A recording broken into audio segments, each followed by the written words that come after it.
Hello everyone. We are waiting for our guests, so we'll be starting a little late, maybe in the next 10 minutes. Thank you.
request everyone to be seated. We'll be starting in a minute.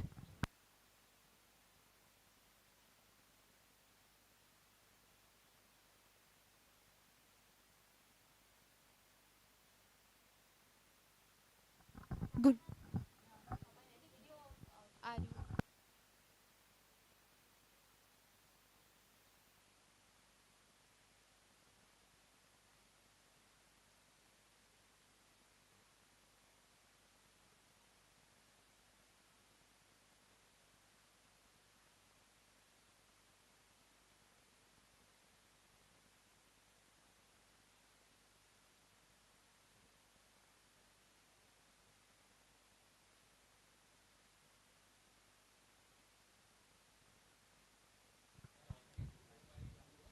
Good morning and welcome back to the second day of Against the Hungry Tide, a conference on legal and extra-legal remedies for climate justice in Sundarbans.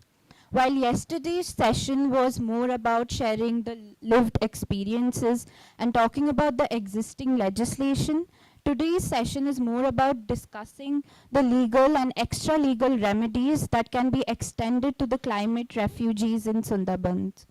I'd like to invite Professor Sameek Sen from NUJS Kolkata to share a few words and start off day 2 of the conference. So please join us.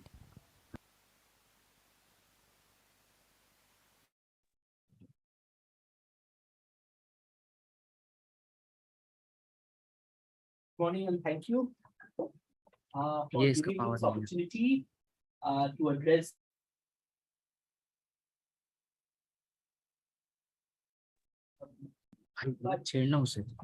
I honestly, I don't have a brief.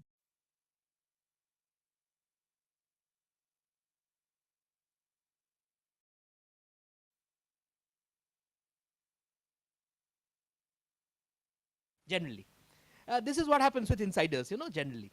So, generally, about the Legal Aid Society, which has organized this conference, I thought that, maybe I'll say a few words because I, fortunately or unfortunately, have been a part of this setup for as long as this setup existed. And Legal Aid Society was something which was very close to my heart ever since I was a student. So I still remember those initial days when we used to go out and conduct legal aid camps and do so many other things. But as it happens in a law school like this, that there comes a point of time when you actually need to send out flyers and pamphlets to people just to tell them that legal aid is also worthwhile, apart from your moods and your debates and your MUNs. I remember those days when, during my initial days as a faculty, that, we actually had to send out flyers and, write pamphlets and write short, blog posts as to how legal aid is cool. And they were like, very selfish intentions that, if you do legal aid, you get good LORs, where you can say that you have had some social inclination, which can help you in your higher studies, applications abroad. If you do legal aid, you get to do this, that. So, those days have also, I have been witness to. It is so interesting and so encouraging to see so many of you. Many of you happen to be my students, unfortunately, and these are torrid times. I haven't seen any of you. You have seen me because of the virtual medium. So I was just asking Ankita that, so these kids are our kids? I said, they're your kids. You have been teaching them for at least the last 1 month or so. So, but yes, I can see that, all of you are here, pretty interested, kicked about the event, kicked about, what this event entails, which tells me, which gives me this, this old man's internal, ray of hope that legal aid is really, really, really something which is exciting you. That I think is a phenomenal change, a very welcome and a phenomenal change. This much about legal aid as such, the Legal Aid Society of NUJS as such. About the topic, Against the Hungry Tide, Sundarbans. Honestly, and I'm told that there are people from Sundarbans here for this conference, which also is an amazing thing. So I will occasionally shift to Bengali just for if nothing, at least, just to make this a little more, two-way, the interaction. You see,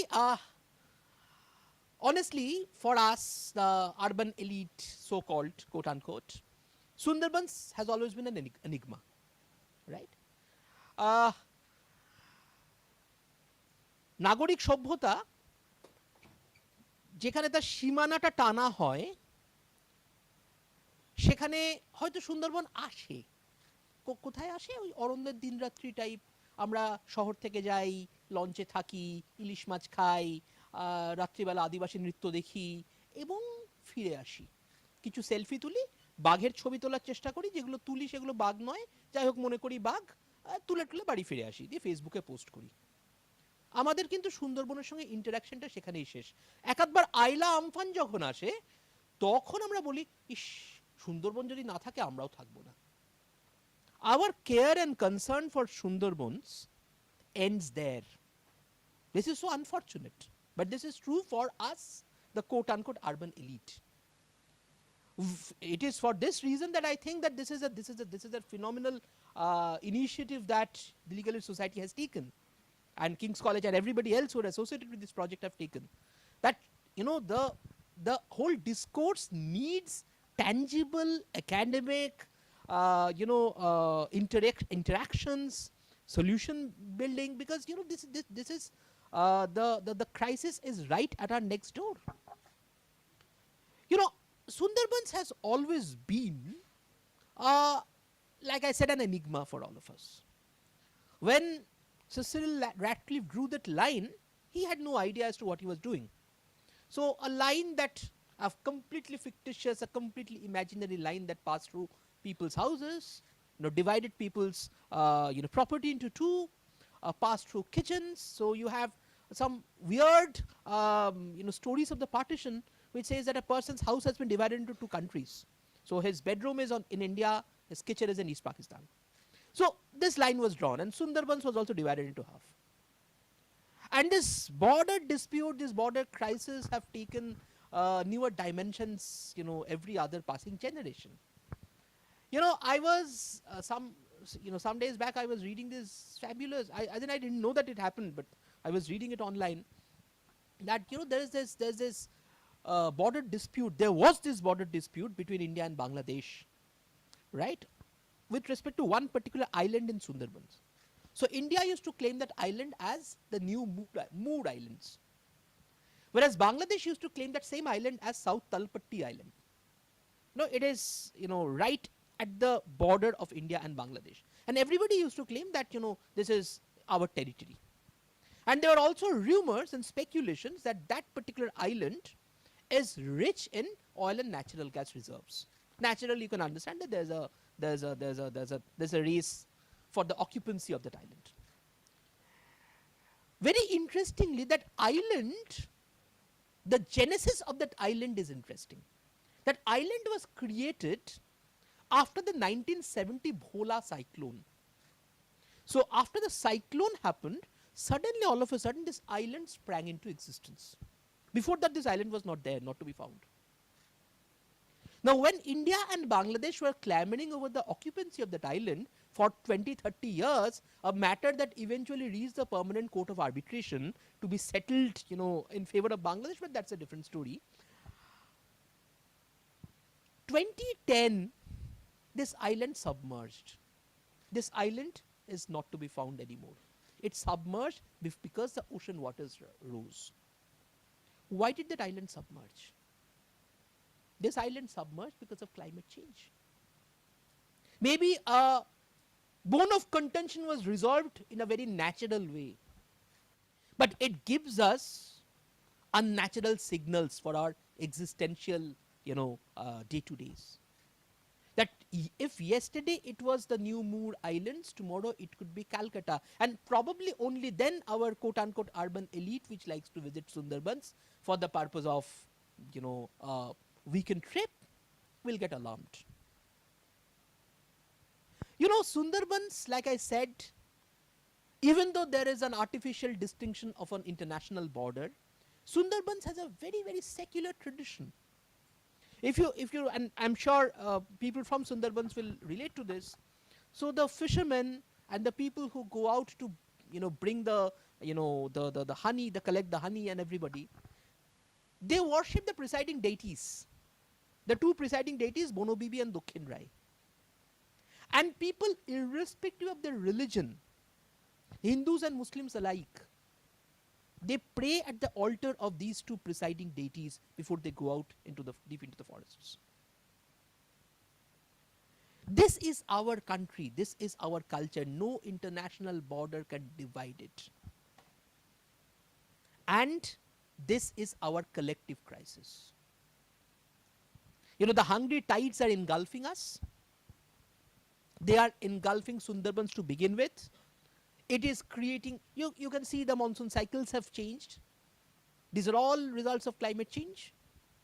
You have seen that, so many other different problems of, cities are facing different kinds of problems. These are all resultants in some way or the other of climate change.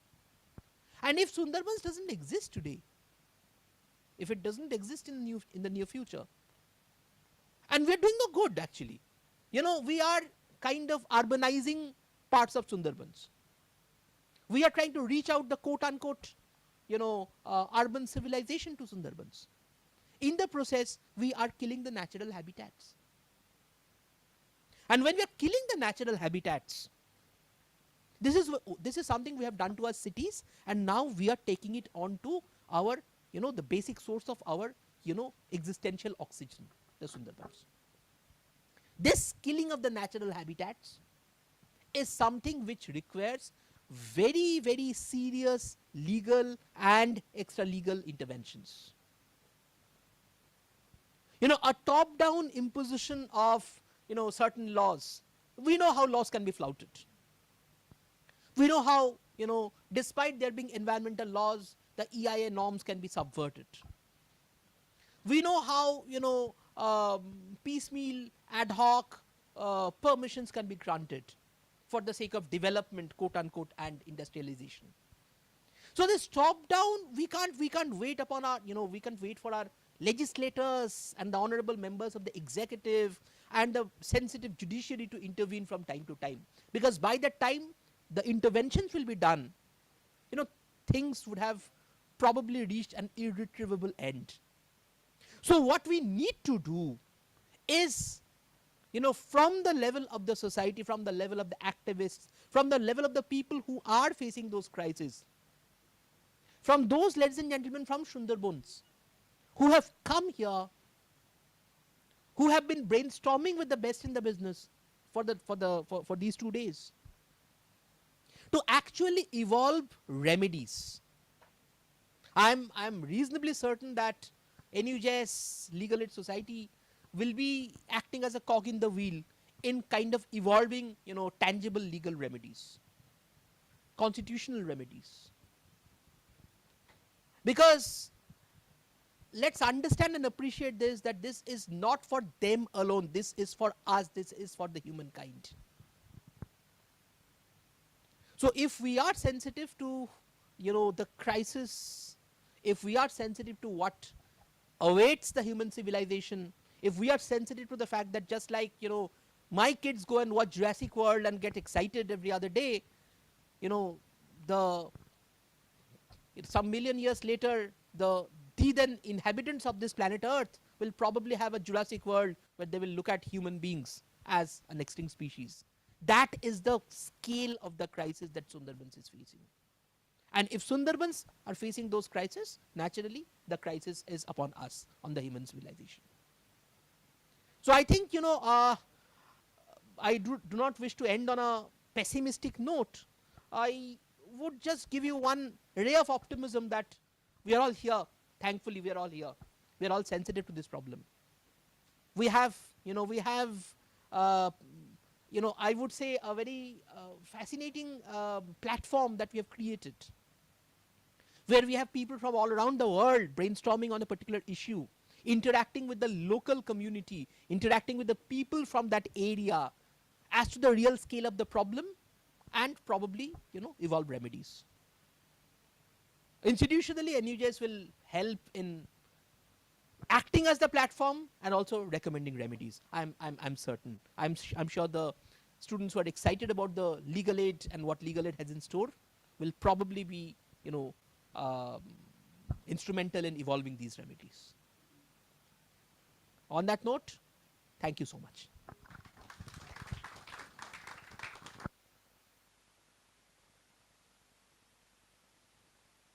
Thank you so much, sir. It was a great start to the day.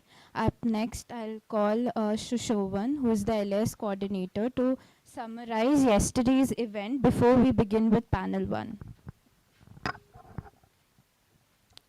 Thank you so much, Simran. So before we start with our first panel of the day, I would just like to briefly summarize a lot of the things that were discussed yesterday. So yesterday we had 2 panels, and both of them were a lot more hinged on understanding what exactly were the narratives of the survivors within the Sundarbans. Today is a lot more about trying to understand what the possible remedies could be for those narratives. So firstly, we had discussed about the plight of climate refugees in Sundarbans and the intersectionality of the issues that they face. And we also discussed a lot about the narratives of conflict which are faced by those who are currently staying within the Sundarbans, whether it be gender-based violence, whether it be human-animal conflict, whether it be so many different kinds of socio-economic issues that plague them. So we understood that it is essentially an intersectional issue, and we also had several discussions on rehabilitation, the scope of rehabilitation, and if rehabilitation is an ethical option, and whether that rehabilitation, if done under force, is correct or not, or if done through the incorrect methodology or through a methodology which is not in touch with the grounded realities of those who are present, if that is correct or not. So yesterday we had a lot of discussions with people from several backgrounds. We had anthropologists, we had people from academia, we had lawyers, and we also, most importantly, had activists and people who reside within the Sundarbans, several stakeholders here. And I think bringing together both the perspective from the ground and bringing it together with the academic perspective was something that we really gained yesterday.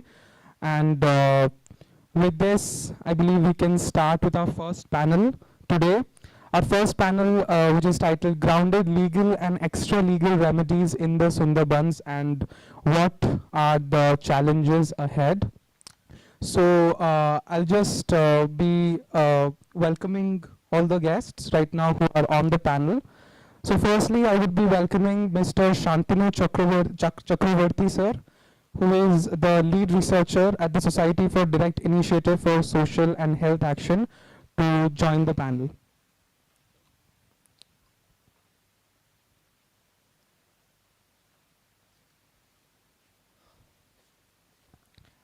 Next, I would be calling upon the panel Mr. Mukut Biswas, who is the founder and managing trustee and the executive director of Prameya Foundation.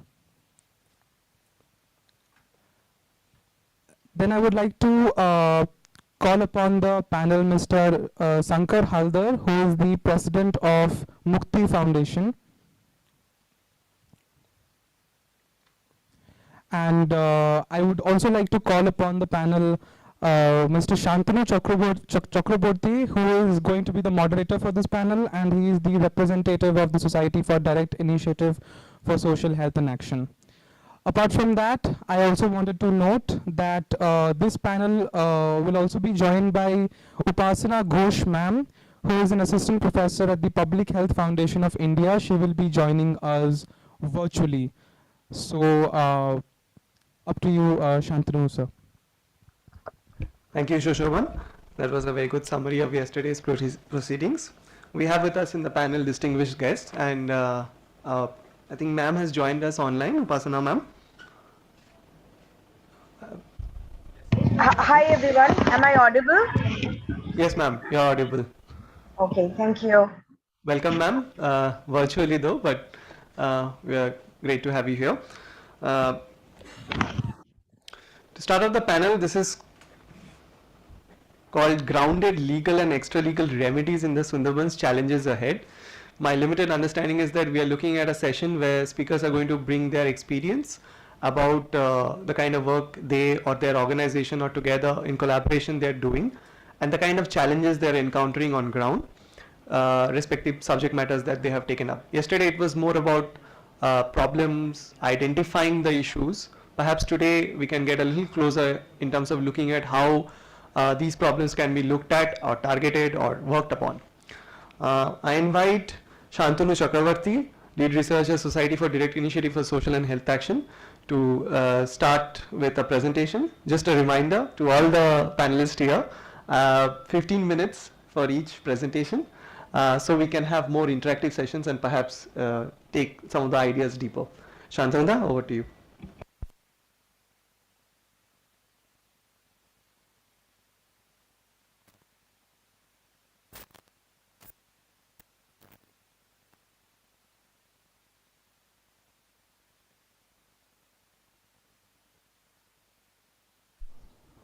Thank you.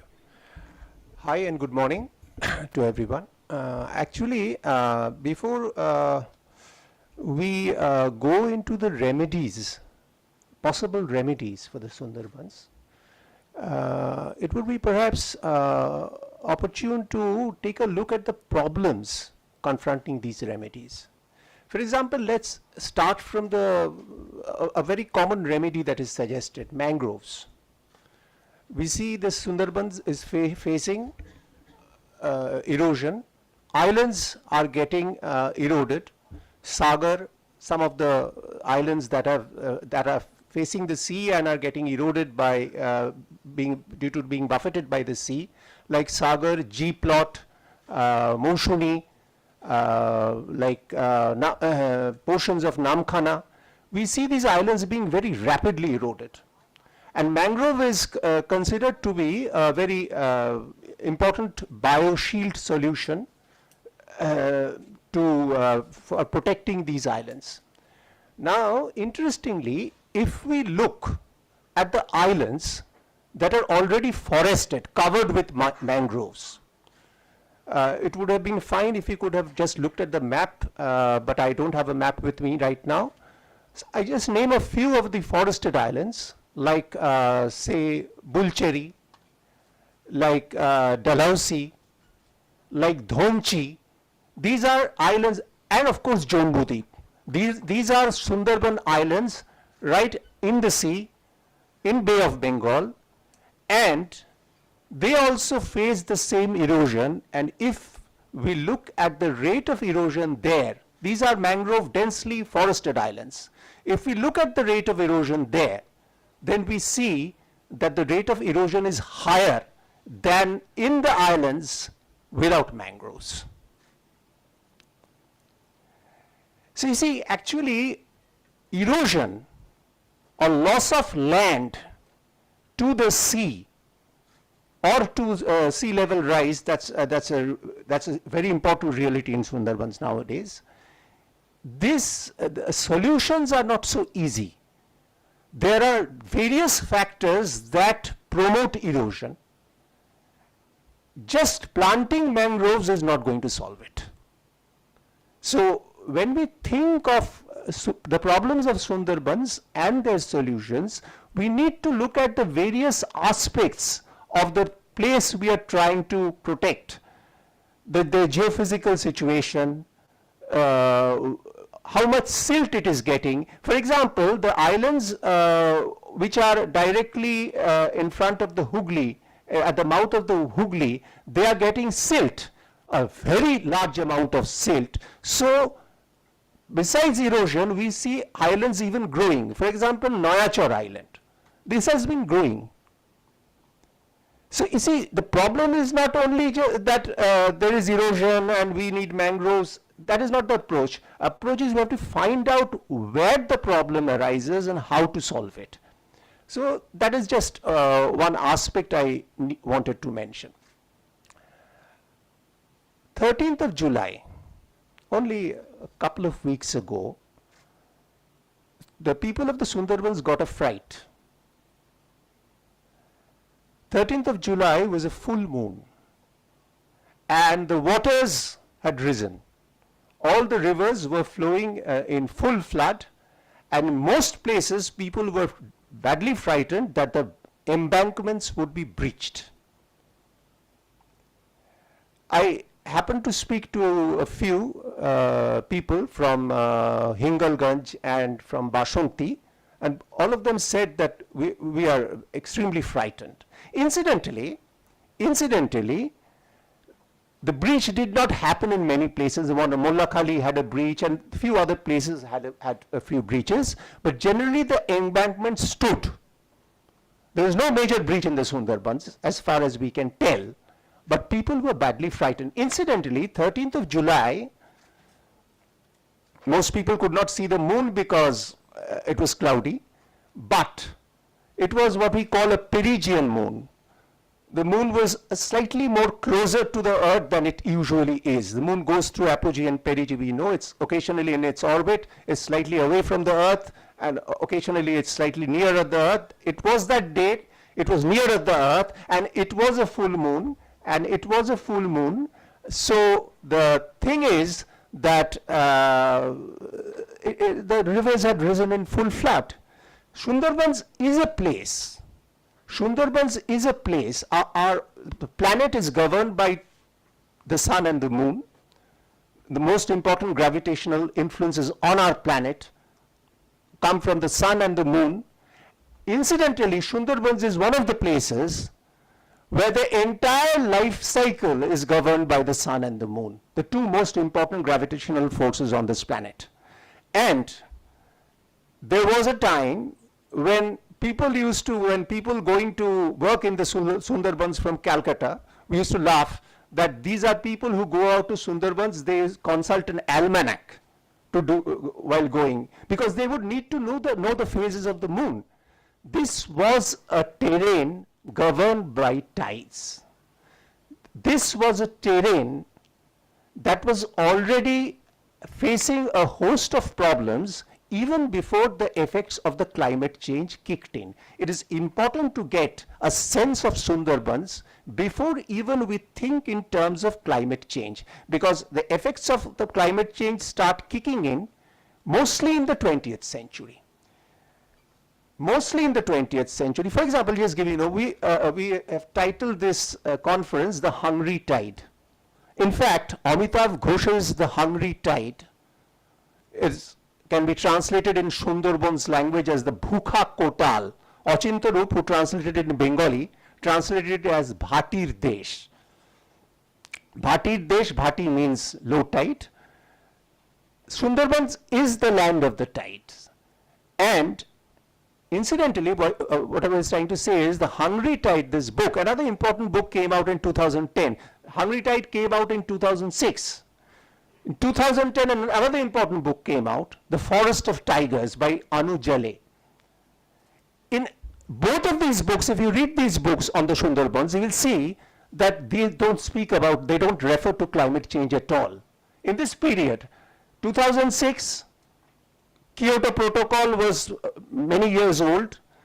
Rio Conference was 14 years old. In 2006, Amitav Ghosh writes very beautifully, very importantly on the Sundarbans. He gives a lot of information about the problems of the Sundarbans, and nowhere does he really mention climate change. 2006, people were not thinking, when they were thinking of Sundarbans, many people were not thinking in terms of climate change. 2010, Anu Jale, Forest of Tigers, people were not thinking of climate change. It was a very important book discussing the problems. So what are the basic problems of the Sundarbans where we are discussing today and where we need to look at the impact of climate change? Sundarban was already an endangered place, an imperiled place. Already this was an area where people are living behind embankments. What these embankments do? These embankments protect the people from full tide because they are basically living on flat plains. When Sundarban was created, the settlements in Sundarban was created, the term used was Jomi Hashil Kora. Jomi Hashil Kora, the land, the one meaning of the term Hashil is procurement through strength or stratagem. One meaning in Bengali of the term Hashil is procurement through strength and stratagem, and all these lands were procured from either the forest or the river. The river floodplains, the islands were the floodplains of the rivers. Whenever the river was in full flood, the islands would be, major parts of these islands would be covered. Embankments kept the waters out and people settled there. Jomi, the land, Jomi was procured, the land was procured. But the cost was, this is much before the effects of climate change kicked in. The cost was that the embankments not only kept the waters out, they kept the silts out. When the river washed over these islands, they brought in gargantuan amounts of silt on these lands. Now, these were kept out by the embankments, and the silt sunk to the bottom of the rivers, elevating the rivers down the years, down the decades, and now over more than 150 years, the islands were deprived of silt, rivers got all this silt. আবদার আমি বলছি পলি জলের মধ্যেই পড়ে যাচ্ছে, কারণ পলি ডাঙায় আসছে না, তাই তো, জলের মধ্যেই পড়ে যাচ্ছে। ফলটা কি হচ্ছে, নদী আস্তে আস্তে ওপর দিকে উঠছে। When Amitabh Ghosh describes this beautifully, as you are going on a boat on a river in full flood, you see your boat above the village. On both sides you see villages beneath you, because the river is in full flood, the river is flowing above the level of the village. And this has been continuing for more than 160-70 years. The basic embankment sheltered islands came up during the 1830s. So what has happened was that every time there was a storm, the people were badly frightened because the embankments broke, because the rivers were rising. I mean, that what I'm trying to communicate is long before the effects of climate change kicked in, Sundarban was a place where storms, cyclones were a dreadful peril. ঝড় আসা মানে সুন্দরবনে, যেটা বলতে চাইছি আবদার, ঝড় আসা মানে, আজকের কথা না, আজ থেকে 50 বছর আগে ঝড় আসা মানে সুন্দরবন বিপন্ন, মানুষ বিপন্ন। This is the situation, and it is in this situation that you see the effects of climate change kicking in. During the 20th century, entire 20th century, the average rate of sea level rise was said to be something like 1.6 millimeters per year. That's the average rate. In the last 20 years or so, it is said that the global mean sea level rise is about 3.6 millimeters per year. That's the average. It's more than doubled. Incidentally, Sundarban, the Ganga Brahmaputra Meghna Delta is a region where not only is the sea level rising, at the same time the land is subsiding because of the silt load that is being brought in. So the relative rise in the sea level is more here.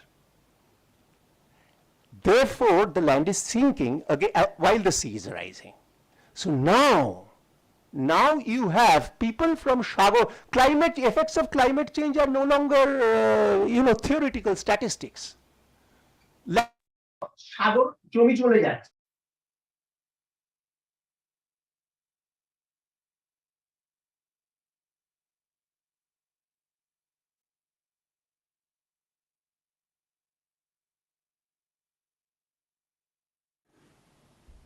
There's no preparedness.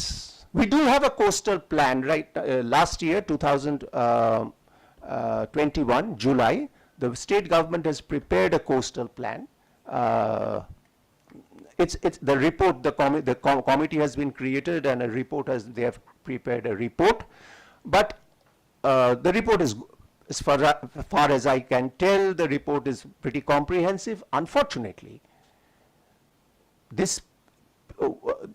from the report to actual ground action, That is a big thing. For example, they have said, talked about planting 50 million mangroves. I mean, 5 কোটি mangrove লাগাবে। সুন্দরবনে 5 কোটি ম্যানগ্রোভটা ঠিক কোথায় লাগাবে? মানে সেই স্পেসটা কোথায় আছে? Planting mangroves is not a joke. We have to find out the places exactly where you will plant mangroves. So the bioshield plan, if the government has a bioshield plan, that has to be carefully worked out. You cannot just go and ask the panchayats to start planting mangroves, and they're planting mangroves indiscriminately. Even where the future people will tell you that where they take down their boats, those people, they're trying to plant mangroves. And Shagor, there was ওই গল্পটা বলেছো আপনার সাগরের ওই গল্পটা, forest department tries to protect the beach by planting trees like pahari neem. How will pahari neem survive there on Shagor beach? This is the level of planning you are encountering. I'm not just criticizing. I'm trying to say that while we talk a lot about coastal preparedness and all of that, there's no serious thinking. I mean, overall preparedness is very low. That is why these kinds of discussions are important, because you are the guys, you are the young people who are going to grow up and you are in law. You might be in a position to, influence policy, if not today, maybe in the future. This is an urgent need for Sundarbans. I think I have taken up, I still have 3 minutes. Okay. Great, thank you. Okay, actually, let me speak a little about, I know that yesterday you had a session with the fishing community and they told you your problems. Actually, another problem is a major stakeholder in the Sundarbans is the forest department. Once again, if you have read your Hungry Tide, Amitabh Ghosh tries to portray the situation with the forest department. It considers itself to be the zamindar of the Sundarbans. And all through, as zamindars do, they have failed to connect with the people. The entire implementation of the Tiger project, আমি যেটা বলতে চাইছি যে জঙ্গল জমিদার হিসেবে নিজেকে ভেবেছে, কখনো মানুষের সাথে যোগাযোগ করার চেষ্টা করেনি। The entire implementation of the forest policies in Sundarbans, the creation of the national parks, the creation of the wildlife sanctuaries, they were done without any communication with the people. They were just imposed from without, which is why a forest that has been visited for the last 200 years by people for their needs was suddenly out of bounds. Suddenly out of bounds. Why? 1872, the Wildlife Protection Act. 1873, the Sundarbans Tiger project. The Sundarbans Tiger Reserve was created in 1973. Sorry, 1972 you have the WLPA. In 1973 you have the Sundarbans Tiger Reserve, and just thereafter you have the first management plan. And within a few years, the fisher people, I'm just giving you, that is one important community who use the Sundarbans, are suddenly totally strangers in their own land. They are kicked out. Their boats are taken, they face tremendous atrocities. I mean, this has been discussed, I guess, yesterday. Now, problem is, this has been the attitude of the administration overall, particularly the forest. Planning, tackling of problems, any kind of management is without connecting to the people. That is another major problem of the Sundarbans. So I'll end here. So, I mean, naturally we can discuss all these things later. Thank you so much.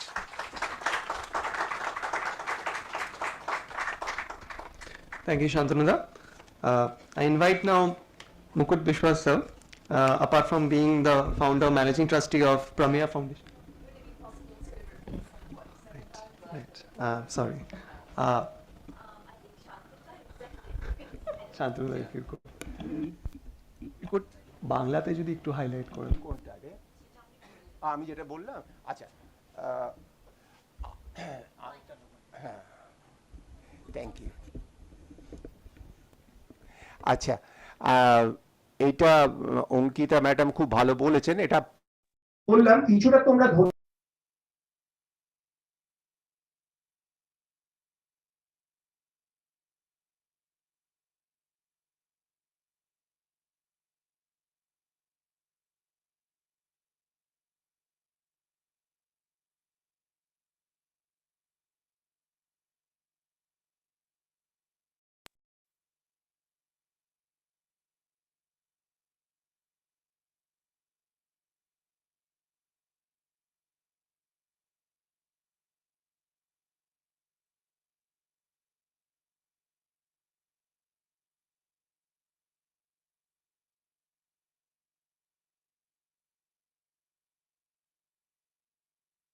বড় ঝড়ে যে বাঁধ কিন্তু ভেঙে যেতে পারে, এর মধ্যেই তারা বাস করেছে এবং তাদের অভ্যস্ত থেকেছে। এই লড়াই করেই তাদের বাঁচতে হয়েছে, বাঘের বিরুদ্ধে, কুমিরের বিরুদ্ধে, বানের বিরুদ্ধে, এবং বাঁধ ভেঙে যাওয়ার বিরুদ্ধে। এইটার মধ্যেই তাদের বাস করতে হয়েছে, এই অবস্থার মধ্যেই তাদের বাস করতে হয়েছে এবং সেভাবেই তারা থেকেছে। মজা হচ্ছে তাদের এই পুরো প্রক্রিয়াটার মধ্যে তাদের সাহায্য করার জন্য কেউ ছিল না, তারাই যা করার করেছে। এবং তারা জঙ্গলে গেছে, তারা জঙ্গল থেকে জিনিস নিয়েছে, গ্রহণ করেছে। এখন কতগুলো সমস্যা এই মুহূর্তে অনেক বেড়ে গেছে আর কি, যেটা একটা তো পুরনো খানদানি সমস্যা, সেটা হচ্ছে যে ফরেস্ট ডিপার্টমেন্টের সমস্যা, সেটা খানিকটা বললাম যে নিজে থেকে জমিদার মনে করে ইত্যাদি, সেটা খানিকটা। আর একটা যেটা বলার চেষ্টা করা হয়েছে সেটা হচ্ছে যে জলবায়ু বদলের ফলে জলটা উঠছে সত্যি, তার ফলে আগে যে সমস্যাটা কিছুটা ছিল এখন সেটা প্রকাণ্ড সমস্যা হয়ে যাচ্ছে। এখন একটা ঝড় মানেই হচ্ছে বাঁধ ভাঙবে, জল ঢুকবে, লোনা জল ঢুকে সমস্ত মাঠঘাট নষ্ট হয়ে যাবে এবং মানুষ বিপন্ন হবে। এবং এই পুরো প্রক্রিয়াটার মধ্যে প্ল্যানিং এর বড় অভাব, এইটাকে যে মোকাবিলা করার জন্য পরিকল্পনা সেটারও খুব অভাব। এবং প্রথম শুরু করেছিলাম যেটা দিয়ে, সেটা হচ্ছে ম্যানগ্রোভ। বাদাবন লাগালেই মানে ম্যানগ্রোভ লাগালেই যে সমস্যার সমাধান হবে এরকম নয়। বস্তুত দেখা গেছে যেটা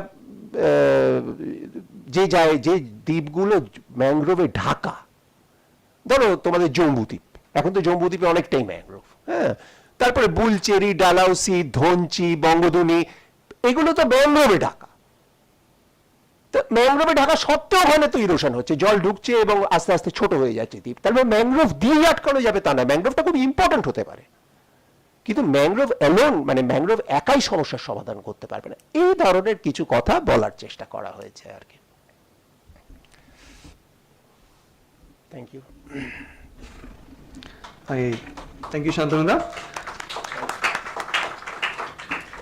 I invite Mukut Bishwas sir to 15 minutes. Yeah, okay. So, a very good morning, everybody. And first of all, I would like to thank the organizers for inviting me here today. I'll just start on a personal note. Like, I have been working in the Sundarbans for almost 5 years now. And ever since almost every alternate weekend, I have been to the Sundarbans.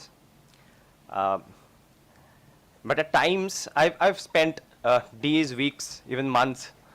But then at times I feel tired of traveling, you know. But again, when I'm back in Kolkata, I feel somehow attracted to the place. And our field coordinator, Pavitra Babu, says that I'm trapped in its mud and mangroves. So, but when you witness the rise and fall of its tides, you know, the night full of stars, the Medusas here like mangroves, the water channels, it's some sort of an enchantress, the whole geology of it. But apart from this unique geology of Sundarbans, what fascinates me even more is the people of Sundarbans, the brave men and women whose lives are dictated by the rhythms and forces of its tides, their relation to the mud, mangroves, and the animals that surrounds them. So altogether, it's a different world. It's a different territory. But sadly, today this world is falling apart. And we are witnessing a deluge fast approaching. and this crisis of civilization, this climate change is fast approaching. The people of the Sundarbans, you have to understand, when we are talking about legal remedies or extra legal remedies, we also have to understand the sociology of it all. The sociology, the demography of Sundarbans. I just want to mention that out of the 4.5 million people, if I am not wrong, more than 3 million people, they are from Dalits, backward Muslim communities, and Adivasis. So already they are socio-economically marginalized. And being Dalit in India is a crime. And being Dalit in the era of climate change is hell. And especially when you are a Dalit woman, then I just like leave it to the imagination. What is it? So as we say that climate change, among other things, is an unjust assault on the poor. The poor are responsible for just a fraction of global climate emissions, carbon emissions, but they are the worst sufferers. And Sundarbans, being already marginalized, already coming from the most vulnerable communities, they are now bearing the consequence of this whole thing for which they are not responsible. Now we are also having talks, like people are saying they are planning to evict, move these millions of people from Sundarbans to somewhere else. So when we are talking about climate justice, so we must bring these points in mind, that who is to decide that whether they want to go outside Sundarbans or not. Some policymakers sitting far away, or some, whether it's an NGO or the government, they just can't simply decide that millions of people are to be evicted from those lands. So, there are challenges when we talk about, formulating policies, implementing grounded legal or extra legal remedies. The first and foremost challenge that comes to my mind is the mindset of the policymakers. Because for decades now, the intention of the legislature or the mindset of the policymakers has been that of, prioritizing environment over people. The tigers and the forests have got more priority than the people in Sundarbans. So that needs to change. The first and foremost, the mindset of the policymakers. And second is that when we are trying to, engage, when we are talking about engaging the local people, because they are the most important stakeholders here. So when we are talking about engaging the local people, the first challenge on ground comes from the local political elites. So these are the people, those who are the owners of, various so-called ecotourism projects, the fish farms, Venami Chingri, যেটা আমরা বলছি যে vannamei চিংড়ি চাষ। তা আমি যেটা বলতে চাইছিলাম যে যখনই আমরা বলছি যে সুন্দরবনের মানুষকে যুক্ত করতে হবে আইন বানানোর ক্ষেত্রে, আইন রূপায়ণের ক্ষেত্রে, প্রথম যেই চ্যালেঞ্জটা আছে সেটা সুন্দরবনের কিছু সেকশন মানুষের কাছ থেকে, যেটা হচ্ছে ওখানকার যারা স্ট্রংম্যান যাদেরকে আমরা বলি, যত ভেরি মালিক হচ্ছে এরা, বড় বড় ট্রলার, আপনারা আসছেন, আপনারা বললেন যে 30cc যেই বোটগুলো আছে তাদের হিদে লড়েন আপনারা, কিন্তু এই বড় বড় ট্রলারের মালিকরা কারা? একরের পর একর জমি ধরে যারা হচ্ছে ওখানে ভেনামি চিংড়ি চাষ করাচ্ছে, কালকে বাগদা চিংড়ি, কালকে বলছে কাঁকড়া আনো গুজরাট থেকে, ওখানে ফ্যালক করে ক্র্যাব ফ্যাটেনিং করাও, এরা কারা? এরা হচ্ছে সেই লোকগুলো। These are the local strongmen. I'll give an example of the JFM committee. The Joint Forest Management Committees, these are, if you look at the participants, they are mostly these political elites. So when when you are talking about managing the forest resources, how will that be managed if you can't have the representation of the people, average villagers? Joint forest management কমিটিতে অর্ধেকের বেশি লোক হচ্ছে যারা শাসক দলের স্নেহধন্য তারাই থাকে। তো সেখানে আমরা ফরেস্টকে প্রোটেক্ট করব কি করে?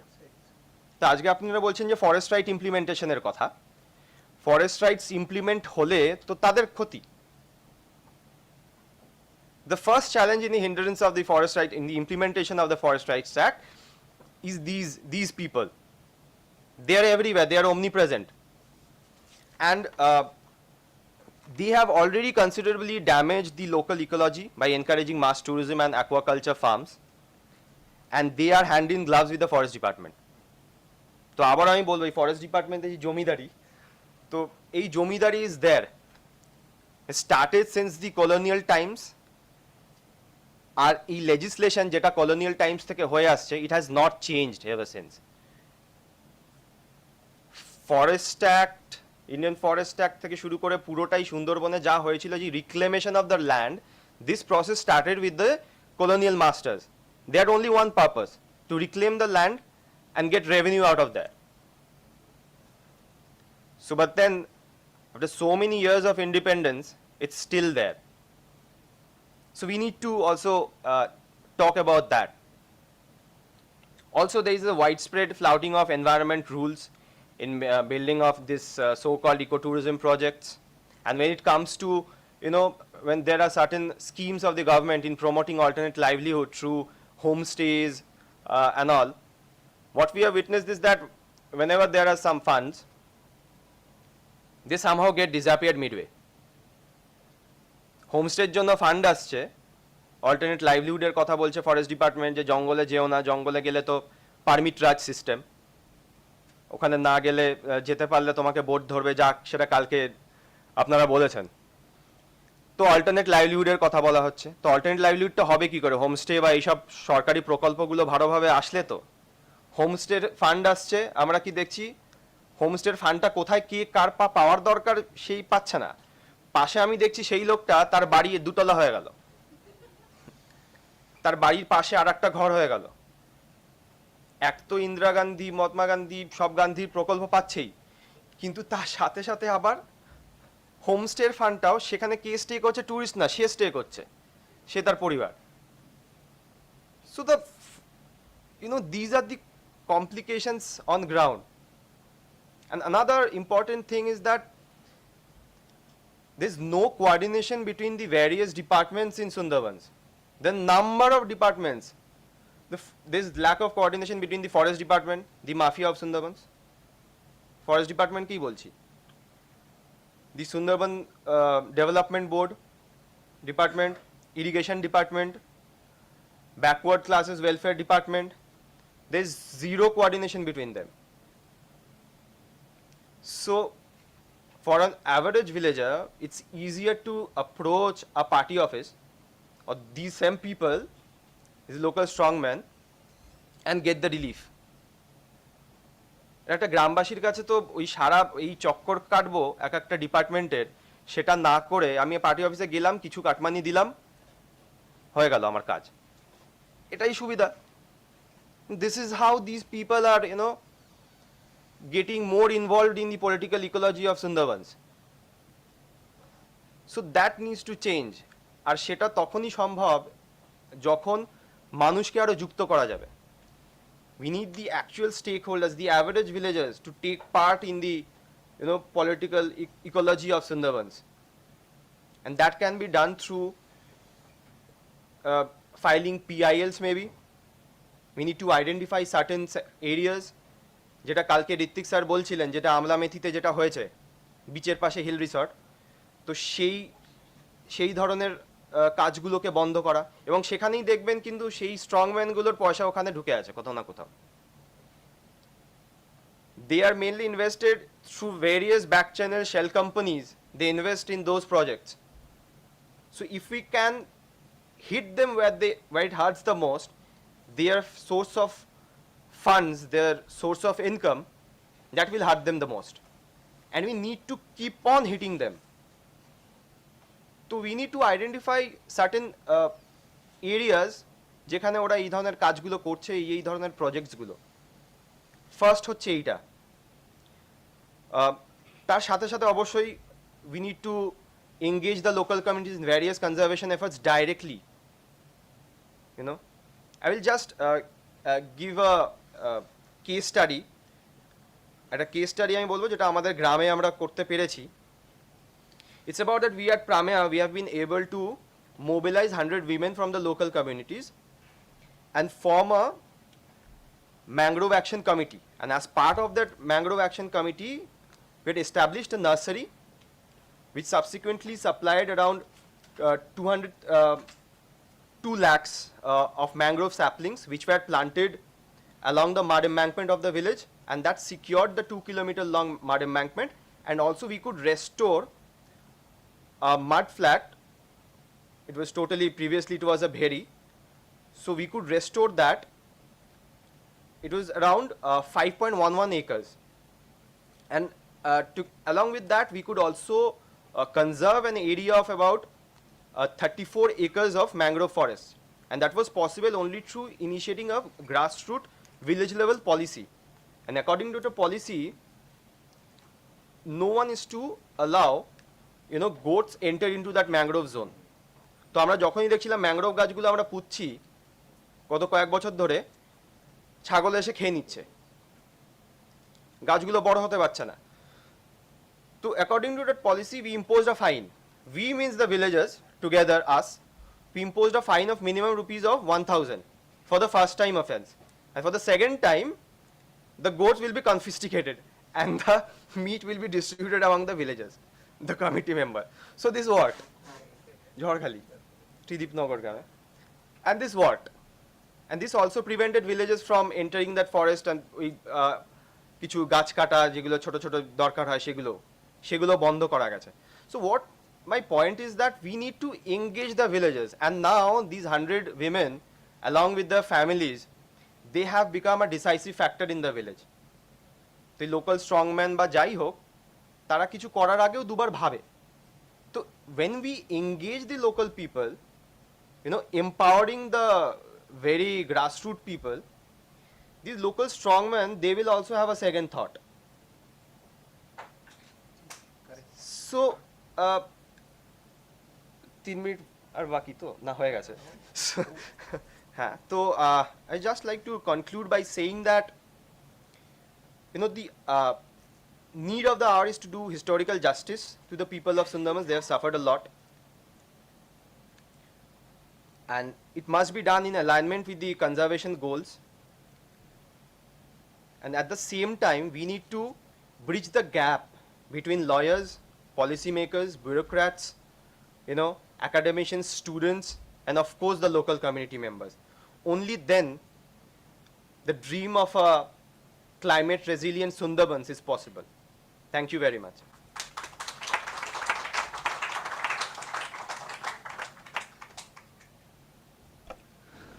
Thank you, Mgutsa. We have with us online Upasana ma'am. She is a social anthropologist, researcher in the field of health, gender and climate change, and she is also currently the assistant professor at Indian Institute of Public Health Foundation, Bhubaneswar. Ma'am, if you could hear me. Is she online? Yes, hi, I can hear you. But maybe I cannot turn on my video because my bandwidth is very low. Okay, so No problem, ma'am. ওকে, একটা জিনিস আমি আগে জিজ্ঞেস করছি, আমি যেহেতু বুঝতে পারছি না যে ওখানে কারা আছেন, তো মানে আমি কি বাংলায় বললে সুবিধা হবে না দুটো ভাষা মিশিয়েই বলবো? দুটো ভাষা মিশিয়ে ম্যাম, both এখানে Bengali speaking audiences as well as English speaking audiences আছে। ওকে ওকে, থ্যাংক ইউ সো মাচ। প্রথমে জানাই যে আমাকে ইনভাইট করার জন্য সবাইকে খুব ধন্যবাদ। যদিও আমি নিজে যেতে পারলাম না, বাট দ্যাটস ফাইন, এখন তো অনলাইন ভার্চুয়ালি সবই চলছে। সো আচ্ছা, আমি একটা প্রেজেন্টেশন বানিয়েছি, বাট আমার মনে হয় না আমি নতুন কিছু বলবো, কারণ কাল থেকে আমরা যা আলোচনা করে চলেছি সেটা সত্যি সত্যি সুন্দরবনের একটা মানে সুন্দরবনের সমস্যাগুলো সেটাই। তো নতুন কিছু যে খুব বলতে পারবো তা আমার মনে হয় না। আর আচ্ছা, আমার স্ক্রিনটা কি দেখা যাচ্ছে? Yes, ma'am. আপনার স্ক্রিনটা দেখা যাচ্ছে। Okay, thank you. Okay, so after the 10 years working and researching in Sundarbans, um, I personally feel that reimagining transformation in the Sundarbans is about to solve the 100 problems. আমরা যদি সুন্দরবনকে এইভাবে দেখি যে এত সমস্যা, আমরা সবাই মিলে সুন্দরবনের সমস্যার কথা বলে যাচ্ছি, প্রায় 100টার বেশি সমস্যা সুন্দরবনের, কিন্তু সলিউশন কটা? তো সেই সলিউশন গুলো হয়তো আমরা জানি, অথবা সেই সলিউশনের পেছনের যে সমস্যাগুলো সেগুলোকেও আমরা জানি, কিন্তু যেটা আমার আগে শান্তনু স্যার এবং মুকুট বললেন যে সেই সমস্যার সমাধানগুলোর যে ইমপ্লিমেন্টেশন, সেইগুলোর জায়গাটা কোথায়, এবং তার পিছনে যে ইমপ্লিমেন্টেশন হওয়ার না হওয়ার পেছনে বা ভালো করে হওয়ার পেছনে যে ফ্যাক্টরস গুলো কাজ করছে, আমি একটু সেইগুলোর দিকে নজর দিতে চাইছি। তো অলরেডি শান্তনু স্যার আর মুকুট দুটো ইন্টারভেনশনের কথা বলেছেন, তারা ম্যানগ্রোভের কথা বলেছেন, এমব্যাঙ্কমেন্টস এর কথা বলেছেন, ফিশার্স এর কথা বলেছেন। আমি আরেকটা যে ইনিশিয়েটিভস খুব বেশি করে সুন্দরবনের ক্ষেত্রে it's projected to be a transformative initiative for Sundarbans, that is called the salinity resistant crops, নোনা জলে ধান চাষ করা বা নোনা জলে বীজ চাষ করা।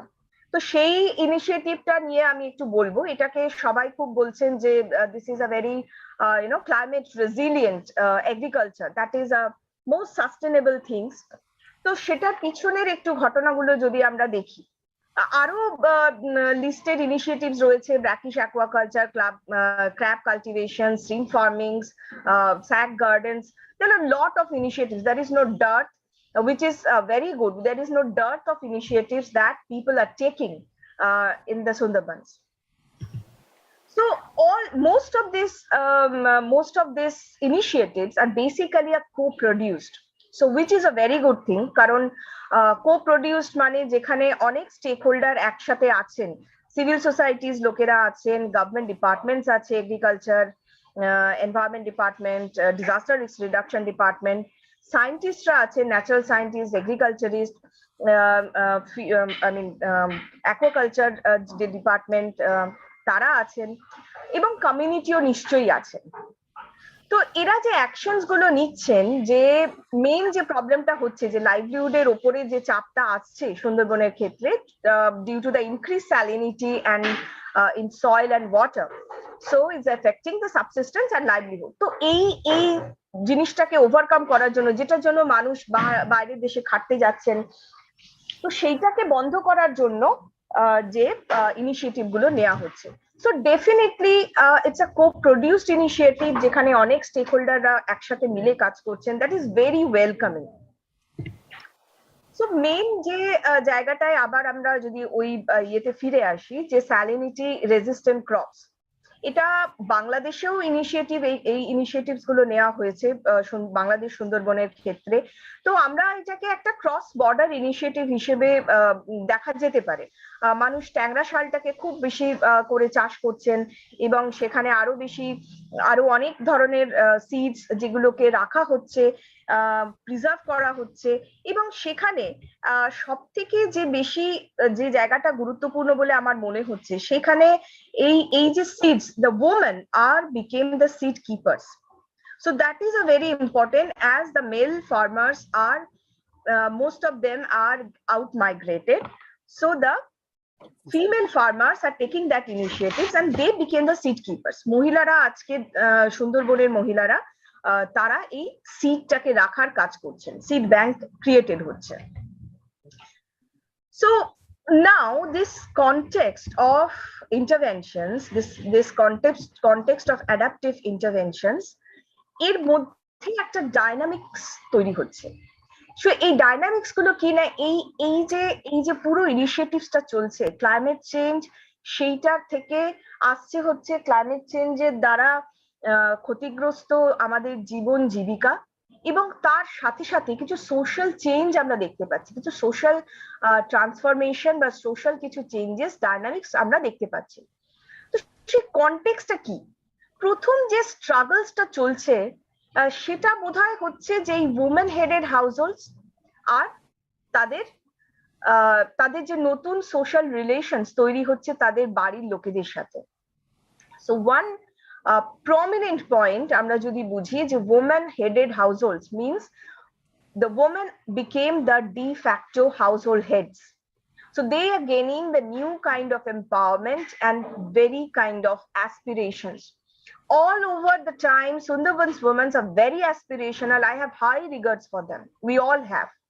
And now, as they became a kind of taking more and more part of their livelihood, they are gaining empowerment, which is a very welcoming thing, a very, very welcoming thing. But it created somehow maybe a struggles within the gender relations of the society, যেটা হয়তো কোনো একটা জায়গায় change হচ্ছে।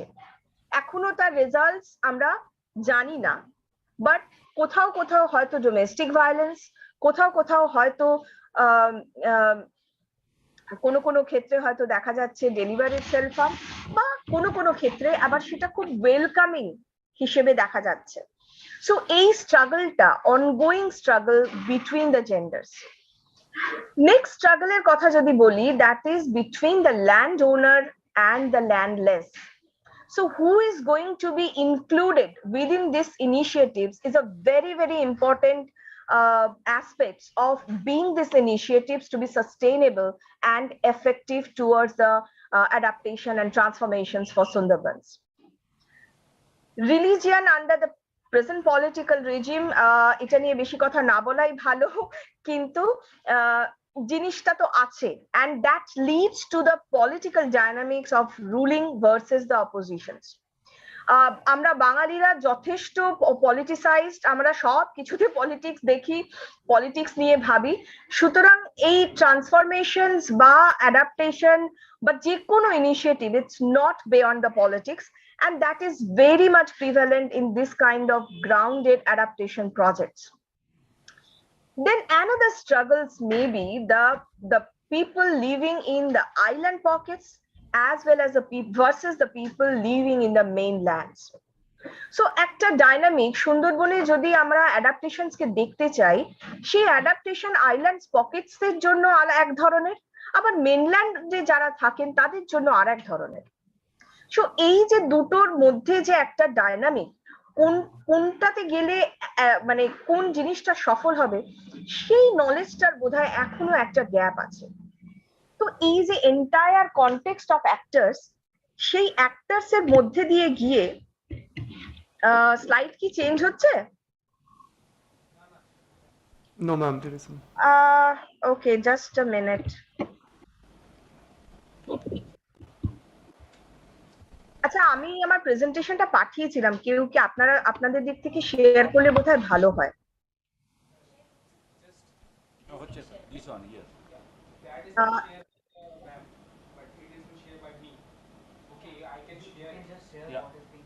Okay, I'm stop sharing my slides. I'm stop sharing. Yeah, can you please share?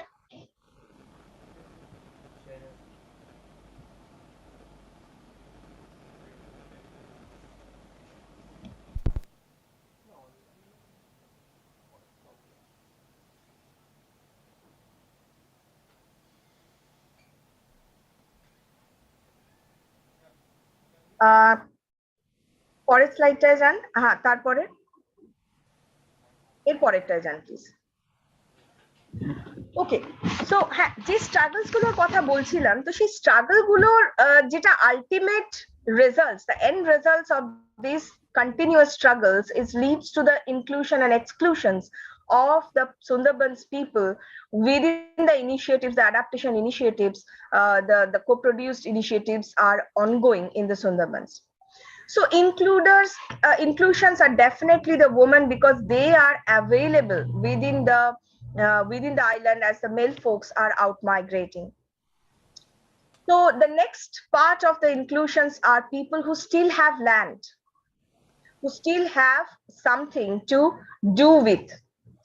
People who have political power, people who are religious and community leaders, the strong man Mukut has already mentioned, and the mainland people who are willing to try their luck in the market, like the lodge owner, like the ভেড়ির যারা করছেন, যারা crab collection করছেন. Basically there we can see a strong political economic hierarchies যেটা inclusion and exclusion টাকে বাড়িয়ে দিচ্ছে. আর এই এক্সক্লুশনের মধ্যে যারা ল্যান্ডলেস, যারা যাদের জমি হারিয়ে গেছে, যাদের জমি ধসে পড়ে যাচ্ছে, যারা জমিতে প্রোডাক্ট মানে স্যালিনিটির ফলে যাদের জমি নষ্ট হয়ে যাচ্ছে, যারা ছোট ফিশারম্যান ছিলেন, তারা সবাই মোটামুটি এই সুন্দরবনের যে ইনিশিয়েটিভস গুলো চলছে, সো কল্ড অ্যাডাপ্টেশন ইনিশিয়েটিভস, সেগুলো থেকে এক্সক্লুডেড হচ্ছেন। Next slide please. So most significant exclusion যদি আমরা দেখি, যেখানে climate resilient agriculture, the sustainable agriculture কে যেটা সাংঘাতিক একটা promoted, there is a very dominant narrative mentioned as that this is the future of Sundarbans. So there is a, but the trade-offs of this kind of initiatives, it's like the basic exclusion of landless farmers, small fishers, jungle collectors, agricultural laborers. So all these people are basically excluded from this kind of initiatives. Next slide, please. Now, if at all this, if I take, মানে যদি আমি ধরে নিই যে এই salinity resistance যে crop তৈরি হচ্ছে বা যেটা ইনিশিয়েটিভটা নেওয়া হচ্ছে, সেটা যদি আমি ধরে নিই যে এটা সাকসেসফুল, বাট এটার একটা যে ডাউন সাইড, যে এই যে প্রোডাকশনটা ওনারা করছেন, হয়তো দাদাদিরা আমার সাথে যারা আছেন সুন্দরবনের ওখানে একমত হবেন যে এটা যে প্রোডাকশনটা যেটা হচ্ছে সেটা কিনবেটাকে। কারণ আমরা ওই স্যালিনিটি রেজিস্ট্যান্ট ক্রপসটা আমাদের খেতে খুব একটা ভালো লাগে না। আমি যতজনের সাথে কথা বলে দেখেছি যে আমাদের ওটা ওই খাবারটা, ওই চালটা যে তৈরি হচ্ছে ট্যাংরা শাল, সেটা ভাতের মতো খেতে ভালো না, সেটা হয়তো চাল, মুড়ি, চিড়ে এইগুলোতে ভালো। তো সেটার একটা ফ্যাক্টর থেকে যাচ্ছে। And the same times there is no such market in the city also. Though the CBOs who are incorporating in this, they are trying their best to create the market linkage, but still it is not established. Next slide, please. Now the point is, এটা কি cost effective? যে পরিমাণ labour intensive compare করা হচ্ছে যেখানে high yielding প্রোডাকশনের সাথে, এবং যেহেতু পুরুষরা বাইরে চলে যাচ্ছেন, সেক্ষেত্রে মহিলাদের এটার উপরে পুরোটা চাপ নিতে হচ্ছে, এবং সেইখানে যে এফেক্টিভ প্রোডাকশনসটা আসবে, that is not very cost effective. And after doing, the women are triple burdened here. So after doing all the household chores, all the childbearing activities they had to play, the role they had to play, that in compared to that, this initiative is not at all cost effective for the woman farmer. Next slide, please.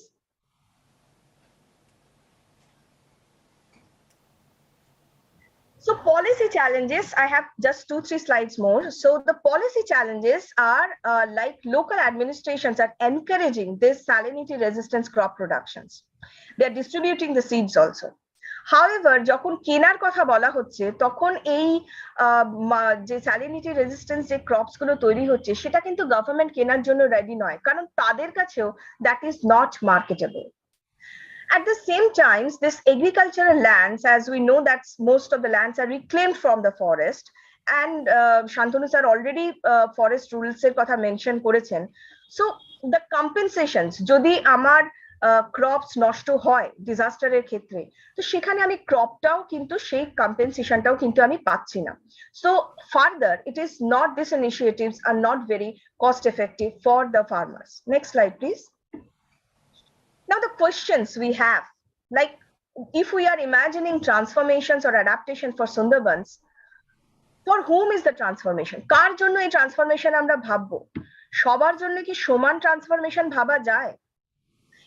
এটা যদি আমরা নিচে থেকে ভাবতে শুরু করি, কমিউনিটির দিক থেকে, মানুষের দিক থেকে ভাবতে শুরু করি, তাহলে এটার মানেটা কি দাঁড়ায়? এটাকে কি আরো বেশি ইনক্লুসিভ করা যায়? Next slide please. আমরা যদি ওপরের দিক থেকে ভাবি, যারা পলিসি মেকার, যারা সায়েন্টিস্ট, তাদের ক্ষেত্রে এটা একটা টেকনোলজিক্যাল কুইক ফিক্স, যেটা আমরা আনপ্ল্যান্ড ওয়েতে অলরেডি আমার প্রিভিয়াস স্পিকাররা বলেছেন, and it is very very top down, very top down. Next slide please. মানুষের কাছে কিন্তু ট্রান্সফরমেশন বা অ্যাডাপ্টেশনের মানেটা এখন অন্য হয়ে গেছে। মানুষ অনেকটা বেশি ফোবিক, তারা হয়তো চলে যেতে চাইছেন অন্য জায়গায়, এবং নেক্সট জেনারেশনকে চাইছেন যে একটা certain future for their children, that they are thinking. তাহলে এবং সেটা একটা অন্য স্কিল বিল্ড করে। Next slide please. যারা এই ইনিশিয়েটিভস এর সাথে যুক্ত, তারা একটা ডমিনেন্ট ন্যারেটিভ দিচ্ছেন যে this is a very successful climate resilient interventions, but the implicit narrative at the same time is what is needed, not what the organization want to do, what people want to do. আমরা সবসময়তে community based ইন্টারভেনশনের কথা বলি, but community lead ইন্টারভেনশনের কথা বলা হয় না। দুটোর মধ্যে difference আছে, community based and community led. আমাদের সবসময়তে যাই ইন্টারভেনশন করি আমরা বলি যে কমিউনিটি লেড বেসড, বাট কখনো আমরা কমিউনিটিকে দিয়ে লিড করাই না সেই ইন্টারভেনশনস গুলো। Last slide probably, next slide please. Yes, তাহলে আমরা কিভাবে ভাববো আমাদের যে ট্রান্সফরমেশনস এর কথা বা অ্যাডাপ্টেশনের কথা, আমরা কিভাবে ভাববো? এমন কিছু ভাবতে হবে, যদি উত্তর আমাকে জিজ্ঞেস করেন আমিও বলবো উত্তর আমার জানা নেই এখনো পর্যন্ত, হয়তো আরো কাজ দরকার, কিন্তু এমন কিছু একটা হতে হবে যেটা সবকে একটা ইনক্লুসিভ করবে এবং একটা সোশ্যালি জাস্ট ওয়েতে যাবে।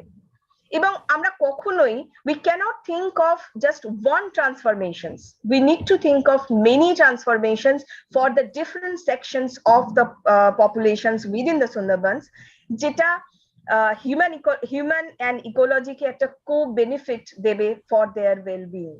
So not just for the people, not just for the ecology, it should be a co-beneficial well-being. Thank you.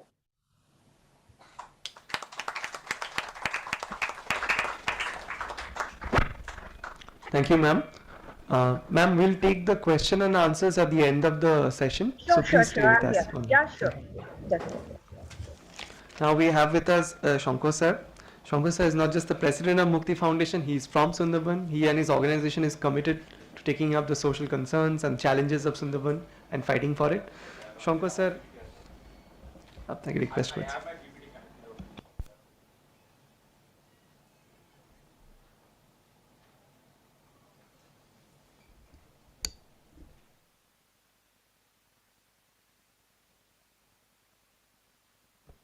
Hello, yes. No. This is very difficult to speak at least. Yeah.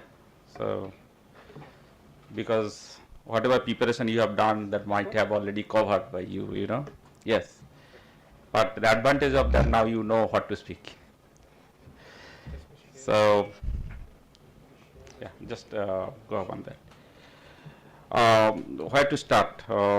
I came to know that yesterday Rudra sir, Dr. Rudra came over here. I don't know what he covered, but history of Sundarban, it started with Ganges Delta, right? You all know that Ganga is starting from all the way, bringing all the sediments, yeah, and dropping when it is meeting Bay of Bengal, and that's the way the island is going up, right? Maybe 1,000, 2,000 or maybe 5,000 years ago, Calcutta was a delta. And the way it takes maybe 500,000 years and then it get matured, and then people take inhabitants into that, and then it goes on and it actually it's extending. এটা সমুদ্রের মধ্যে চলে যাচ্ছে. That's one set of people they talk on that line. But there is a contradiction, okay? It's Sundarban, especially the history of current Sundarban, what you know, it is around 200 years. Say Ingres, especially the people of that time, the religiously marginalized or financially marginalized of those people, they were bought in at that time, and they cutted jungles and asked them to go and harvest for them, harvesting for agriculture, harvest for crab, fish, and they supply into the city so that they can make their livelihood better. That was the design. So 200 years people went over there and an unmatured island, যেটা আমরা জানি যে mature যে আইল্যান্ডগুলো হাজার বছর নেয় mature হতে, যেগুলো ম্যাচিউর হয়নি সেইগুলোকে আইল্যান্ডকে আমরা ব্যারিকেড করে সেখানে বসবাস শুরু করি, গাছগুলা কেটে দিই। আর আবার যেখানে আমরা 200 বছর ধরে এমবাঙ্কমেন্ট রেখেছি, the outside of that actually the sediments coming and depositing, so that's being matured, and inside island not being getting that opportunity to be matured. So that's the problem. So now inside the island is actually soft soil and outside of the island is actually hard soil. So that kind of dynamics is going on, but it's not that very straightforward. Yes, once upon a time I was discussing with Dr. Rudra and he kept no even the dynamics of these rivers and kind of a seas. Even at the beginning of Einstein's career, he started writing few of the papers and then he left. He thought it is so complex. So it is actually the fact, you know. So one important information I wanted to say all of you that it is not 200 years old history of Sundarbans. I am from a Jotar island, one of the island just next to Raidigi. And this Jotar island, means there is a Shiva temple, and which is actually archaeologically it is 1000 years old. So now the question is, if the 200 years old Sundarban, then how the 1000 years old the archaeological structures is present over there. So that is a controversial. Now I'm coming about that Sundarban challenge solving, whether it is because of Sundarban ecological fragility or because of the people who are living over there on Sundarban, or because of the people who are living even in the city or maybe in the outside of the. We need to understand the design of the Sundarbans, okay? Natural design. If you see that Bay of Bengal, such a way it is designed, and mangrove especially 40% in India, 60% in Bangladesh, that area, almost twice in a year the natural cyclone will form in the Bay of Bengal and it will hit either in the coastal of Odisha, Bengal or Bangladesh or that or Myanmar at that area, because that's the spin. Normally the spin it comes on that way. And naturally barriers, it is nature created this mangrove such a way that it will protect the mainland. So it is for us also who are living in the city to make Sundarban survive so that they can survive over here. That's important. Second thing is that Sundarban natural forest is a oxygen hub.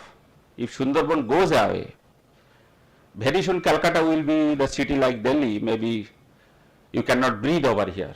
It is only 50 or 30 kilometers away, Sundarban. And always the south breeze is coming over there and bringing oxygen and actually balancing over here. Kind of pollution. That's why we are still, though we are worse, we are not better, but still we are surviving from political, that climate point of view. So what we need a kind of a coexistence with the natures. We have to grow our human civilization, আমাদের বেঁচে থাকতে হবে, জীবন জীবিকা এগিয়ে নিয়ে যেতে হবে, তার সঙ্গে সুন্দরবনকে বাঁচিয়ে রাখতে হবে, তার ইকোলজিক্যাল ফ্র্যাজাইল আমাদের ফ্যাসিলিটি আমাদের বাঁচিয়ে রাখতে হবে। Sundarbans, the history so far what I said, it's actually is a fighting between natures and humans, right? As I said, people went over there, they cut the jungle out, they put the barriers and they started living over there and start for the livelihood. They initially are 100% they used to go in jungles and environment dependent livelihood, and slowly they migrated into agriculture and then kind of other livelihood. So it's a fight or conflict between the human beings and the natures. So we, the legal guys who are sitting over here, whose primary responsibility is to reduce conflict or solve the conflict. So this is one of the aspects probably we need to think that how humans and our natural conflict can be resolved. Now I'm coming few of the slide which we do not have much, few only photos which will tell you many words what is going on there in Sundarban. Almost 48 years old, I born and brought up in Sundarban Island. I've been through all the challenge, whatever you guys are discussing.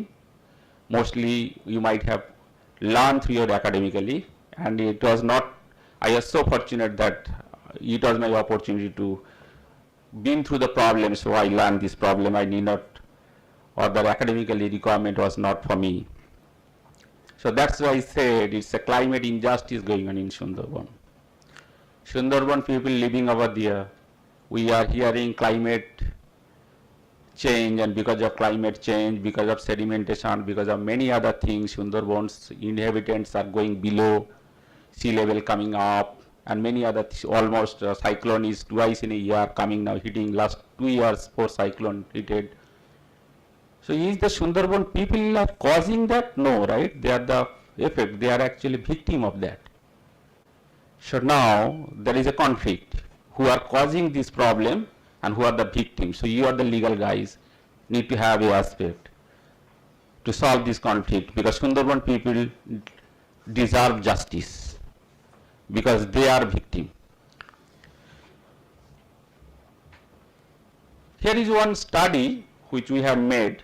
You might have heard AID, Association of Indian Development, and they are volunteers. They made this study last year. Apparently the blue inside the island, the mainland, you will see, and you can predict those are actually rivers, those are not rivers. We are talking about the Benami Bhedi and stream cultures and aquaculture and many other things, right? That's actually mapped, these are the areas actually Benami aquacultures and stream cultures are going on. And those earlier, if you take 200 years old pictures, satellite pictures, you will come to know those was actually river earlier and stream. And now well, those are occupied, this side and both sides of that. And then now it is actually, if you see the island of Sagor, probably it will clear. If you take the blue area also in the part of mainland, but they are doing the stream culture inside. If you see that that Namkhana and the Moshimi island on the top of that also is been taken over. And we have calculated the size. This is exactly the size of Manhattan, or maybe 122 times of Vatican City has been acquired, taken by these guys. And now the current challenge in Sundarban, the Benami, the Chingri Chash, which is going on. তারা mainland এই এমব্যাগমেন্টের এই পারে করছে, মানে inside, তো তার মানে that স্যালিনিটির আরও বেশি গ্রো হয়ে যাচ্ছে, মানে ওরা যতটা বেশি river environmental inside land they are acquiring and they are putting saline water and doing this kind of activities, so salinity is going up inside. In addition of that, the Benami Chingri, or the way they are doing too much pesticide or that antibiotic and other things are using, and after one lot of taking productions, they are releasing that water into Sundarban. So what will be impact in Sundarban ecology? It's a very big matter to think into it. That because Sundarban is a kind of a, so far the crab, shrimp, fishes you guys used to get, those are organic in nature. And now probably is the inorganic matters are going to mixed over there, and we have to see that what will be the big impact in futures. Here another one study, probably Dr. Shogato from Jadavpur University, he did. The right hand side the pictures, you might have seen these kind of pictures many. They are cutting out jungles, taking away. But here is the data.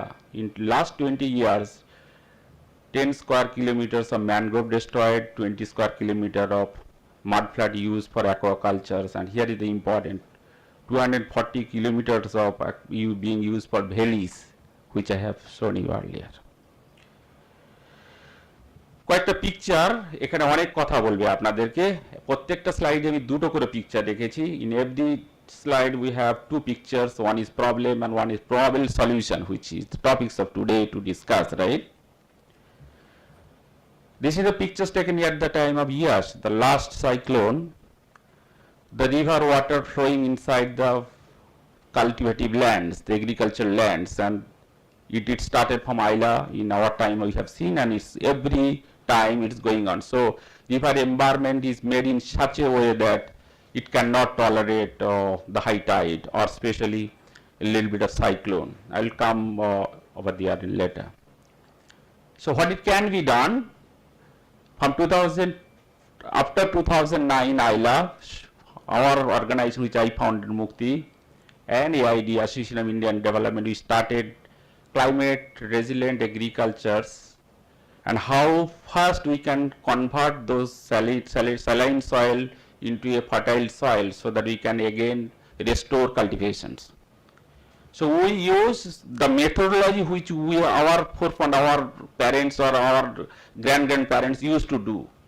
Methodology is leaching method. It's mean like amra chal dhui, jol jeram dhuye fele di.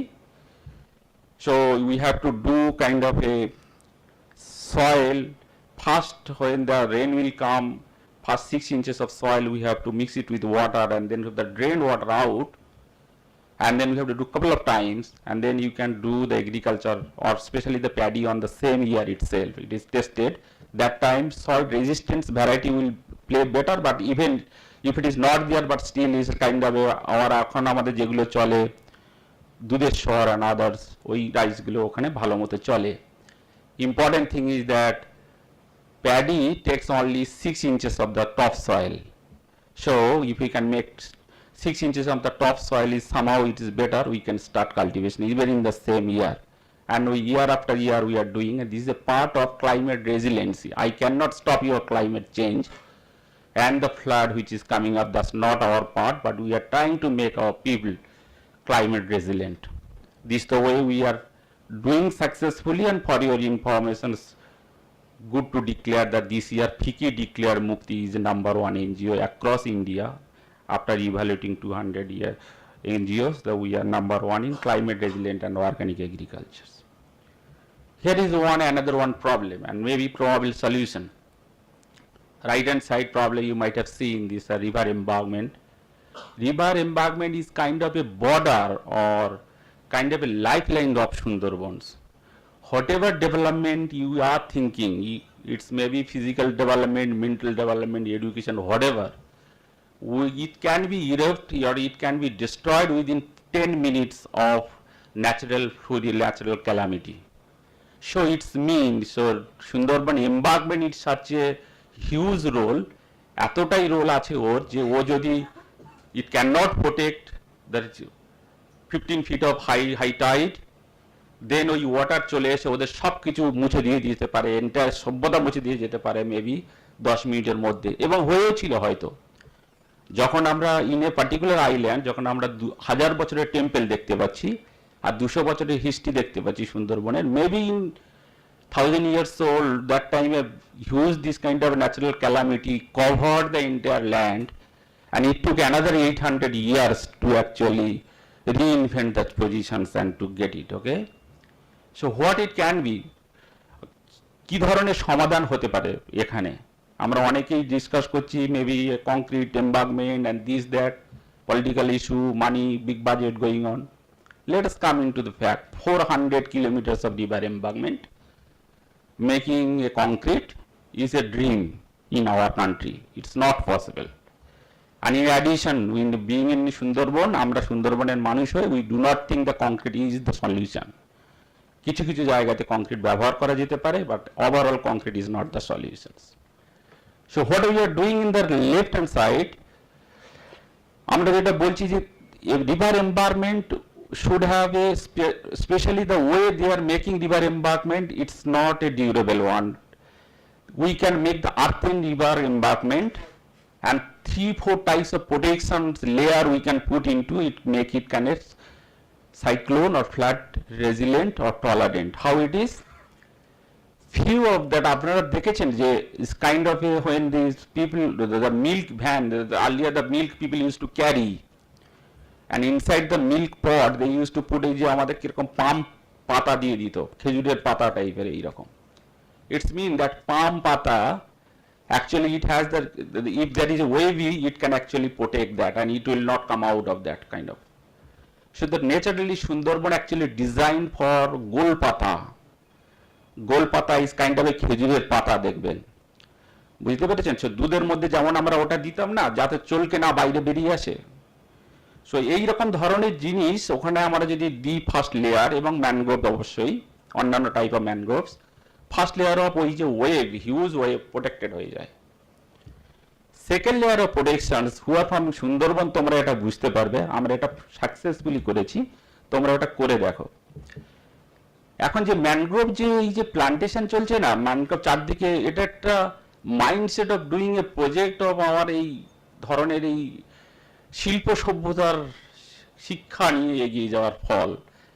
কোনোদিন আমি সুন্দরবনে থেকে আমার realisation হয়েছে Sundarban cannot be mimic, recreate করা সম্ভব নয় কোনো বাই কোনো হিউম্যান বিংস। এক ধরনের কাজ আপনি এখানে প্ল্যান করলেন, প্রচুর নার্সারি তৈরি করলেন আর বসিয়ে দিলেন, সুন্দরবন তৈরি হয়ে গেল। It is not that easy. It's an ecologically, it's a huge hierarchy. Not only, and if you go into it and study jungles, there will be 10 different varieties of species living, helping each other, and other maybe 200 different species or 1,000 different species living each other.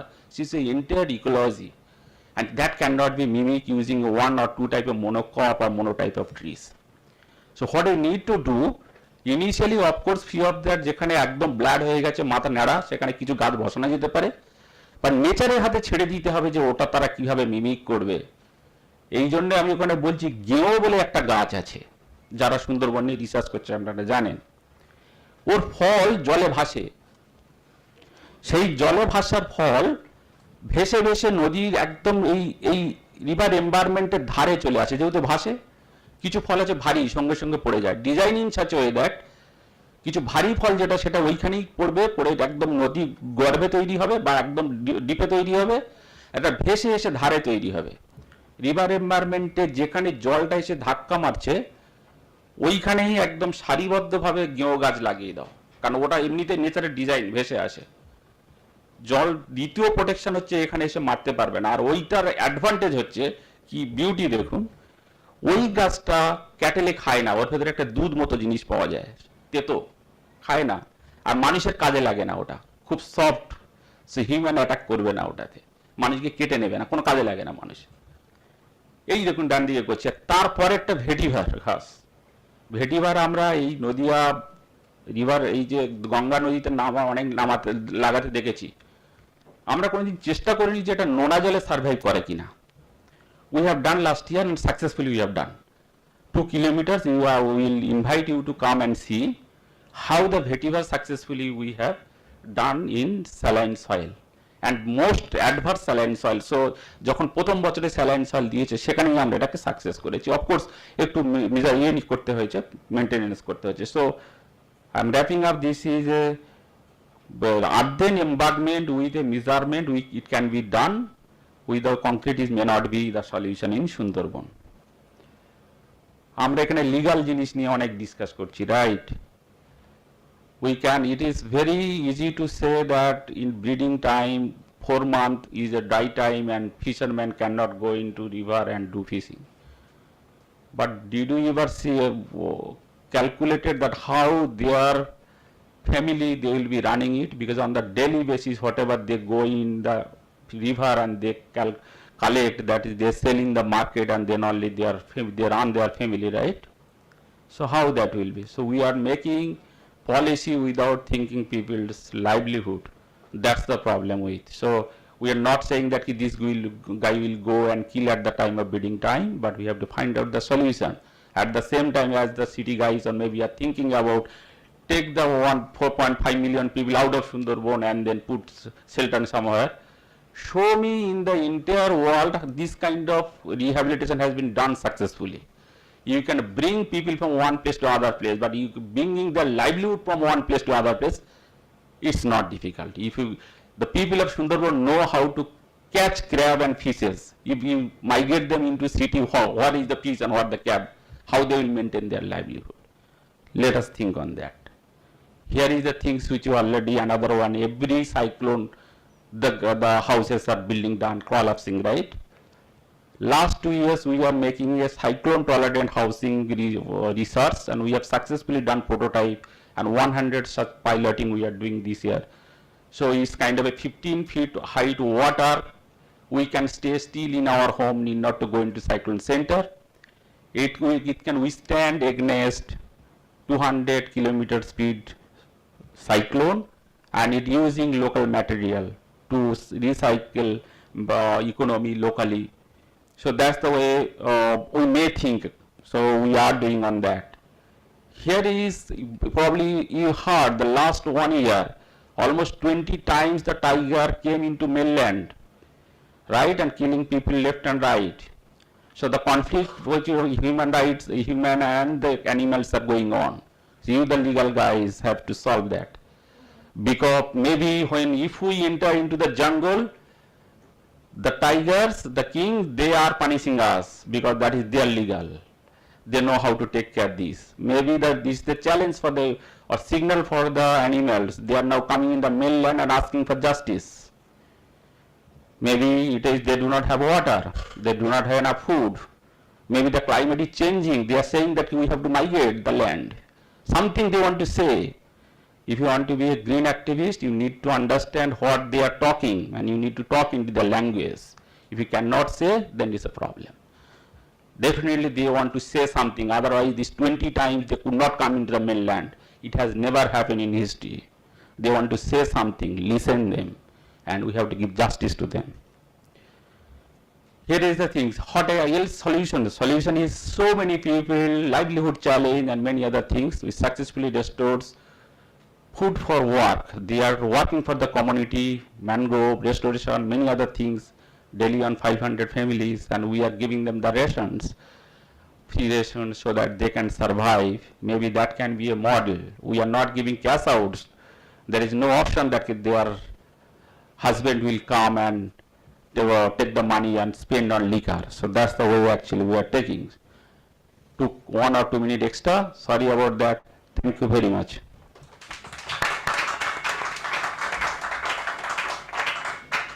Thank you, Shankar sir. We have a documentary presentation, but before that, we'll quickly take few questions. The audience, you can address the question to any of our panel members, including Upasana ma'am, who's online. Ankita ma'am. Hi, thank you so much. It was such a delight to listen to each and every one of you, Mane, Shantanuda, Mukut, Shankarda, everyone. It was just like, I think, the biggest learning experience. This panel was amazing. But I have a question for Shantanu. I have a lot of questions for Shantanu actually, but I'll ask them later. And now I'll just focus on Shankarda. So you were talking about really the extra legal remedies in terms of community empowerment strategies and so on. So you really brought out the topic very well. So I was just asking, which islands have you basically focused on particularly? We started in Jotar Island, it's the next island to Raidigi, but we are spreading across now. Many islands, what we are doing is, we are doing self-help group. We have 30,000 women now connected from many islands. And all our projects is actually we are doing, our project we are doing through, yeah, now it is okay. So our project we are doing through women. So it's one way, it's a women empowerment, and are actually our observation is actually takes care green better, because they think in a different way. Always the men, they think everything they convert into money, and they think, okay, this is the cost of 1,000 rupees or so. I am working dealing with 1,000 rupees, and woman thinks with values. So it's depends. So this kind of mangrove I would request, or other this kind of intervention, if you want to make it sustain, then engaging women is one of the solutions. But I am afraid it is an extra burden to them. Women are already working hard in Sundarbans, and if you engage again in this kind of activities, an extra burden, but to make it sustain, it can be. And most of the, if you go more and more lower society, you will see the males are normally very reluctant of doing this kind of development activities, and women are very hardworking. So my follow-up question to that is that you spoke about Acta Island, where you have done this, one island mainly. But we have also heard and we know that the islands of Sundarbans are as unique as they can be. So they're all very different, right? So সবকটার problems আলাদা আলাদাও আছে অনেক কিছু। Are some of the problems that you talked about, like the natural community-based initiatives যেগুলো করা যায়, are those replicable across many Sundarbans islands? Yes, replicable, when especially the few of the things which I said that the river embarkment issue, it's a common across, right? So few are definitely is a different part to part, but the environmental issue more or less problems same in across the Sundarban, except few coastal or few non-coastal, these are the areas. But is it replicable? But we need to understand, be an activist, be an NGO, it is not our work to take care of a big activity. That is the job of state. We can only do a kind of incubations, do the result, and then show it to the other agencies and motivate them to take it forward for a larger scale. Because problem of in a large scale solutions should be done by state. Whatever criticism you are doing, we can do, but that's the way it is, right? 70% of our tax, direct or indirect, is all together. It goes to state hands, and they have to address this issue. It is not that the 70% tax money coming to me or to any NGOs to solve that. So we have to work in the framework, and criticism or challenge is welcome, but we have to work hands to hands with the state policies, and we have to strengthen, and then we have to think that wherever the government or non-government or other agencies are failing in that critical gap, we need to work so that they can sustain also, because government is not beyond us or above or outside of us. We are also inclusion, we have an inclusion, we are part of government, right? So wherever the other agencies are actually not failing, we have to work as an inclusion, and then we have to replicate it. So as a NGO, I will not encourage to get a lot of money and do a parallel government and do a or parallel forest department, as he was saying, right? Or ideal forest department. That's not my job. So. Thank you so much. Hello. Yeah. So I would like to thank Shankar Haldar sir.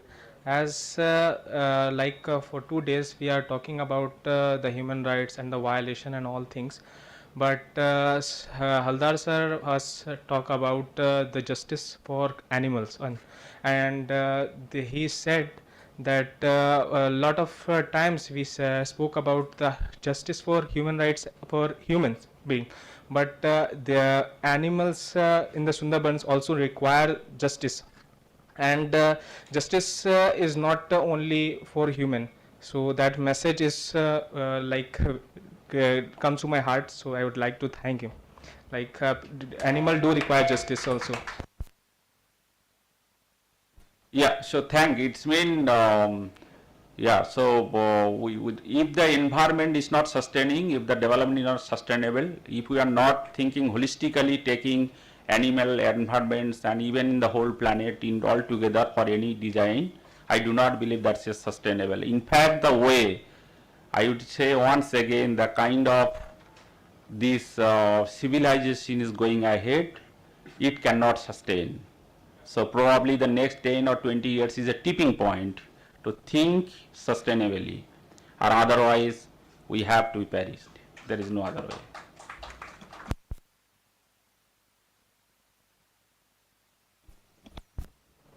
Hello, so I had one question especially directed to Mukut sir. So as we know that the issue is very difficult to speak about, but it's impossible to be silent at the same time. So the question is, sir, you were talking about how you successfully sort of used planting mangrove trees in the Sundarbans and sort of going for an extra legal remedy that way to create an embankment.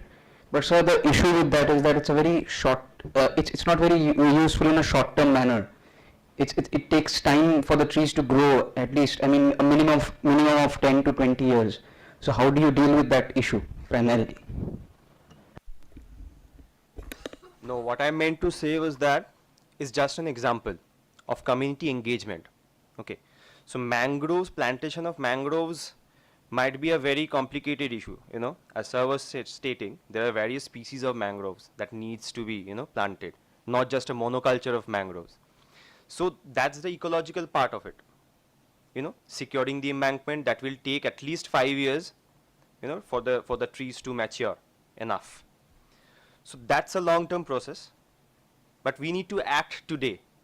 So the best time to plant trees was 20 years back, and the best time is today. So that's the ecological part of it all. But as far as the extra legal remedy is concerned, what I meant to say was that when we are talking about connecting the communities, these actual stakeholders of Sundarbans, we need to engage them in various ways. That was one example. We have various other examples like, providing education. These are being done all across Sundarbans. So we need to bring the civil society, the ground activists, the legal workers, everybody on board. That is how the process should be. So this was one example. That's what I was speaking about. Yeah. Yes, sir. Actually, Shantanu sir also was pointing out that there is this policy of the West Bengal government to sort of, to plant in mangrove trees in a rampant manner, Yeah. and it's inorganized in a way, the way they are planting the trees.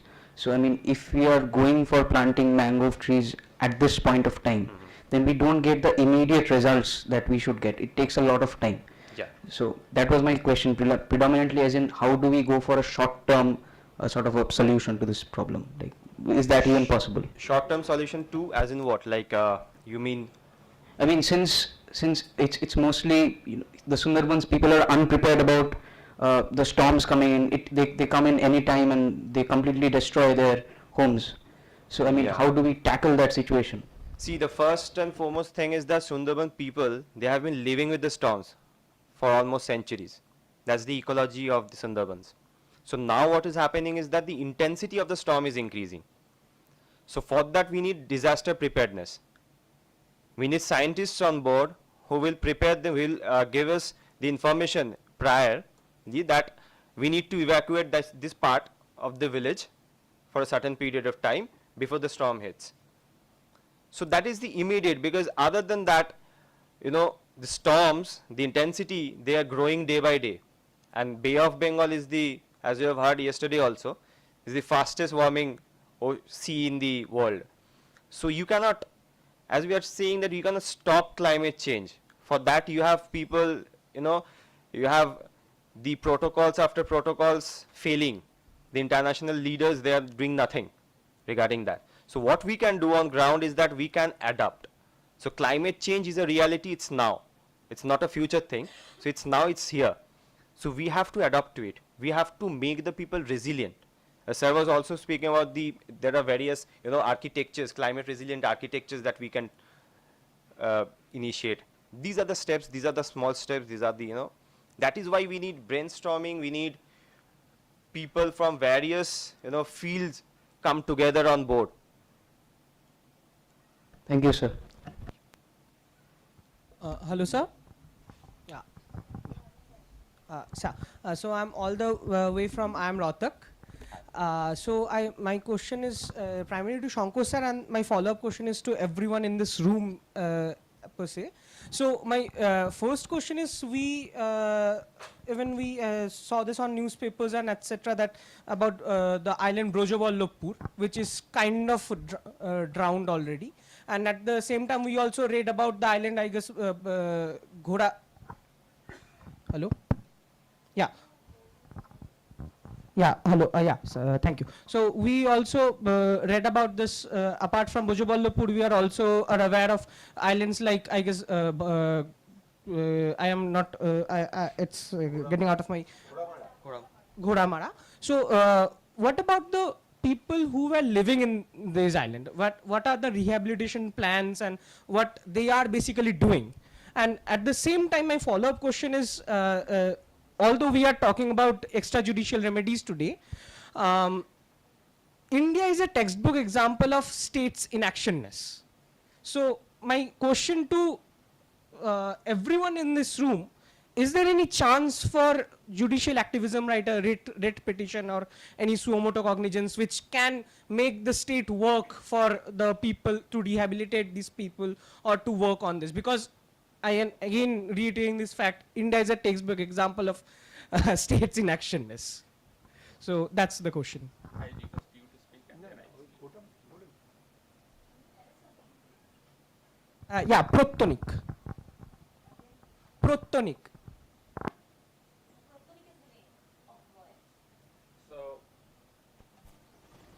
especially the island which are being emerged and then people are being shifted, right, one place to others, those are actually called climate refugee. But to me, they are not only the climate refugee. Because of so many things, when the people, 30% of Sundarbans peoples was living in the island and they were dependent on sea or river or jungles for their livelihood, and their livelihood is at stake. Now they are migrating also in the city as a migrated labor and some other form. They are also a climate refugee because they are the victim of climate as well, right? So, as I said in my speech, that island which 200 years ago, which we have embanked and we started living in, those are immature in natures, soft in natures. Outside over the 200 years, that sediments keep on dropping and it got solid, and now the river, actually the river is taking their path when there is a flow of water. Then it sometimes it's face easy way to go or enter into the soft land, the embankment which is already we are living in. That's the easy path to break and go inside, rather to go into a kind of a newly come up Noyachor or something. So that's why it is changing the path of river, and actually that's why this Goramara and other things are one of the reasons, okay? And second reason, of course, the water rising and others that the expert can say. That's for the dynamics of the river, this is happening. Now the question is coming for rehabilitation of the people. Rehabilitation is always challenging, I will tell you. And as I said, it is very difficult. You say, for example, in Ghoramara of the people or the Lowan island can be migrated to the local nearer another one island where has similar type of livelihood option. Otherwise, these people will be uprooted. Their culture will be uprooted, their livelihood will be uprooted, and they cannot survive. If, say, for example, you are a legal guy, you are an expert and your profession will be in a legal field.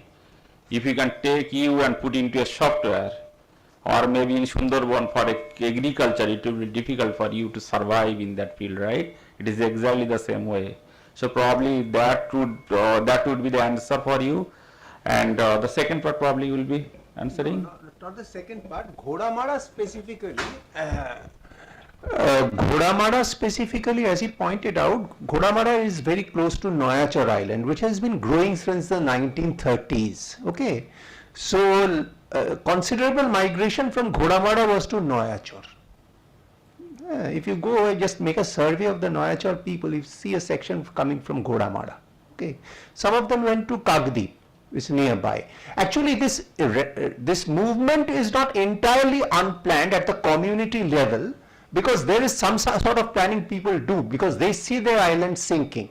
So that is there. What is really absent is an overall state level awareness about how to handle this migration.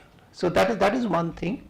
I'll take this 1 second, Shantanu, chip in something that Shankar Babu was saying, and in our discussion regarding the Sundarban, something he brought up was very important, the shrimp cultivation, Benami shrimp cultivation, the Lithopeneus benami, before it was Bagda, Peneus monodon. Bagda is still a threat in Bangladesh. Bangladesh, they still do not have Benami right now, but they have Bagda, and the problem is their salinization of the lands and so on, through this shrimp cultivation. And here it is a real threat in the islands he was mentioning. For example, Namkhana, Chandanpuri, Ishwaripur থেকে শুরু করে তোমাদের সাগর অবধি পরপর উনি তো হিসাব করে দেখিয়েছেন আর কি shrimp farms গুলো হয়েছে. Shrimp farms, the trouble is, for you it might be interesting, most of these shrimp farms have come up in clear violation of the Coastal Aquaculture Authority Act.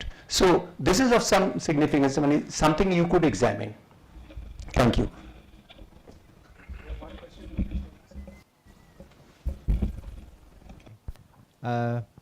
Well, thank you for a very impressive panel, showing us how the people of the Sundarbans are adapting. And obviously Ritvik said yesterday, and absolutely agree, that adaptation is something that we need to focus on.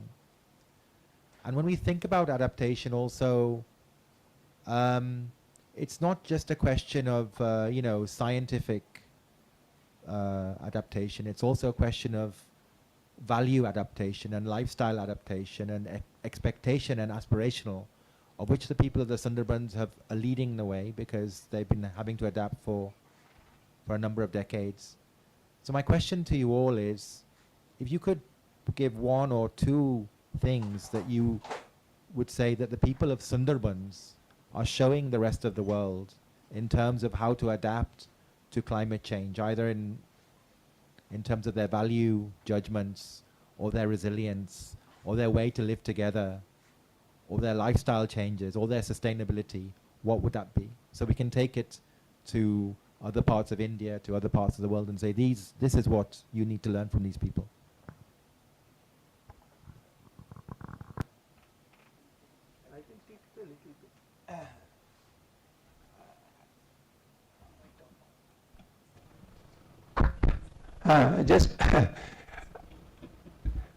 This is a very tempting question because actually, for example, Upasana madam was, he discussed salinity resistant crops, and so did Shankar Babu. It has been my experience in two islands, one in Hingalganj and one in Sandeshkhali too. In both these islands, salinity resistant crops cultivation, the initiative was taken by the community. There were community leaders who took the initiative. In many cases, you see, this kind of work is being done by NGOs who are coming from outside. But in these two islands, it has been my practical experience that this was led by, it was a community initiative, largely involving women, but not entirely confined to women. And they were not only experimenting with salinity resistant crops, they've been experimenting with crops that need less fertilizer, can be grown more local with local resources, and these have been very successful initiatives, but there are severe problems also. This is one thing, and generally the embankment, baadh rakhar, je ladaita, the role of the state has been very shoddy. It has been the community that has kept the embankments from 1830s down to very recent times. It has been the community that has kept these embankments, and so that is a great model. So that is what I could think of. Shankar Babu, bolun. আপনি আরেকটা জিনিস জিজ্ঞাসা করছিলেন, what you are asking that this best practice can be taken to the outside world where similar kind of situation or climate issues is happening. Answer to that, yes, if the situation is exactly like Sundarban, then maybe, but it has to be customized. In every time, everywhere it will be different. Say for example, if because of climate change, if there is any disaster in Uttarakhand or maybe in hilly area, that exactly the solution which we are doing over here may not be applicable. So yes, to some extent we can. Unfortunately, that's a wrong thing. We are doing we are experiencing in first-hand climate change, and if the people are not aware, it will be happening slowly in most of the places in whole world, and maybe we are a pioneer on that. Yes, so who can say that?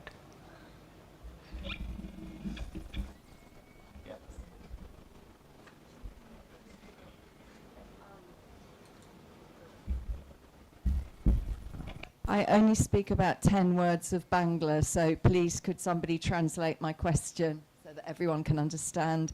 The speakers were so good. I wonder if you would mind sharing your slides, including those of Upasana Ghosh, if she's still here. But I wanted to talk about this idea of the rights of nature in conflict with human rights. The High Court in Uttarakhand recognized that the river Ganges and the river Yamuna have got a right. And today we've been talking about the rights of the forest, the rights of tigers, and how that comes into conflict with the community. But I wanted to ask each of the panelists if they think that there is a way that the community can live harmoniously with the forest. Indigenous communities in other areas take what they need out of the forest, and that enables the forest to regenerate. So do you think that some of the methods of adaptation can be in harmony with nature, so that the rights of nature and the rights of humans cannot conflict with each other? And sorry, one more question. Everyone seems to have very good ideas about adaptation. Is there any kind of network to exchange this information? I think you've said the government is not really coordinating, and if there isn't, could we try to form some kind of network amongst some of the people who've come here today, or do you already have it? Thank you. I'll try a rough translation. আমি চেষ্টা করছি ওনার প্রশ্নটার অনুবাদ করতে। উনি দুটো প্রশ্ন করেছেন। আজকে আলোচনার মধ্যে একটা পয়েন্ট উঠেছে, সেটা হচ্ছে যে নেচারের অধিকার, অর্থাৎ আমরা জল জঙ্গলে জন্তু জানোয়ারদের যে পরিবর্তনটা দেখছি সেই সন্দর্ভে তাদের অধিকারের প্রশ্ন আর তাদের অধিকার মানব অধিকারের সাথে যে কনফ্লিক্টটা হচ্ছে, সংঘর্ষটা হচ্ছে, সেই ভূমিকাতে উনি পট্টভূমিতে সেইটাতে আলোচনা করছেন উত্তরাখণ্ডের একটা হাইকোর্টের জাজমেন্টে, যেখানে নদীর একটা অধিকার আছে সেটা বলা হয়েছিল। এইটাকে মাথায় রেখে ওনার প্রশ্ন হচ্ছে যে সুন্দরবনের ক্ষেত্রে তাহলে জঙ্গল বা জীবজন্তুর অধিকার, মানুষের সাথে সংঘর্ষ, এই দুটো জায়গাতে আমরা যারা প্যানেলিস্টে আছি তারা কি মনে করছেন যে কোনোভাবে এটা সুস্থায়ীভাবে দেখা যেতে পারে কিনা, এক নম্বর। দু নম্বর হচ্ছে ওনার প্রশ্নটা যে একটা পয়েন্ট যেটা আমাদের আলোচনা থেকে উঠে আসছে, সরকার, সরকারি আধিকারিক, বিভিন্ন বিভাগ সরকারের, তাদের মধ্যে কথাবার্তা, তাদের মধ্যে যোগসাযোগ নিয়ে একটা সমস্যা আছে। নিজেদের মধ্যেও কাজকর্ম নিয়ে বিভিন্ন জায়গাতে খাপে খাপে লোকে কাজ করছে। কোনো কি এরকম চ্যানেল নেটওয়ার্ক আছে কিনা যেখানে সকলের সাথে জুড়ে আলোচনাটা করা যেতে পারে? যদি না থাকে, আমরা কি সেরকম কোনো নেটওয়ার্ক বা এরকম কোনো যোগসাযোগ বানানোর চেষ্টা করতে পারি কিনা?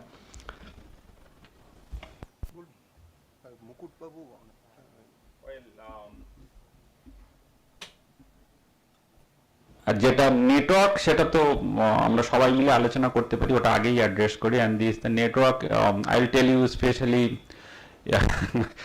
I always say that the nature of Bengalis is a little different, you know. We cannot work in a large group and in network. So it's a, we think that we are everyone is a empowered person. If there is a 4 or 5 people, then there will be 2 groups. So I am ready to work.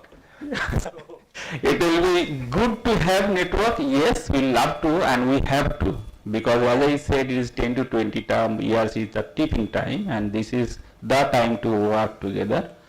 And especially the NGOs or the activists, they work with very limited resources and they progress in certain area only. So it is a network will give a good strength to fight against this.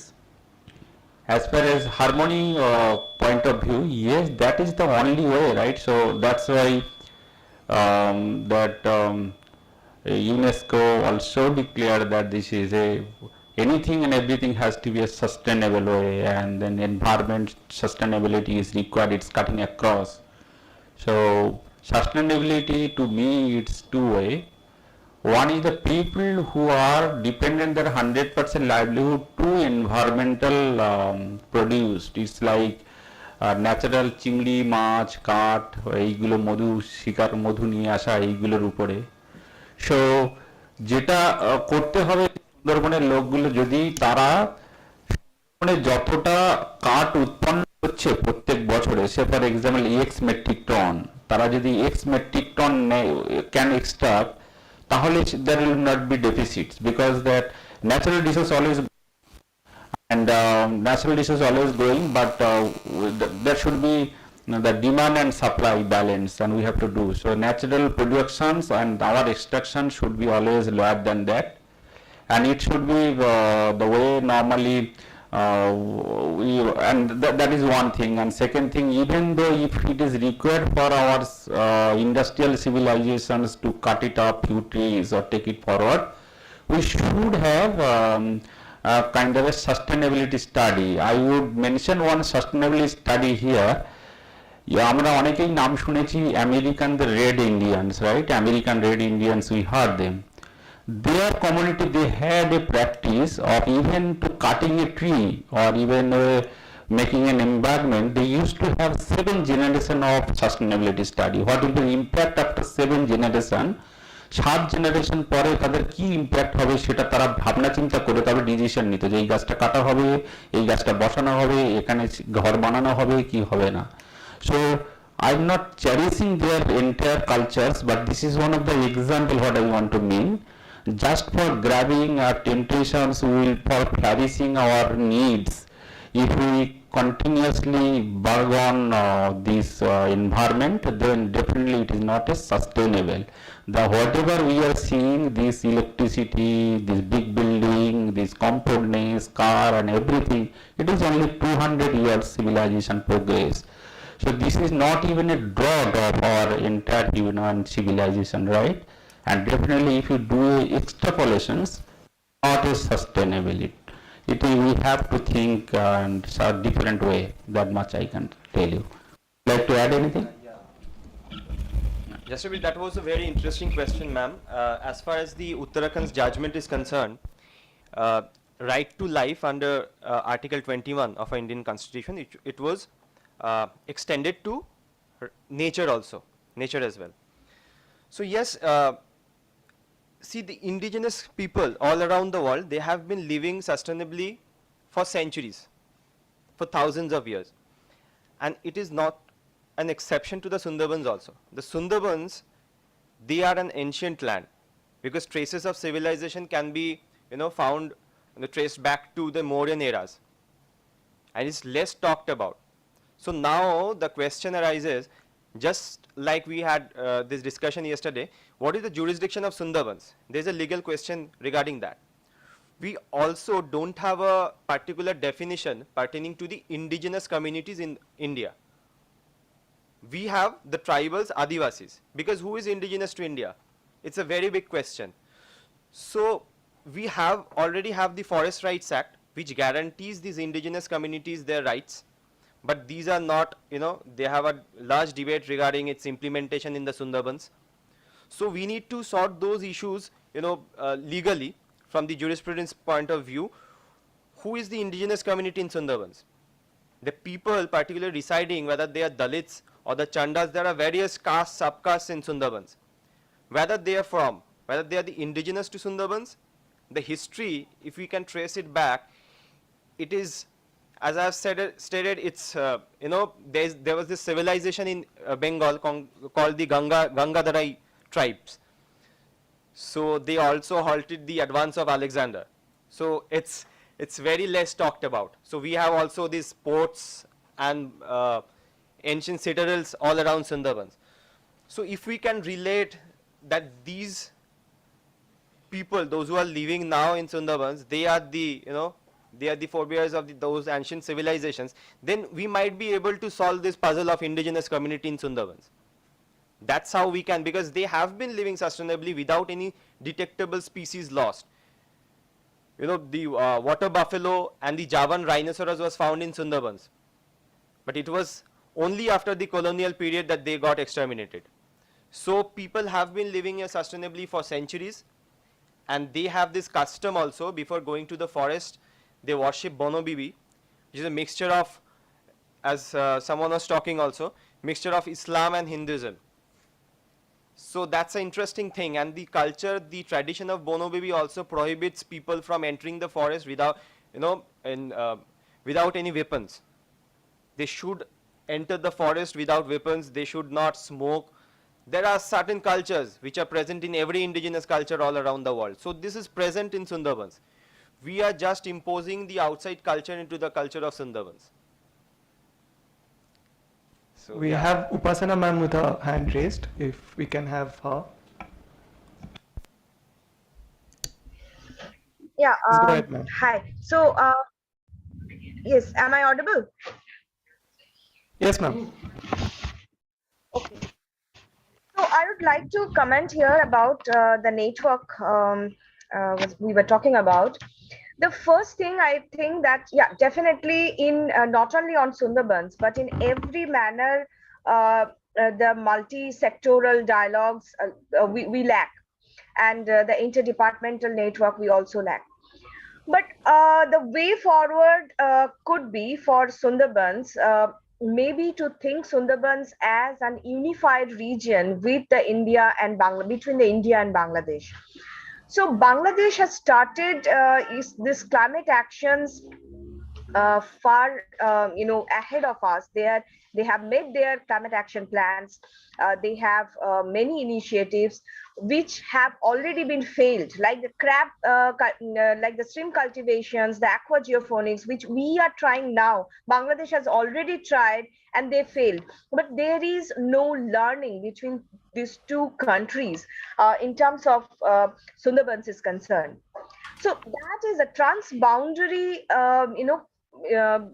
the platform to discuss the problems of regions like Sundarbans could be a way forward. And if we could learn from each other that what they have done, what we have done, and it would be a way forward. It can be. So that's I would like to stress all of you. So if we can think in that way. So Sundarbans as a unified region beyond the political boundary. So that can be a way forward, possible way forward. Yeah, thank you. Sorry. Thank you, ma'am. I understand there are more questions, but we have a presentation by Taposda here, who is present with us from Sundarbans Shramojievi Moncho. Do we have time, or should we need to go into the presentation? Follow. Okay.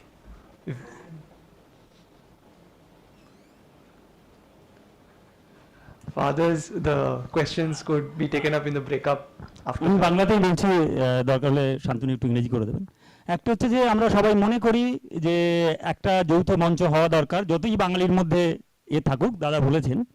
আর একটা হচ্ছে যে প্রশ্নটা খুব সবাই মিলে বলেছেন যে প্রকৃতির যে সুরক্ষা, জঙ্গলের সুরক্ষা এবং ওয়াইল্ড লাইফের যে সুরক্ষা, সেটার জন্য অলরেডি সুন্দরবন সুরক্ষিত। শান্তনুদা একদম প্রথম থেকেই উল্লেখ করে দিয়েছেন যে 1972 সালে ওয়াইল্ড লাইফ প্রোটেকশন অ্যাক্ট হয়, 1973 সালে ডিক্লেয়ার করা হয় সুন্দরবন টাইগার রিজার্ভ, 1976 সালে ডিক্লেয়ার করা হয় 3টে ওয়াইল্ড লাইফ স্যাংচুয়ারি, 1978 সালে প্রোটেক্টেড এরিয়া ডিক্লেয়ার করা হয়, 1984 সালে ডিক্লেয়ার করা হয় ন্যাশনাল পার্ক, 1985 সালে ওয়ার্ল্ড হেরিটেজ সাইট, 1989 সালে বায়োস্ফিয়ার রিজার্ভ এবং একদম লাস্টে 2007 সালের 30শে ডিসেম্বর ডিক্লেয়ার করা হয় ক্রিটিক্যাল ওয়াইল্ড লাইফ হ্যাবিট্যাট। প্রথমত হচ্ছে যে এটা অত্যন্ত বেনিয়মী ওয়াইল্ড লাইফ হ্যাবিট্যাট ডিক্লেয়ার করা হয়, যে wild life forest right act চালু হচ্ছে অফিসিয়ালি 2007 সালের 31শে ডিসেম্বর। ঠিক তার একদিন আগে ওরা ডিক্লেয়ার করে দিল, without any consultation of local people and local expert, declare করে দিল যে ওয়াইল্ড লাইফ হ্যাবিট্যাট। প্রথমে ওয়াইল্ড লাইফ করে এখন টাইগার হ্যাবিট্যাট করেছে, যেখানে এই আইনটা ইমপ্লিমেন্ট করা যায় না। তো প্রথমত হচ্ছে অলরেডি ভীষণ প্রোটেক্টেড, শুধু এখন যদি দরকার যে সুন্দরবনের মানুষ, পরিবেশ, জঙ্গল, বাঘ একসাথে বাঁচতে পারে কিভাবে, সেটা হলে আমার মনে হয় প্রকৃতি, ওয়াইল্ড লাইফ এবং মানুষ একসঙ্গে বাঁচবেন। এত সব করা হয়েছে মানুষগুলোকে প্রকৃতি থেকে দূরে সরানোর জন্য। আমাদের মনে হয়েছে, আমাদের স্টাডিজে তাতে মনে হয়েছে যে প্রত্যেকটা জিনিস করা হয়ে মানুষকে প্রকৃতি থেকে বিচ্ছিন্ন করা হয়েছে, তাদের কাছে টানা হয়নি। এটাকে যদি মানুষের অধিকারের কথা মাথায় রেখে এটা যদি ইমপ্লিমেন্ট করার চেষ্টা করা হয়, আমার মনে হয় সেটা ওয়াইল্ড লাইফও প্রোটেক্টেড থাকবে, মানুষও প্রোটেক্ট থাকবে। ধন্যবাদ। Okay. Very quickly, he raised 2 points. One, of course, he welcomes the concept of networking. The other is, of course, the protective regime, the several laws that have come in place, declared protective zones in Sundarban, including the Wildlife Protection Act and creation of a critical wildlife habitat, or tiger habitat, just before Forest Rights Act was enacted. So his point here is that the laws that has been implemented has mostly been done to ensure that the people are separated from the environment and to create invalid zones, not with the perspective of coexistence and cohabitation. And that is what I think, and he suggests that law and policies should aim towards going forward. Thank you. I know there are other questions, but we really do have to break for the documentary presentation today. Thank you to all the panelists. Thank you, ma'am, who's with us online. Thank you for being with us. Thank you to all the audience members and for your lovely questions.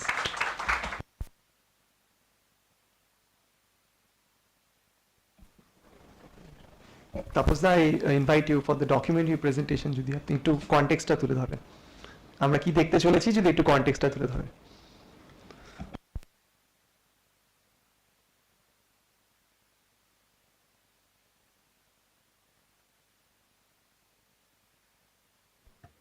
Hello,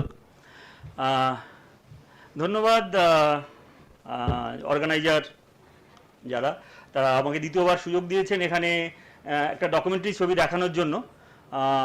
ছবিটা খুব important এই কারণে যে কালকে আমি বলেছিলাম যে বনাধিকার আইন বা ফরেস্ট রাইট অ্যাক্ট 2006 সালে থেকে ইমপ্লিমেন্ট হওয়ার কথা, কিন্তু সেটা 2007 সালের 31শে ডিসেম্বরের পর থেকে ইমপ্লিমেন্ট হওয়া উচিত।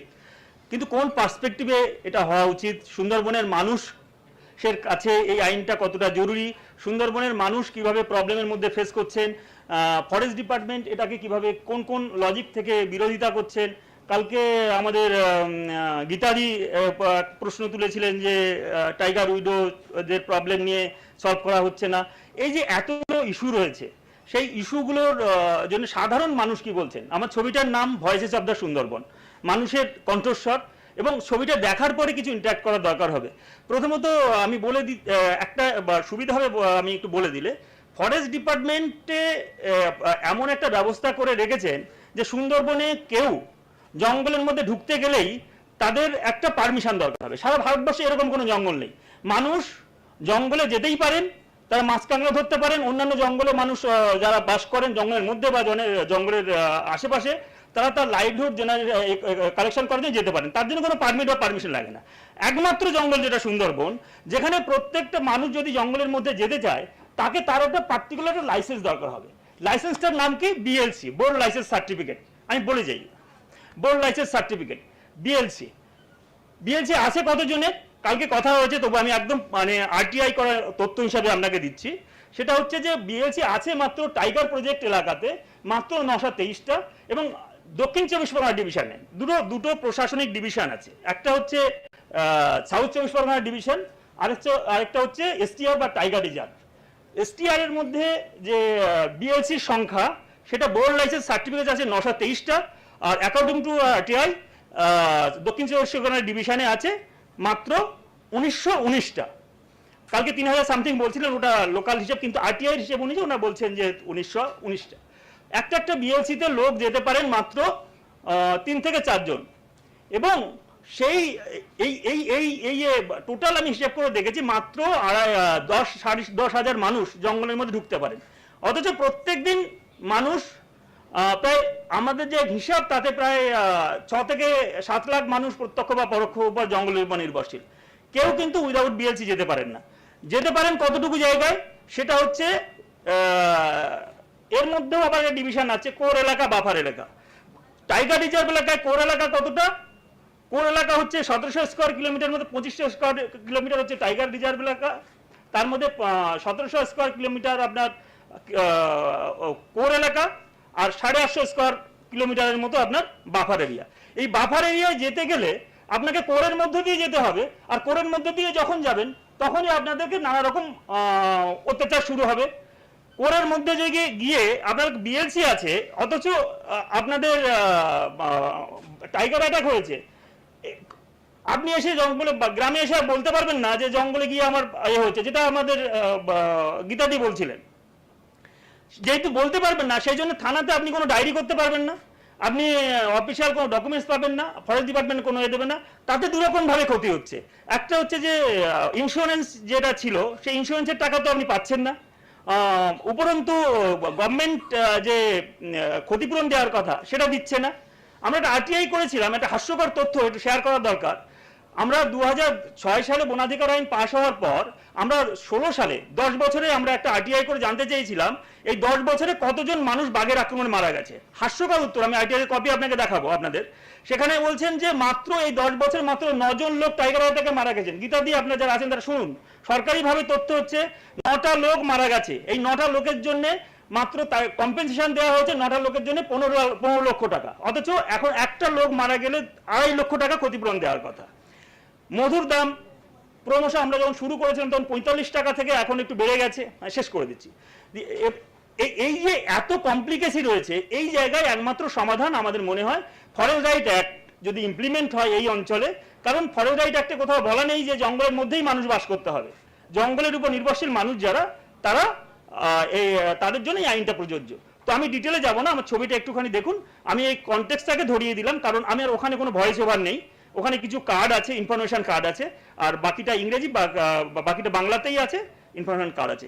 ধন্যবাদ, ধন্যবাদ। Acha, so we have Meghna here, who will be translating most of what was said. The only issue is that our international speaker joining us, and we have to really stick to time.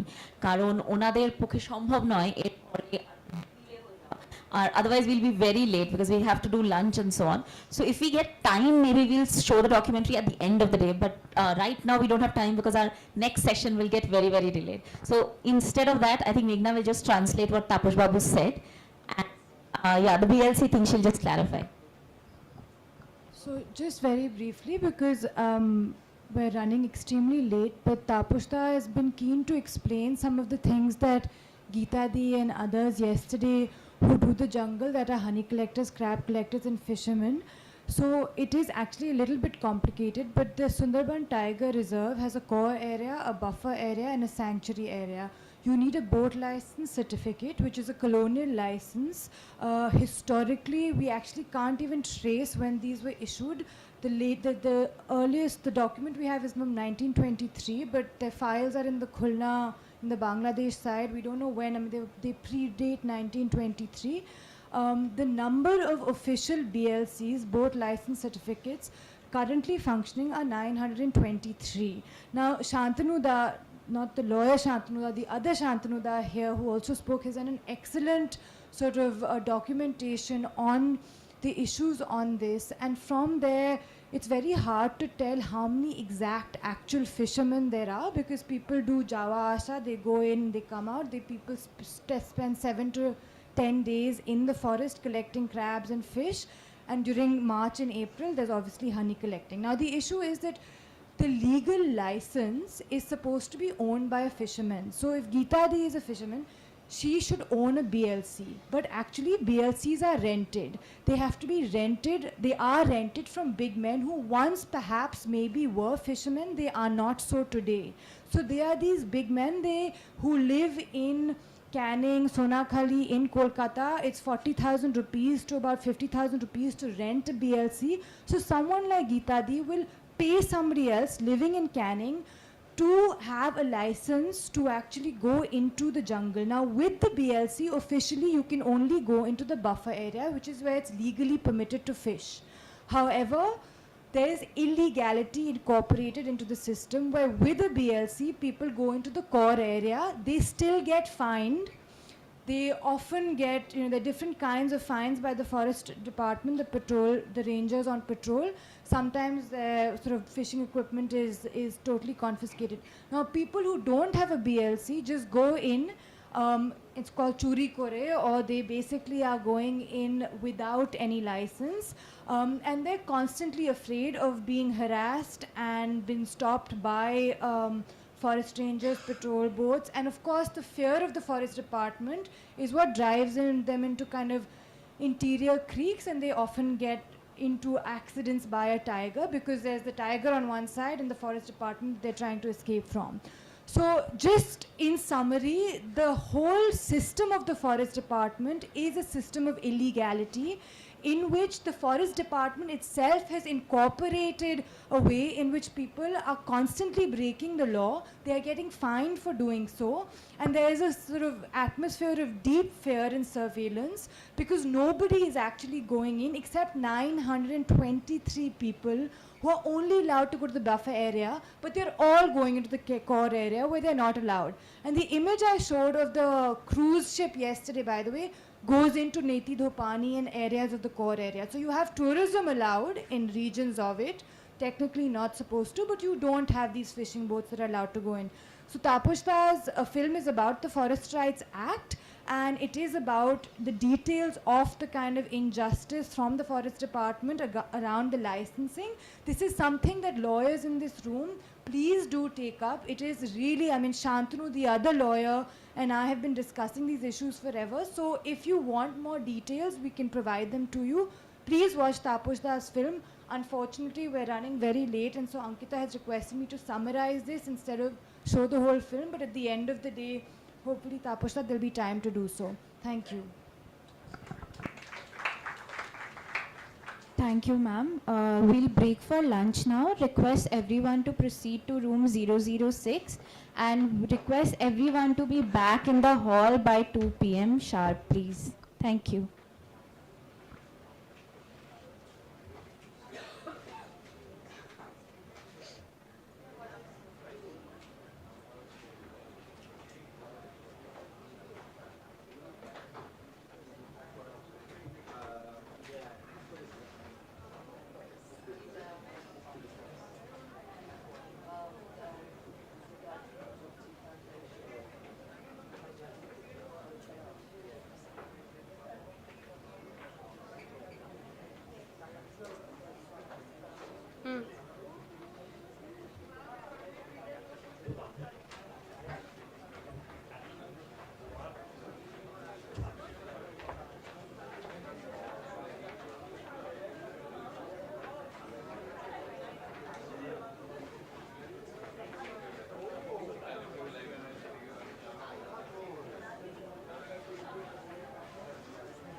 That was the idea of the first panel, wasn't it? And then, yeah. I mean, it might come, the example can be from Rampal maybe, that the money, because we're having a session on Rampal, the money, the outlaws.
Yeah, yeah. I have logged in.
Hi.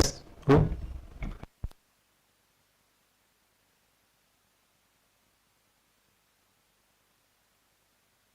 Hi, Surya, can you hear me? Can you not hear me? Hi, Krishandev.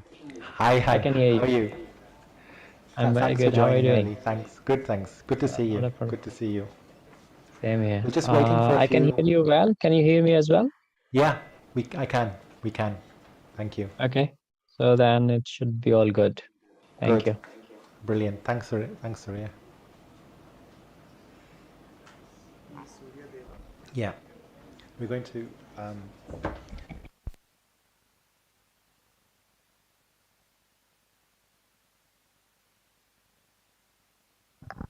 Welcome back, everyone. We'll be starting with a short discussion on, there's going to be a presentation on the Rampal coal plant and surrounding activism.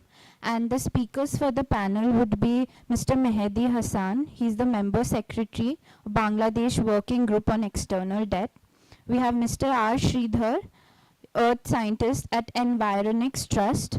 And we also have Dr. Surya Deva, former chair of the UN Working Group on Business and Human Rights. And all of them will be joining us virtually today. And we have with us Krishnendu Mukherjee, sir. He'll be conducting the discussion. Okay, so there's a slight change in your program. So we're taking Professor Surya Deva in the earlier session on transnational legal remedies for climate justice.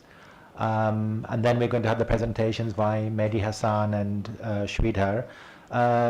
Dr. Surya Deva is a professor at Magari Law School, Center for Environmental Law, and former chairperson of the UN Working Group on Business and Human Rights. Are you ready to start the session? Where's Ankita? Okay, all right.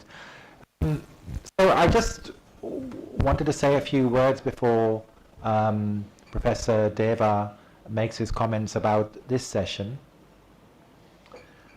So over the last 2 days, we've heard wonderful examples of local and national remedies in the Sundarbans region, in India and in Bangladesh. Do you want to translate, Santu? আমরা এখন দুদিন ব্যাপী এই যে আলোচনা পর্ব চলছে তাতে আমরা মূলত স্থানীয় আর দেশীয় স্তরে কি ধরনের আইনি এই সমস্যাগুলো যেগুলো নিয়ে আলোচনা করেছি তার আইনি মোকাবিলা কিভাবে করা যায় সেটা নিয়ে শুনেছি। But as we know, climate change, or more aptly named global warming, is a global phenomena and needs to be solved on a global level. And Professor Deva will speak about how his experience of how global warming has been tackled or should be tackled on a global level. And Mehdi Hassan and R. Sridhar will talk about a power plant just across the border from the Indian side of the Sundarbans and on the Bangladesh side of the Sundarbans. কিন্তু যে সমস্যার প্রেক্ষাপটে আলোচনাগুলি হয়েছে, বিশ্ব উষ্ণায়ন আর জলবায়ু পরিবর্তন, এগুলো তো খালি আমাদের দেশীয় স্তরের সমস্যা না, এগুলো বিশ্ব স্তরের সমস্যা। তাই আমরা প্রফেসর সূর্য দেবার কাছ থেকে শুনবো বিশ্ব স্তরে বা অন্যান্য দেশীয় স্তরে, আন্তর্দেশীয় স্তরে এই নিয়ে কি টাইপের আইনি আলোচনা হচ্ছে। এরপরে আমাদের সাথে যুক্ত হবেন প্যানেলিস্টে মেহেদি হাসান আর আর শ্রীধর। এনারা দুজন রামপাল কোল প্ল্যান্ট নিয়ে একটু এই বিষয়ে একটু কথাবার্তা বলবে। The Rampal coal plant, which is only 14 kilometers from the Bangladesh Sundarbans, shows that climate change is not just about historic injustice caused by emissions in the developed world, but that this injustice continues through projects which directly or indirectly affect the Sundarbans and its people, but from which they will not benefit. Rampal কোল প্ল্যান্টটি বাংলাদেশ বাংলাদেশের সাইডে সুন্দরবন থেকে অন্তত হয়তো 14 kilometre দূর, কিন্তু এই কোল প্লান্টের ফলে একটা মানে প্রভাব পড়ছে আমাদের দেশের অন্তর্গত সুন্দরবন এলাকার ওপরও, আর সেখানকার বসবাসকারী মানুষজনদের ওপরেও। তো এই দুটো নিয়েও বিষয়বস্তু নিয়ে কথা বলা হবে। And of course, as we all know, borders, artificial borders made by men, make no sense for the people and biodiversity of the Sundarbans. It's one of the paradoxes of global warming that, like coronavirus, the solutions to global warming are mostly considered within national boundaries when it is, of course, a global problem. And therefore this session is dedicated to looking beyond national boundaries to see how we can collectively and collaboratively provide initiatives in tackling this very serious issue.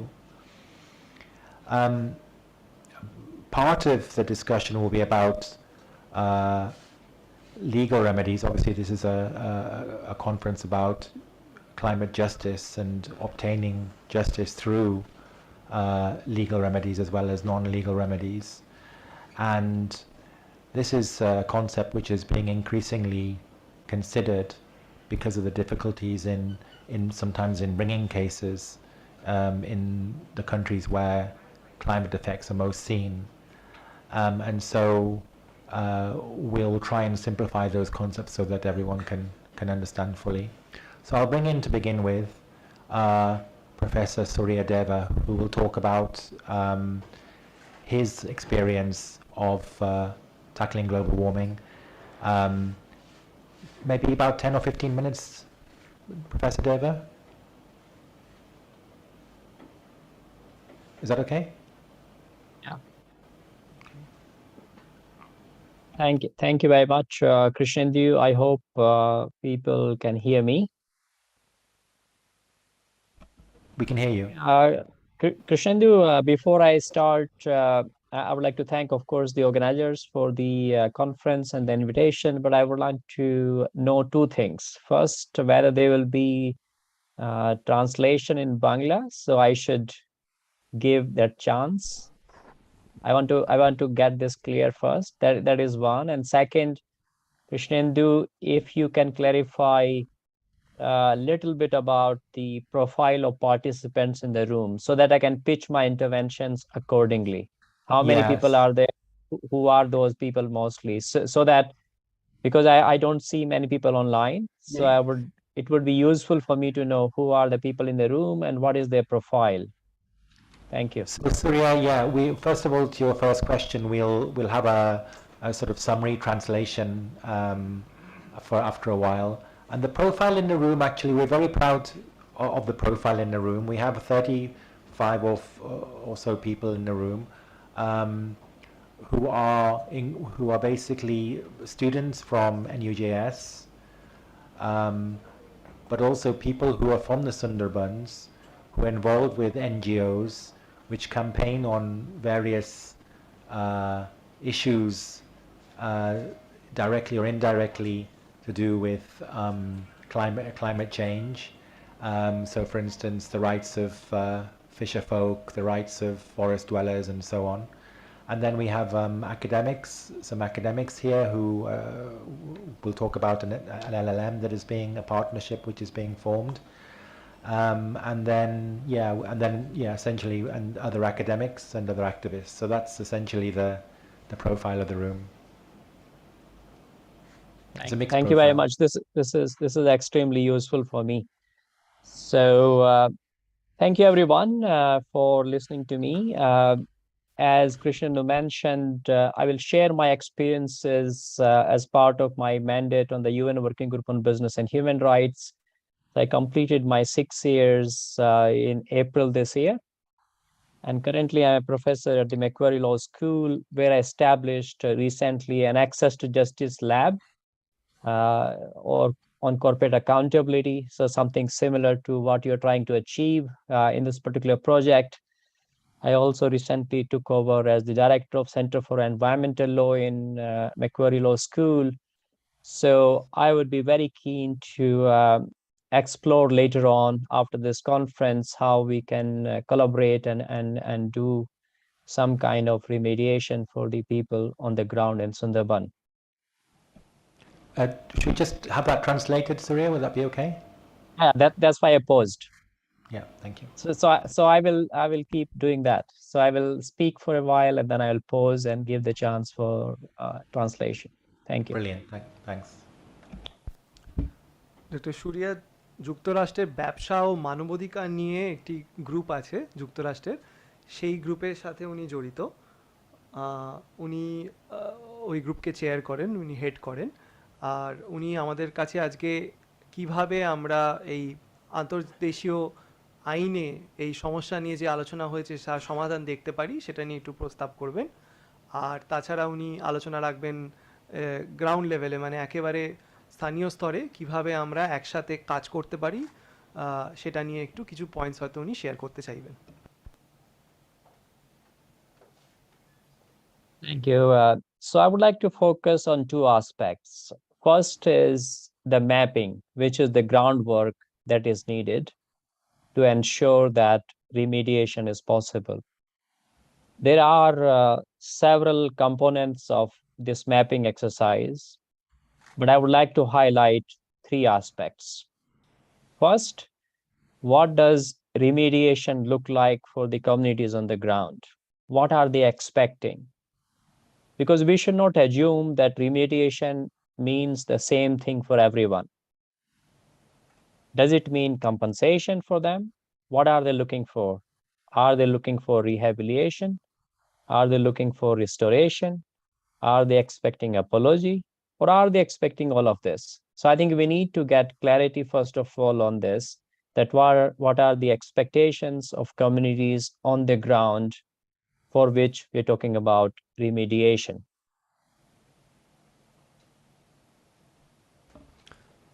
উনি প্রথমে বললেন যে আমরা এই সমস্যার সমাধানের মানচিত্র একটা তৈরি করা দরকার আছে, আর সেখানে সমাধান কথাটার অর্থ এক একজনের জন্য আলাদা হতে পারে। কারোর জন্য সেটা ক্ষতিপূরণ হতে পারে, কারোর জন্য সেটা পুনর্বাসন হতে পারে, কারোর জন্য সেটা অন্য কিছু, বা পুরোটাই সকলের জন্য এই পুরো তিনটেই হতে পারে। তাই এটা আমাদেরকে মাথায় রেখে সবার আগে চলতে হবে, এই মানচিত্রটা তৈরি করাটা তাই সবার আগে দরকার।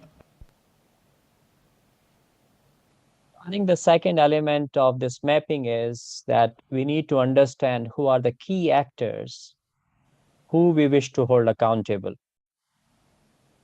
And these key actors could be the government agencies, whether on the India side or on the Bangladesh side. These could be public sector undertakings that are involved. They could be private companies that are involved. Or sometimes we also need to go one step further and try to find out who are the shareholders in these public sector undertakings or private companies, or who are providing the finance to this particular project. And that is where international financial institutions may become relevant. আমাদেরকে দেখতে হবে যে কারা কারা দায়ী বিভিন্ন সমস্যার জন্য। কখনো কখনো সেটা সরকার হতে পারে, বাংলাদেশ সরকার, ভারতবর্ষের সরকারের কোনো বিভাগ বা ভাগ। কখনো কখনো সেটা কোনো মানে সরকারি কোনো কোম্পানি বা সরকারি কোনো বিভাগের দায় হতে পারে।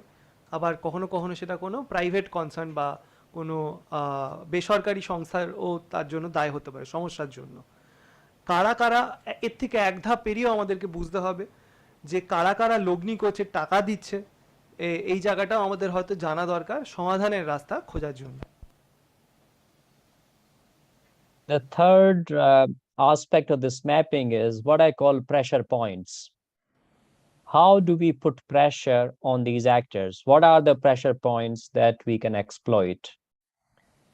So if we have the shareholders or consumers of these companies based, let us say, in Europe or somewhere else outside India and Bangladesh, can we try to use those pressure points outside South Asia? I think that is quite crucial in my view when we talk about transnational litigation or transnational remediation aspects. So identification of those pressure points will be crucial. উনি তৃতীয় point হিসেবে pressure পয়েন্টের কথা বলছেন, অর্থাৎ যারা যারা দায়ী তাদের উপর চাপ সৃষ্টি করা কিভাবে সম্ভব, তার জন্য তারা কোথায় অবস্থিত, বা তাদের লগ্নিকররা যারা, বা তাদের কোম্পানিতে বেসরকারি সংস্থাতে যারা শেয়ার আছে, বা যাদের একটা সেই বেসরকারি সংস্থার সাথে যারা জড়িত পয়সা দিয়ে, তারা কোথায় অবস্থিত এটা জানাটা খুব দরকার আছে। আমরা যে আলোচনাতে ঢুকতে চলেছি, অর্থাৎ আন্তর্দেশীয় আইন নিয়ে বা ওকালতি নিয়ে, সেটার আগে এইটা চিহ্নিতকরণ করাটা খুব দরকার।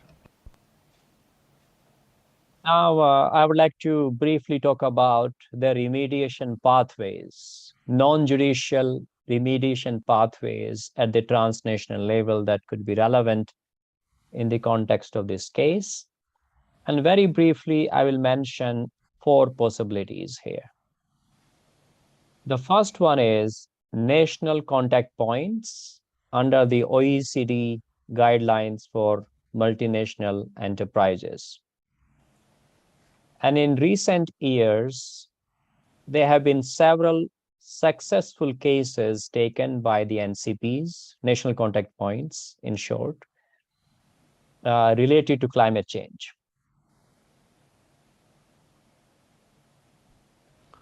সমাধানের সূত্রধারা ধরে যে আলোচনাটা হচ্ছে, তাতে প্রথম 4টে পয়েন্টের মধ্যে উনি প্রথম পয়েন্টটা নিয়ে বললেন যে ওইসিডির গাইডলাইন, কিছু গাইডলাইন আছে বহুজাতিক সংস্থা যারা ইন্ডিয়াতে কাজ করে তারা কিভাবে কর্মপদ্ধতি নেবে সেটা নিয়ে কিছু আইনি ধারা আছে বা গাইডলাইন আছে, আর সেইটা অমান্য করলে তাদের বিরুদ্ধে সম্প্রতি কিছু কিছু দেখা গেছে যে ওকালতি করে লাভ হয়েছে, তাদের বিরুদ্ধে কিছু কিছু চাপ সৃষ্টি করা গেছে বা তাদের কাছ থেকে ক্ষতিপূরণ ইত্যাদি পাওয়া গেছে। Now, neither India nor Bangladesh is an OECD country.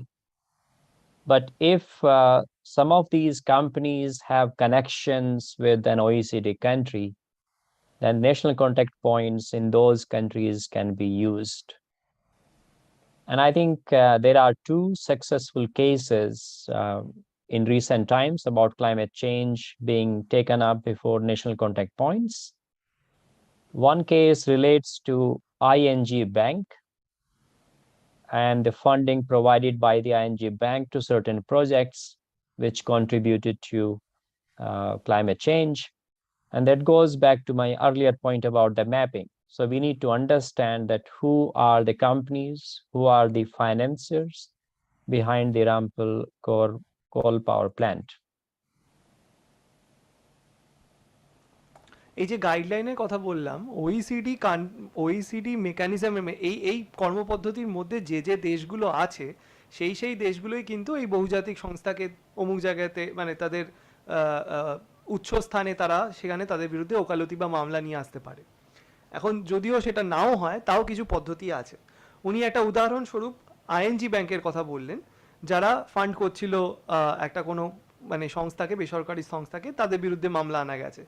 এটা আবার চলে আসছে তার আগের পয়েন্টের সাথে, চিহ্নিতকরণ করতে হবে কি না কারা কারা দায়ী আর তাদের পেছনে লগ্নিকারী বা কারা ফান্ডিংটা দিচ্ছে, টাকা পয়সার উৎসটা কোথায়, সেটা কি দেশে না বিদেশে, বিদেশে হলে কোন জায়গাতে, তার পেছনে কোনো ব্যাংক আছে কিনা, এইটা। And the second case is against Shell company for its activities in Nigeria. And both these cases involved climate change elements, and these are potentially successful cases of non-judicial grievance mechanism being used against companies.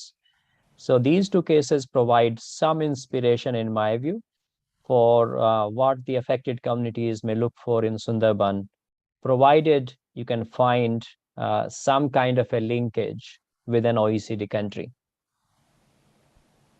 দ্বিতীয় উদাহরণ হিসেবে উনি বলেন অনেক ক্ষেত্রে কোম্পানিরা আরেকটি company খাড়া করে নিজেদের নামটাকে গোপন করে রেখে অন্য কোম্পানির মাধ্যম দিয়ে কিছু কাজ করার জন্য, এটাকে শেল কোম্পানি বলে।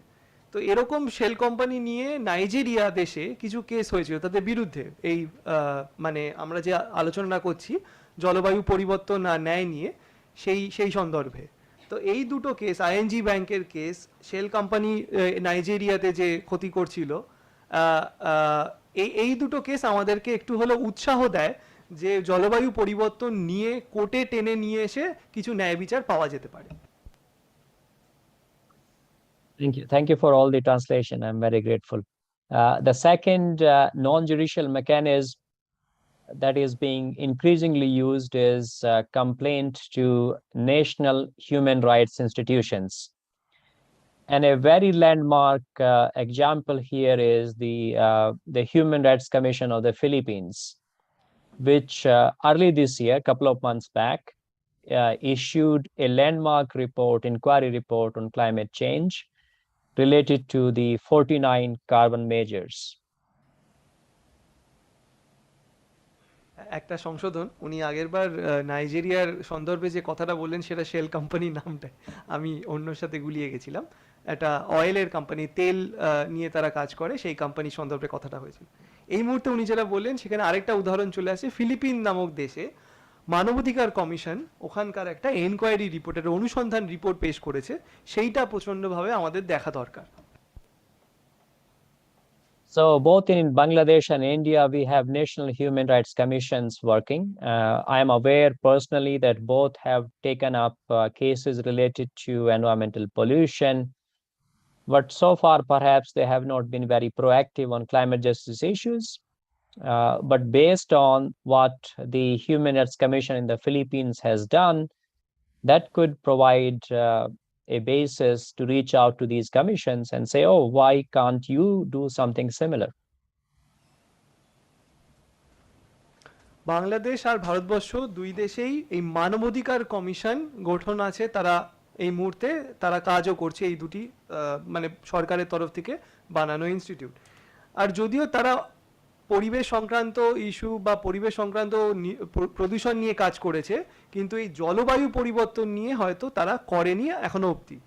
কিন্তু উনি যে উদাহরণটা দিচ্ছিলেন ফিলিপিনের মানবাধিকার কমিশন যে রিপোর্ট পেশ করেছে জলবায়ু পরিবর্তন নিয়ে, এটা হয়তো দৃষ্টান্তমূলক, আর এটা হয়তো আমরা ব্যবহার করতে পারি ভারতবর্ষ আর বাংলাদেশ দুই দেশের ক্ষেত্রেই এই জলবায়ু পরিবর্তন আর ন্যায় নিয়ে ব্যাপারটাকে আমাদের যে আলোচনা হচ্ছিল সেটাকে ঠেলার জন্য, প্রেশার ক্রিয়েট করার জন্য, চাপ সৃষ্টি করার জন্য। The third possibility that I can see is that a complaint could be made to the UN special procedures for breach of UN guiding principles on business and human rights. And this could be done both against the governments of India and Bangladesh, as well as the relevant companies. তৃতীয় যে পসিবিলিটিটা, তৃতীয় যে সম্ভাবনার কথা উনি বলছেন, সেটা যুক্তরাষ্ট্রের কিছু কিছু কাঠামোর মধ্যে ব্যবসা মানবাধিকার নিয়ে কিছু নিয়মাবলী আছে, আর সেই আইনের নিয়মাবলী বা ধারা বা উপধারা ব্যবহার করে সেরকম যদি হয় ভারতবর্ষ বা বাংলাদেশ সরকারের বিরুদ্ধেও কিছু অভিযোগ নিয়ে এসে কিছু মামলা বা প্রসিডিংসে যাওয়া যেতে পারে। So these complaints are not always effective, I should mention, but at least that provides a possibility to create some international pressure. And as far as I can see, there are three mandates which are going to be directly relevant for this potential complaint. One is the Working Group on Business and Human Rights, on which I served until recently. The second is a newly appointed special rapporteur on climate change. And third is the special rapporteur on the environment. So at least these three mandates should be approached in my view, and that could generate some international media attention to this particular case study, and there could be some positive outcome, hopefully. যদিও অনেক ক্ষেত্রে এই আন্তর্জাতিক জায়গাতে অভিযোগের অভিসন্ধি হয় না, কিন্তু একটা মারাত্মকভাবে আন্তর্জাতিক একটা প্রেশার সৃষ্টি করা, চাপ সৃষ্টি করা দেশের উপর, যাতে তার সুফল পাওয়া যেতে পারে, সেটা মাথায় রেখে উনি তিনটে সম্ভাবনার কথা বললেন। ব্যবসা ও মানবাধিকার নিয়ে যুক্তরাষ্ট্রের একটি ওয়ার্কিং গ্রুপ আছে, তাদের সামনে উনি সেই মানে ব্যবসা ও মানবাধিকার ওয়ার্কিং গ্রুপেরই কর্ণধার, তো উনি বলছেন যে এই জায়গাতে সমস্যা নিয়ে আসা যেতে পারে, অভিযোগ নিয়ে আসা যেতে পারে। এছাড়া যুক্তরাষ্ট্রের কাঠামোর মধ্যে স্পেশাল র্যাপোর্টিয়ার বলে একটা প্রোগ্রাম আছে, যেখানে কিছু কিছু ইস্যুকে যুক্তরাষ্ট্র, যার মধ্যে ভারতবর্ষ একটা দেশ হিসেবে অংশীদার অন্যান্য দেশের মতন, তো বিভিন্ন ইস্যুর উপর স্পেশাল র্যাপোর্টিয়ার কিছু কিছু নিযুক্ত করা হয়েছে, যারা এই ইস্যুর ওপর যে কোনো দেশের সাথে যোগাযোগ রাখা, তাদের অভিযোগ নেওয়া করতে পারে, তাদেরকে স্পেশাল র্যাপোর্টিয়ার। তো দুটো স্পেশাল র্যাপোর্টিয়ার, একটা এই জলবায়ু পরিবর্তন নিয়ে আর এটা পরিবেশ নিয়ে, এই দুটো স্পেশাল র্যাপোর্টিয়ার এরম ওয়ার্কিং গ্রুপ, ব্যবসা মানবাধিকার ওয়ার্কিং গ্রুপ, এই তিনটে সম্ভাবনা যাদের কাছে অভিযোগ নিয়ে যাওয়া যেতে পারে। And of course, I know all these rapporteurs and the working group people. So if there is an appetite to make that complaint, I can provide some guidance how to go about it. কিভাবে এদের কাছে পৌঁছানো যায়, কিভাবে অভিযোগ দায়ের করতে হয়, সে বিষয়ে উনি অবশ্যই আমাদেরকে সহায়তা করতে পারবেন কোনো গাইডলাইন দিয়ে। I just see a message from Sridhar. I don't speak Bangla, but I can understand a bit, it seems, because I am able to follow most of the translations. Sridhar, sorry. And the fourth and the last possibility, and I will finish with that, is the international financial institutions. So if any international financial institution, whether based in Asia or Europe or anywhere else, have funded this power plant, then there could be a possibility of making that complaint as well. আন্তর্জাতিক লগ্নিকারী সংস্থারা বা টাকা যারা দেয়, ব্যাংকের মতন ধরুন আন্তর্জাতিক bank, তারা যদি কোনোভাবে যুক্ত থাকে কোনো পাওয়ার প্রজেক্ট বা এরকম প্রজেক্ট নিয়ে, আমরা রামপাল নিয়ে কথা বলতে চলেছি, তারা যদি এরকম টাইপের উন্নয়নমূলক কোনো প্রজেক্টে টাকা দেয় বা ফান্ড দেয়, তাহলে তাদের এশিয়া বা ইউরোপে যদি সেই আন্তর্জাতিক সংস্থাটি অবস্থিত থাকে, তাহলে সেখানেও কিভাবে অভিযোগ নিয়ে যাওয়া যায় সেটাও একটা সম্ভাবনার তালিকায় থাকছে আমাদের, আর সেটা নিয়ে কাজ করা যেতে পারে। Thank you. And I think my apologies that it took longer because whatever I said has to be translated. I wish I could speak Bangla. That would have made life much easier. So I will conclude with this, Krishnendu, and if there is a possibility for me to help in any of those 4 options that I mentioned, I'll be happy to assist later on. We can connect later on. Thank you. Thanks very much, Surya, for joining. Thank you. Especially given you're in Sydney. What's the time now in Sydney? It's 7:15. It's not too late. That's fine. Oh, it's not too not a late. problem. Okay. All right. So then let's move on now to hear a little bit about the project that we have been discussing, this Rampal coal thermal power plant. Is Mehdi Hassan online? Can you see him? Okay. Shweta, can you hear me? Yeah, I can hear you. Okay. So here we have our Shweta, who is from the Environics Trust, who's managing partner of the Environics Trust, which is an environmental charity based in Delhi, and who's been working on all sorts of issues, including air pollution and climate change issues for many, many years. আমাদের পরবর্তী বক্তা হচ্ছেন আর শ্রীধর। উনি দিল্লিতে অবস্থিত একটি বেসরকারি সংস্থা আছে, এনভায়রনিক্স ট্রাস্ট। এটি একটি বেসরকারি সংস্থা, ওনার সাথে যুক্ত, ওনার ব্যাপারেই বলা হচ্ছে। Yeah. And he's also part of the South Asian group which has been campaigning against the Rampal coal power plant. Now, I was going to ask Mehdi Hassan to tell us a little bit about the plant and why people are objecting to it, and what the effect is on the Sundarbans, and indeed what's the effect on the Indian side of the Sundarbans. But as he's not online, I was wondering, Shweta, could you summarize for the audience here what the plant is, what's happening with the plant, and what the environmental and social effect of the plant will be? Yeah, I will read. Can you, it's not very loud. Can we make him louder? Hello. Are you able to, is it better now? It's better now, yeah. Yeah.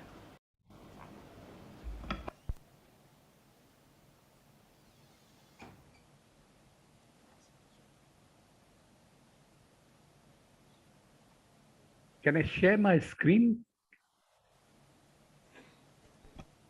Can we share Sridhar's screen?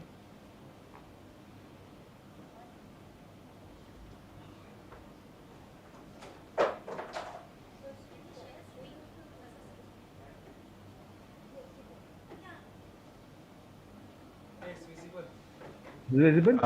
Yeah, we can see it. Yeah. Yeah.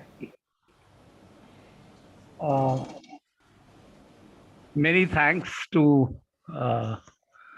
all of you in Calcutta. I'm very sorry that I wanted to be physically there, but I suddenly took ill and I've been just recovering. Essentially, over the years, we have been closely working with Bangladesh groups. I was just chatting with Mehdi. I think he's having a connection problem. Probably if he connects, then he might give you much more details about the project. But essentially, as I say, when we are talking about Rampal, Sundarbans, and a lot of corporate bilateralism, as I call, does environment and people actually matter? That is the question I am raising to all of you. Should I wait for translation?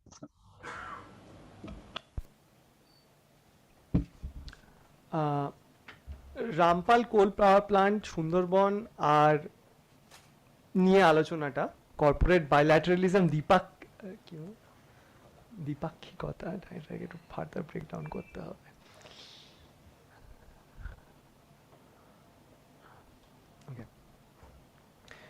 Rampal নিয়ে আলোচনাটা উনি করতে চাইছেন। মূলত আমরা রামপাল বিষয়ে উনি বাংলাদেশের বিভিন্ন সংস্থার সাথে অলরেডি জড়িত আর কথাবার্তা এটা নিয়ে আগেও হয়েছে। আজকের বিষয়বস্তু হচ্ছে রামপাল সুন্দরবন আর এই যে কর্পোরেট বা লগ্নিকারীদের যে যেরমভাবে তারা মুনাফা দিক দিয়ে তাকায়, বাইল্যাটারালিজম দ্বিপাক্ষিতা, তারা একদিক দিয়ে একটা দিক বেছেই একপেশেভাবেই এটাকে দেখে, একমুখী মানে প্রফিট বা মুনাফা কামাবো সেই মুখী হয়েই দেখে, অথচ মানুষের সমস্যা দেখে না। এই ব্যাপারটাকে নিয়ে আলোচনার বিষয়বস্তু। So first is the larger issue of geopolitics. If you all recall, when the current Prime Minister, she returned to power in Bangladesh, and the relationship between India and Bangladesh started changing. The earlier hostile regime, alleged hostile regime, changed, and within months of Sheikh Hasina being elected again, a lot of terror groups were kind of caught, and many camps were shut down, and many militants were returned back to India.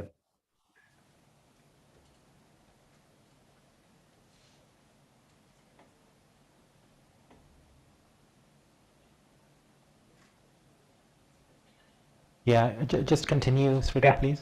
Yeah. There were also other specific kind of,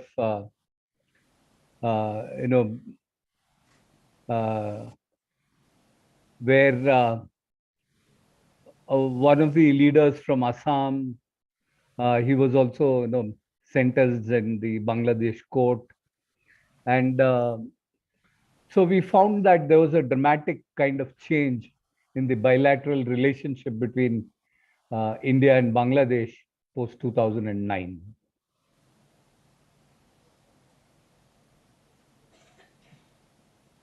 Shall I keep continuing?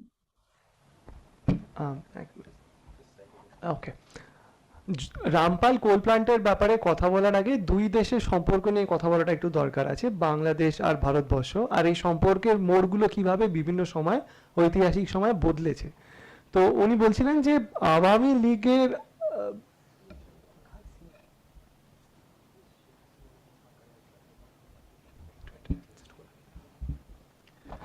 উনি যেটা বলতে চাইছেন যে যখন এই দ্বিপাক্ষিক সম্পর্কের কথা আমরা বলি, তো আমাদেরকে দুই দেশের রাজনীতিটাকেও ভালো করে বুঝতে হবে।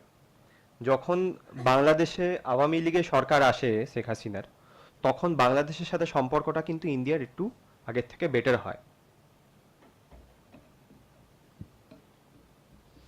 Okay. So what is the Rampal thermal power plant? So this happened. So the Rampal thermal power plant is a 1320 megawatt coal-fired station, which is in Bagarhat. Sridhar, can you just put the slides into presentation mode so we can have a bigger view of it? Yeah. Yeah, is that better? Yeah. Yeah. Is it?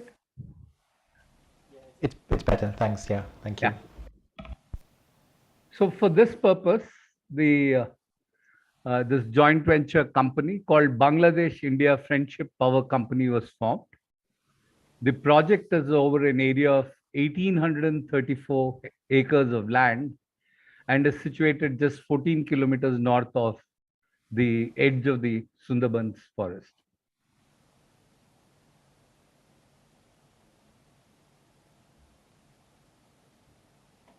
বাংলাদেশের খুলনা জেলার বাগেরহাট অঞ্চলের এই রামপাল কোল মানে কয়লার যে thermal power প্রজেক্টটা হচ্ছে, এটা 1320 মেগাওয়াট সম্পন্ন একটি পাওয়ার স্টেশন, যেটা আসার কথা রামপাল উপজেলা, যেটা খুলনা জেলার, বাংলাদেশের খুলনা জেলার বাগেরহাট ডিস্ট্রিক্টে।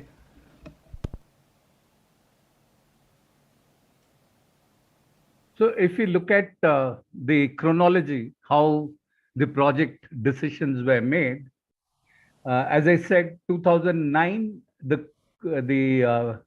politics in Bangladesh changed. Immediately in January 2010, there was a MOU signed between Government of India to enhance traditional ties of friendship and through development of economic cooperation. That is the key word, development of economic cooperation.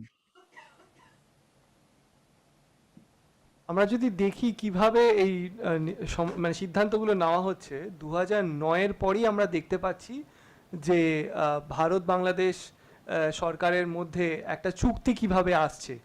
আমরা সেটাই এখন বোঝার চেষ্টা করছি যে কিভাবে সিদ্ধান্তগুলো হলো, যেটার ফলে এই রামপাল কোল পাওয়ার প্ল্যান্ট বানাতে হবে এরকম একটা জায়গাতে সেটা এলো। So in January, this general MOU was signed. Then by August, within 7 months, a MOU between the National Thermal Power Corporation and the Bangladesh Power Development Board to form a joint venture company with 50-50 participation of equity was signed. So within 7 months, the MOU was signed, and in another 6 months, that is January 2012, the joint venture agreement was signed between these two companies. আমরা দেখতে পাচ্ছি কি দ্রুত গতিতে হলো। জানুয়ারিতে প্রথমে একটা ভারত দুই সরকারের মধ্যে একটা সমঝোতা চুক্তি তৈরি হলো। তারপরে দুই সরকারের যে নিজ নিজ ডিপার্টমেন্ট আছে, আমাদের দেশের national thermal power corporation, Bangladesh power development বোর্ডের মধ্যে একটা 50% ইকুয়াল শেয়ারের একটা চুক্তিবদ্ধ তারা হলো যে আমরা অমুক থার্মাল পাওয়ার প্ল্যান্টটা বানাতে চলেছি। তারপরে জানুয়ারি 2012-র মধ্যে, অর্থাৎ 7-6 মাসের মধ্যেই কিভাবে একটা চুক্তি হয়ে একটা জয়েন্ট কোম্পানি তৈরি হয়ে গেল। By October 2012, the company was incorporated as the Bangladesh India Friendship Power Corporation Company Limited now. And এর ফলস্বরূপ 31 অক্টোবর 2012-র মধ্যে দুই দেশের একটা জয়েন্ট প্রাইভেট লিমিটেড কোম্পানিও গঠন হয়ে গেল, ফ্রেন্ডশিপ পাওয়ার কর্পোরেশন লিমিটেড নাম। And by December, all the financials were finalized, which means by the time it was incorporated, the financials were finalized, and the whole guarantee was given by the Exim Bank or the Export Bank of India, the Exim Bank. গঠন হওয়ার পরই টাকা পয়সার ব্যাপারটা, হিসাবের ব্যাপারটা, কে guarantor হবে, মানে টাকা পয়সাটা লগ্নি কে করবে, ভারতবর্ষের তরফ থেকে এক্সাম ব্যাংক তারা হয়েছিল মূল যারা এই মানে ভেঞ্চারটাকে, এই প্রজেক্টটাকে, এই উন্নয়নমূলক প্রজেক্টটাকে যারা টাকা দেবে। সেটা ঠিক হয়ে গেল দুই দেশের, দুই কোম্পানি ফর্মেশন সঙ্গে সঙ্গেই। 31শে অক্টোবর 2012-তে কোম্পানি গঠন হলো। তারপরেই আমরা দেখতে পাচ্ছি যে টাকা পয়সার ব্যাপারটা কিভাবে হবে ডিসেম্বর 2012-এর মধ্যে হয়ে যাচ্ছে। Yeah, we'll remember this financial closure because just now, like Surya Deva pointed out, the financials, because NTPC, there was also a petition that NTPC, which was getting money from the Norwegian pension fund, there was a petition filed, and NTPC has been barred from getting money from the Norwegian pension fund. এই ডেটটা আমাদেরকে মাথায় রাখতে হবে, 2 December 2012। আর exam ব্যাংকের কথাটা কি, NTPC যারা মানে মনে রাখবেন এই দুটো এই কোম্পানিটা যেটা হয়েছে তার মধ্যে এনটিপিসি একজন শেয়ার হোল্ডার, মানে 50%। তারা টাকা পাচ্ছিল নরওয়েজিয়ান দেশের একটা জায়গা থেকে, কিন্তু সেখানে ব্যান হয়ে গেছিল, সেই টাকাটা তারা পাচ্ছিল না। এটা মাথায় রাখাটা দরকার আছে। Then by April 2013, the power purchase agreement, and all other supplementary agreements of how it will be installed, everything was decided. 2013-20 এপ্রিলের মধ্যে অন্যান্য চুক্তি, যে প্ল্যান্টটা কোথায় গঠন হবে, অবস্থিত করা হবে, কত পাওয়ার শেয়ার ইত্যাদি বিভিন্ন যে সব আনুষঙ্গিক চুক্তিপত্র, সেগুলো সই সাবুত কমপ্লিট হয়ে গেছে। If we look at a 1300 megawatt power plant, the investment will be roughly around 8,000 crores of Indian rupees, and within 3 years, such a big project, from beginning of a general memorandum of understanding between two countries and actual implementation of the projects started. একটা 1300 megawatt ক্ষমতা সম্পন্ন একটা power plant, যেটা করতে প্রায় 8,000 কোটি, মানে ভারতীয় টাকাতে 8,000 কোটি টাকা মতন খরচা হবে। কত দ্রুত গতিতে 3 বছরের মধ্যে একটা সিদ্ধান্ত, যে দুই দেশের মধ্যে একটা সমঝোতা থেকে কি করে একদম গঠন, মানে একেবারে ইমপ্লিমেন্টেশন, একেবারে কাজে নেমে পড়ছে, এইটা বোঝাচ্ছে যে কত তাড়াতাড়ি এরকম একটা বড় ডিল হয়েছিল। So we said 14 kilometers from the World Heritage Site, that is the Sundarbans. The Sundarbans sits at the top of all the World Heritage Sites, and I don't need to tell more about Sundarbans. All of you know much better than me. It's one of the richest wetland ecosystems, and with an extraordinary biodiversity, and only 1/3 of the Sundarbans lies in India, and a large part is in Bangladesh.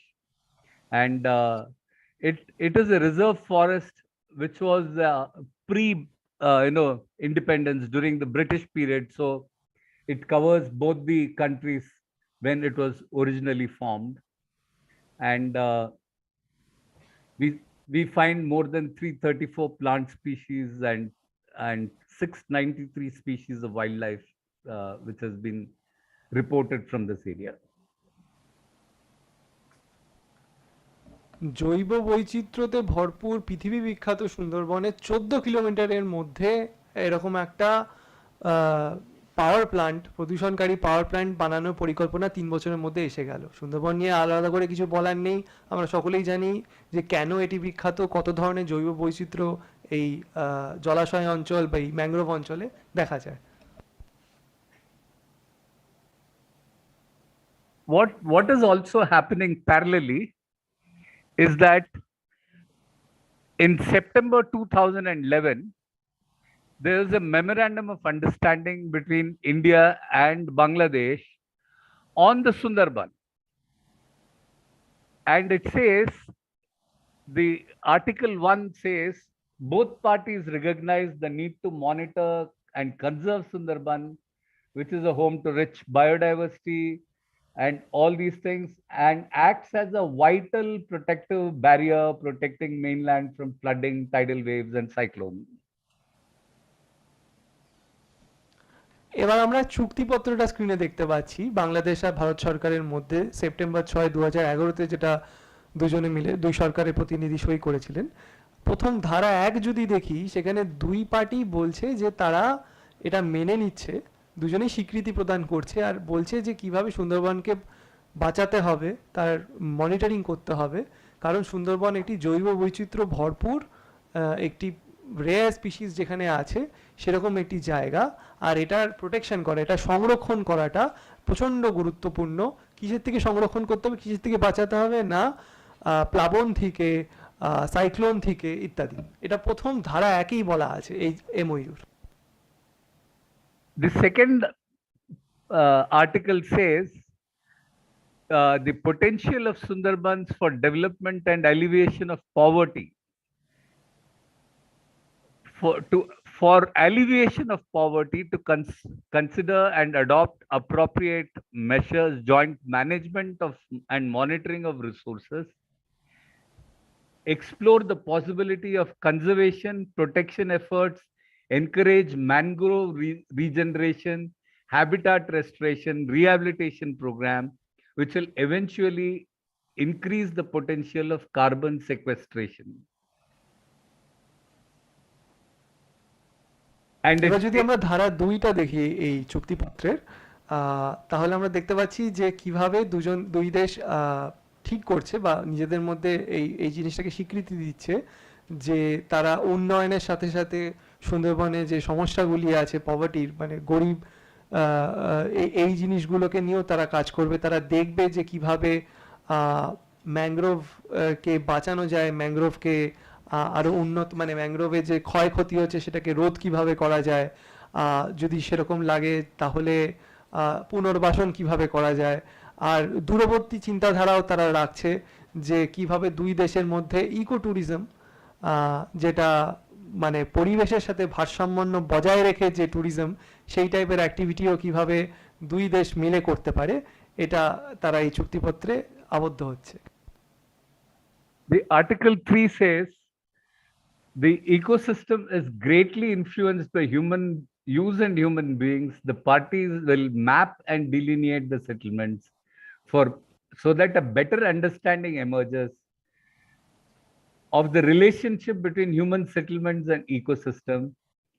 Parties will develop a management plan that utilizes the information to address livelihood, deprivation by flooding, climate-related disasters, man-animal conflict, pollution, resource depletion. The parties, through the management plan, also identify opportunities for livelihood generation that do not adversely affect the Sundarban ecosystem.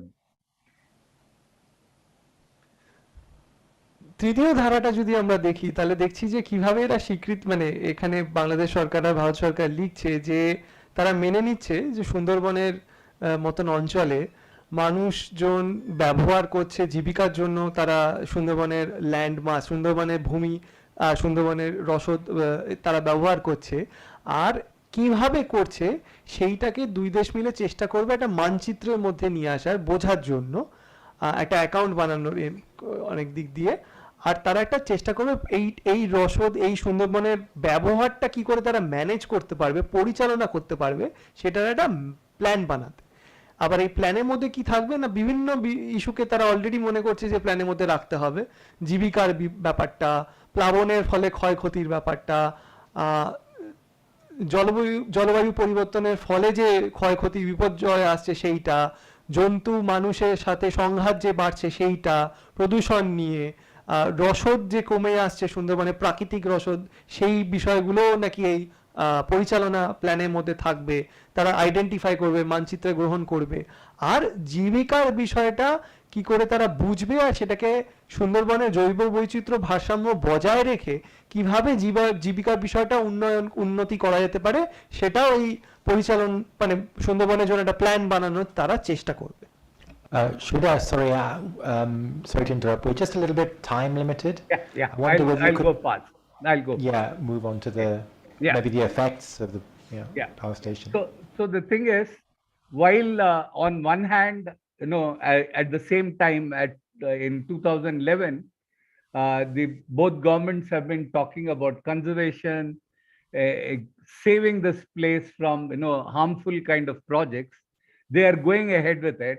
The last article says they will make a detailed action plan against perceived threats, which has still not taken place.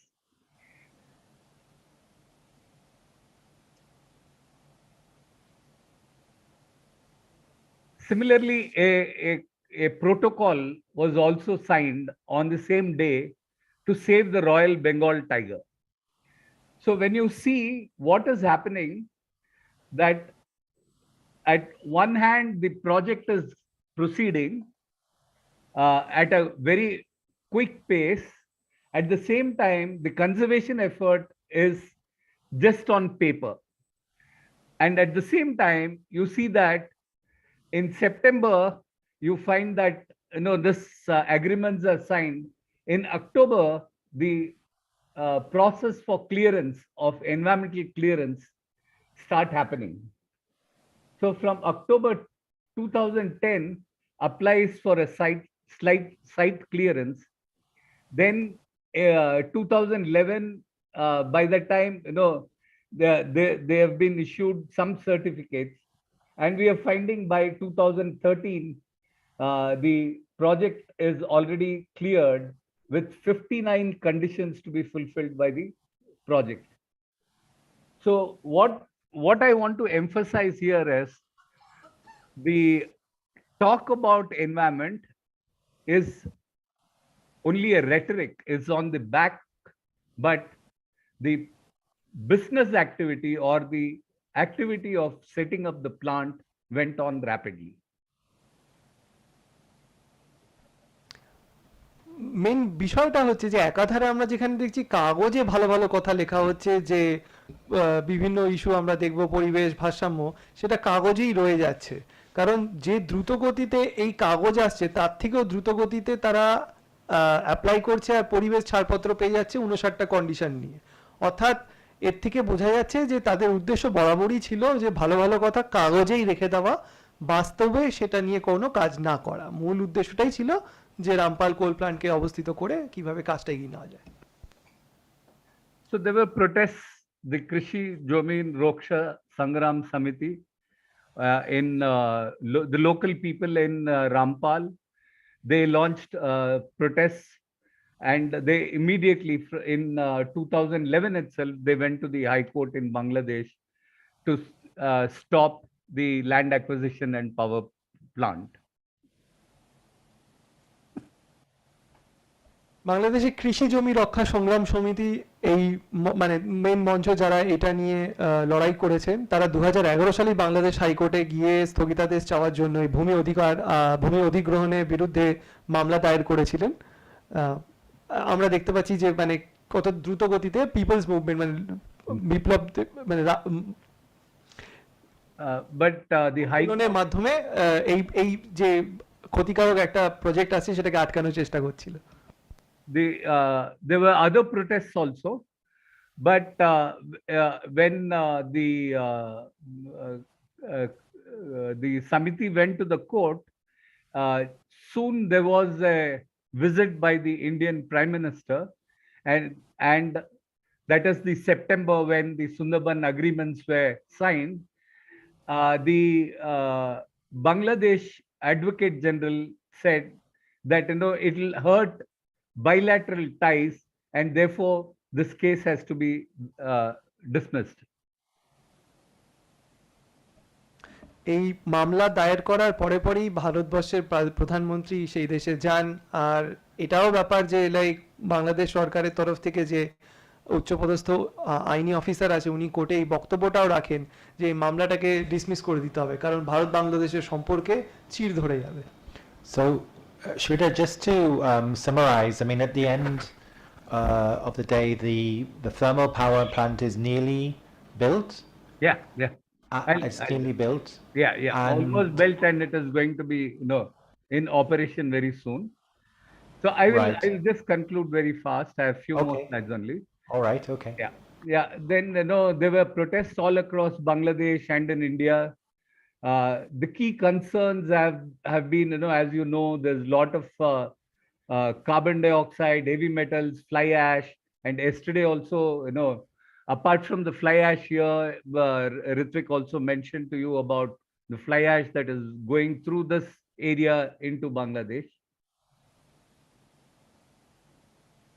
The other aspect was, in terms of international agencies, since this is a World Heritage Center, the World Heritage Center and the IUCN called for a relocation, but because of the pressure from both the countries, what happened was the IUCN, which had a very strong opinion in the beginning, but by 2016, it changed its position by saying it expresses satisfaction on the progress, but notes with concern the development of large-scale industrial projects.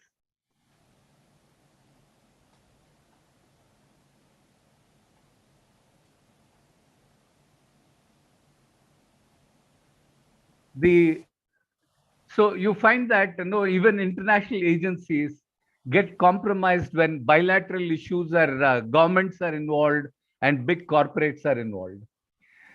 The other particular case I wanted to bring out, and which reflects the way courts have also operated in both countries in terms of such kind of issues, is that there was another petition filed by the human rights organization in Bangladesh, where the judgment said that it is common knowledge that we have to find a balance, and public interest litigation was important, but it said that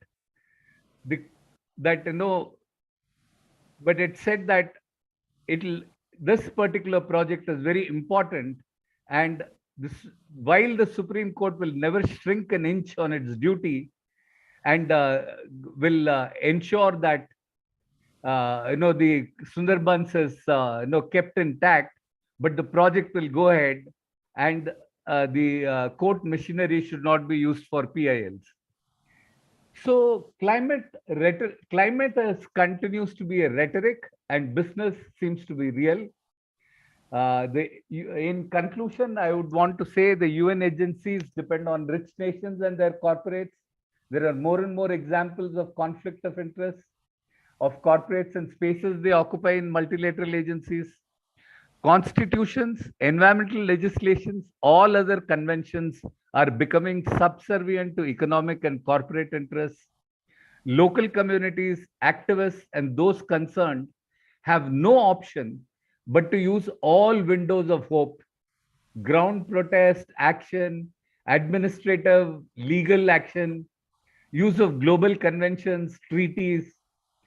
And in the end, when all this fails, we also need support from all these people and even lawyers when illegitimate cases are filed on local people and activists, and their resolution could be very long drawn. Thank you very much for this opportunity. Thank you very much, Sridhar. Thank you.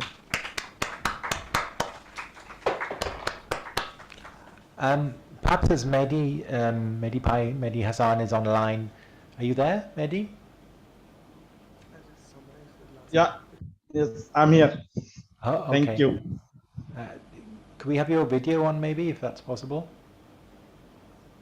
Video is on. Can you see me? Oh, the presentation is there. So yeah. There you are. Okay. Sorry. Thank you. I realized that Shantanu didn't translate the end of what Sridhar said. And then I'd like to come to you, and maybe you could just tell the audience what's currently happening with the project, and like where the coal is going to come from, and the environmental effect on this side of the Sundarbans as well, the India side of the Sundarbans. So I'll just let Shantanu finish, translating what Shweta said, and then we'll move on to introduce you and then move on to you short comment. Yeah, thank you. Sridhar স্যারের সর্বশেষ point ছিল যে এরকম বহুজাতিক সংস্থা যখন যুক্ত থাকে, এরকম বড় প্রজেক্টের ব্যাপার থাকে, তখন কিভাবে আমরা দেখছি যে যারা সাধারণত পরিবেশ ভারসাম্য জৈব বৈচিত্র্য নিয়ে বক্তব্য রাখেনও, ভালো ভালো বক্তব্য রাখেন, IUCN, ওয়ার্ল্ড হেরিটেজ সেন্টারের মতন অর্গানাইজেশনও পিছিয়ে যায় একটা পয়েন্টের পরে। সুপ্রিম কোর্টেও দেখা গেল, মানে বাংলাদেশের কেসটার ক্ষেত্রেও উনি বললেন লাস্টে যে কীভাবে বাংলাদেশের সুপ্রিম কোর্টও একটু পিছিয়ে গেল, যে তারাও ঠিক এগোতে চাইল না। রামপাল কোল প্ল্যান্ট অলমোস্ট তৈরি হয়েই গেছে, প্রায় তৈরি হয়েই গেছে, আর কিছুদিনের মধ্যে হয়তো চালু হবে। তবে এটা বলে উনি এটাই বলার চেষ্টা করেছিলেন যে প্রত্যেকেরই একটা ভূমিকা আছে, আইন, আদালত, উকিলদের নিশ্চয়ই একটা ভূমিকা আছে, কিন্তু এরকম বড় প্রজেক্টের ক্ষেত্রে প্রায় সকল ধরনের রসদের দরকার আছে, সকল ধরনের আন্দোলনের দরকার আছে, মানুষের একসাথে হয়ে চিঠি থেকে শুরু করে লড়াই, মানে কোর্টের লড়াই থেকে শুরু করে রাস্তার লড়াই, বিভিন্ন জিনিসেরই দরকার আছে। এই বলে উনি ওনার বক্তব্য শেষ করেছেন। আমরা এখন, আমাদের সাথে আছেন মেহেদি হাসান, উনি Bangladesh working group on external ডেটের মেম্বার সেক্রেটারি। উনি আমাদের সামনে রামপাল কোল প্ল্যান্টের কি মানে সম্প্রতি অবস্থা কি, কোলটা কোথা থেকে আসছে, এর ফলে আমাদের ইন্ডিয়া সাইডে কি প্রভাব পড়বে, এই নিয়ে কিছু বক্তব্য রাখবেন। And maybe you can speak in Bangla. I was just going to.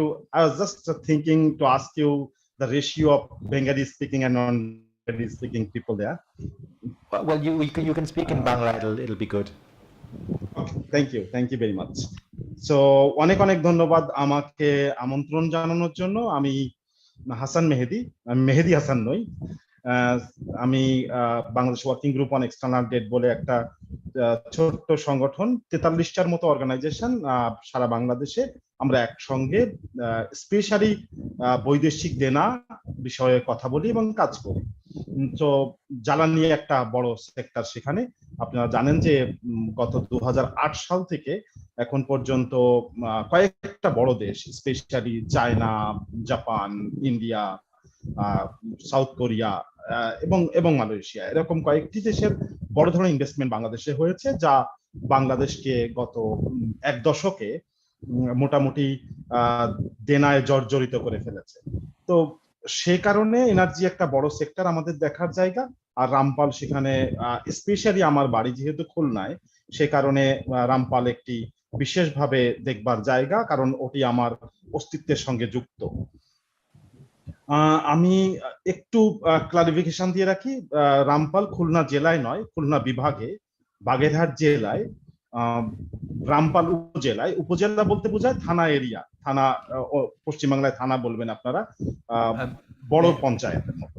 আমি Can you just let Shantanu do a few summary in English, because not everybody knows Bangla here as well. So okay. So I was just mentioning about just clarifying few points regarding where Rampal coal plant is located. It's in Khulna division. Okay. It's in Khulna division, Bagherat district, and sub-district of Rampal. Sub-district. Okay. So earlier I mentioned wrongly. So it is on. Okay. No problem. So it's around 10.5 kilometer far from the Sundarban forest, not 13 kilometer as written in the documents. Please see the aerial map. You can calculate from the Google map also that how far it is. So আমি একেবারেই খুব basic কতগুলো জায়গায় একটু চলে যাই। শ্রীধরদা অনেক ধন্যবাদ, আপনি অনেক দারুণভাবে কভার করে গেছেন। প্রথম ব্যাপারটা হলো জমি। যে জায়গাটায় নেওয়া হয়েছে সেটি মাত্র 10.5 কিলোমিটার দূরে সুন্দরবন থেকে, এবং এখানে 1834 একর জমি নেওয়া হয়েছে। পুরোটাই সংখ্যালঘুদের জমি, এক, আর 2 নম্বর হলো সরকারের খাস জমি, যেটা state on land.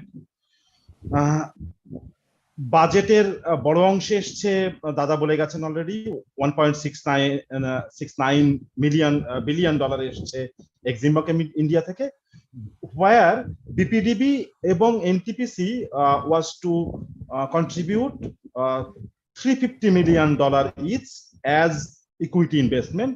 But twist এখানে যে বিপিডিবি তার $350 মিলিয়ন এক্সিম ব্যাংকের কাছ থেকে লোন নিয়েছে in a higher rate of interest, which is around 12.5% per year. So এটা আরো বেশি প্রজেক্টের কস্টকে বাড়িয়ে দিয়েছে অ্যাজ ইনভেস্টমেন্ট। সো যেখানে পয়েন্টার, আমি কি কত সময় পর পর থামলে ঠিক হবে বুঝতে পারছি না শান্তনুদা।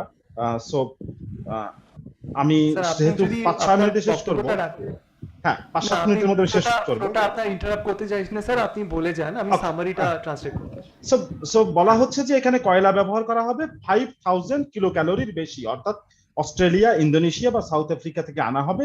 আমি প্রথমে টাকার কথা বলে গেছি আপনাদেরকে যে সুদ বেড়ে গেছে, ফলে যে লং পিরিয়ড লেগে গেছে। ধরুন উদাহরণ দিচ্ছি আর একটা, যে ভারত হেভি ইলেকট্রিক্যাল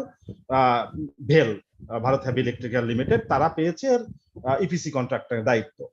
ইপিসি কন্ট্রাক্টরের দায়িত্ব ছিল 40 মান্থসের মধ্যে কাজটা শেষ করা, কিন্তু কাজটি শেষ করতে অলরেডি তার মানে অ্যারাউন্ড 3 বছর 4 মাস সময় পাবেন, কিন্তু অলরেডি লেগে গেছে 6 বছর সময়।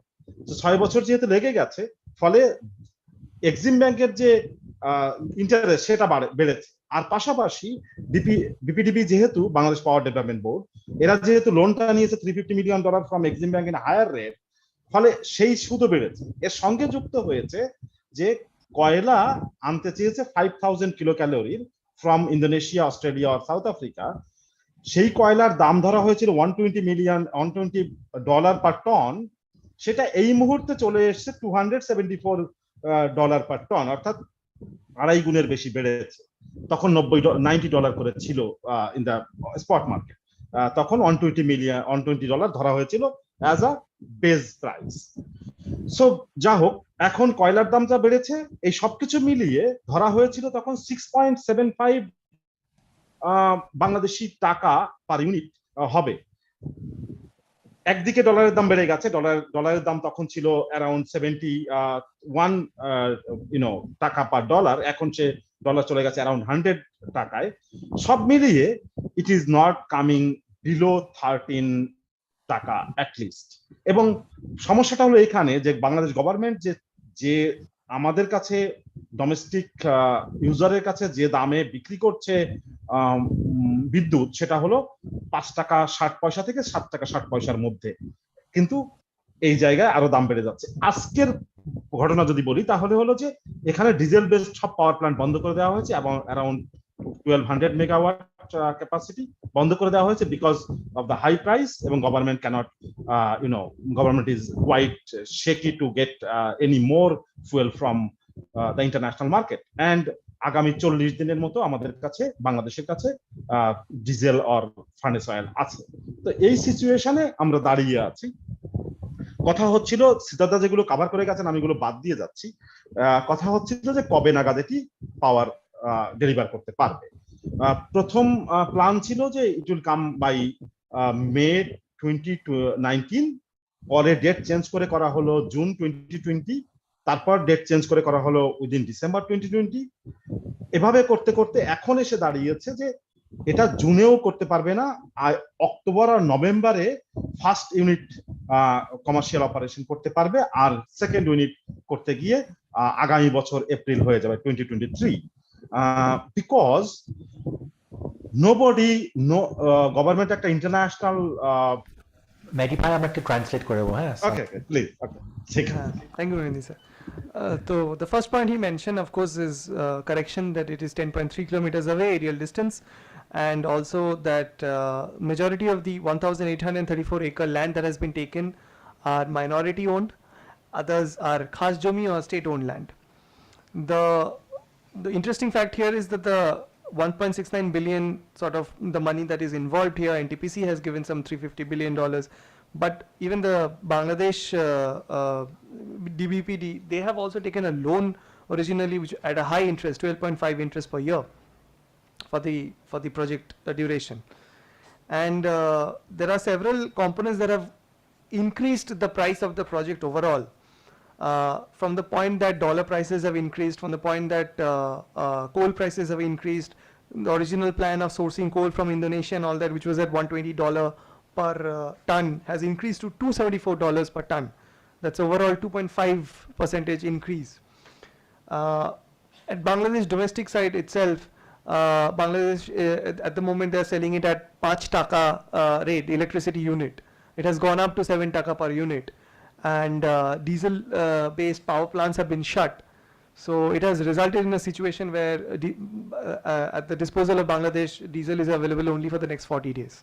So it's a very grim situation while the project cost is increasing.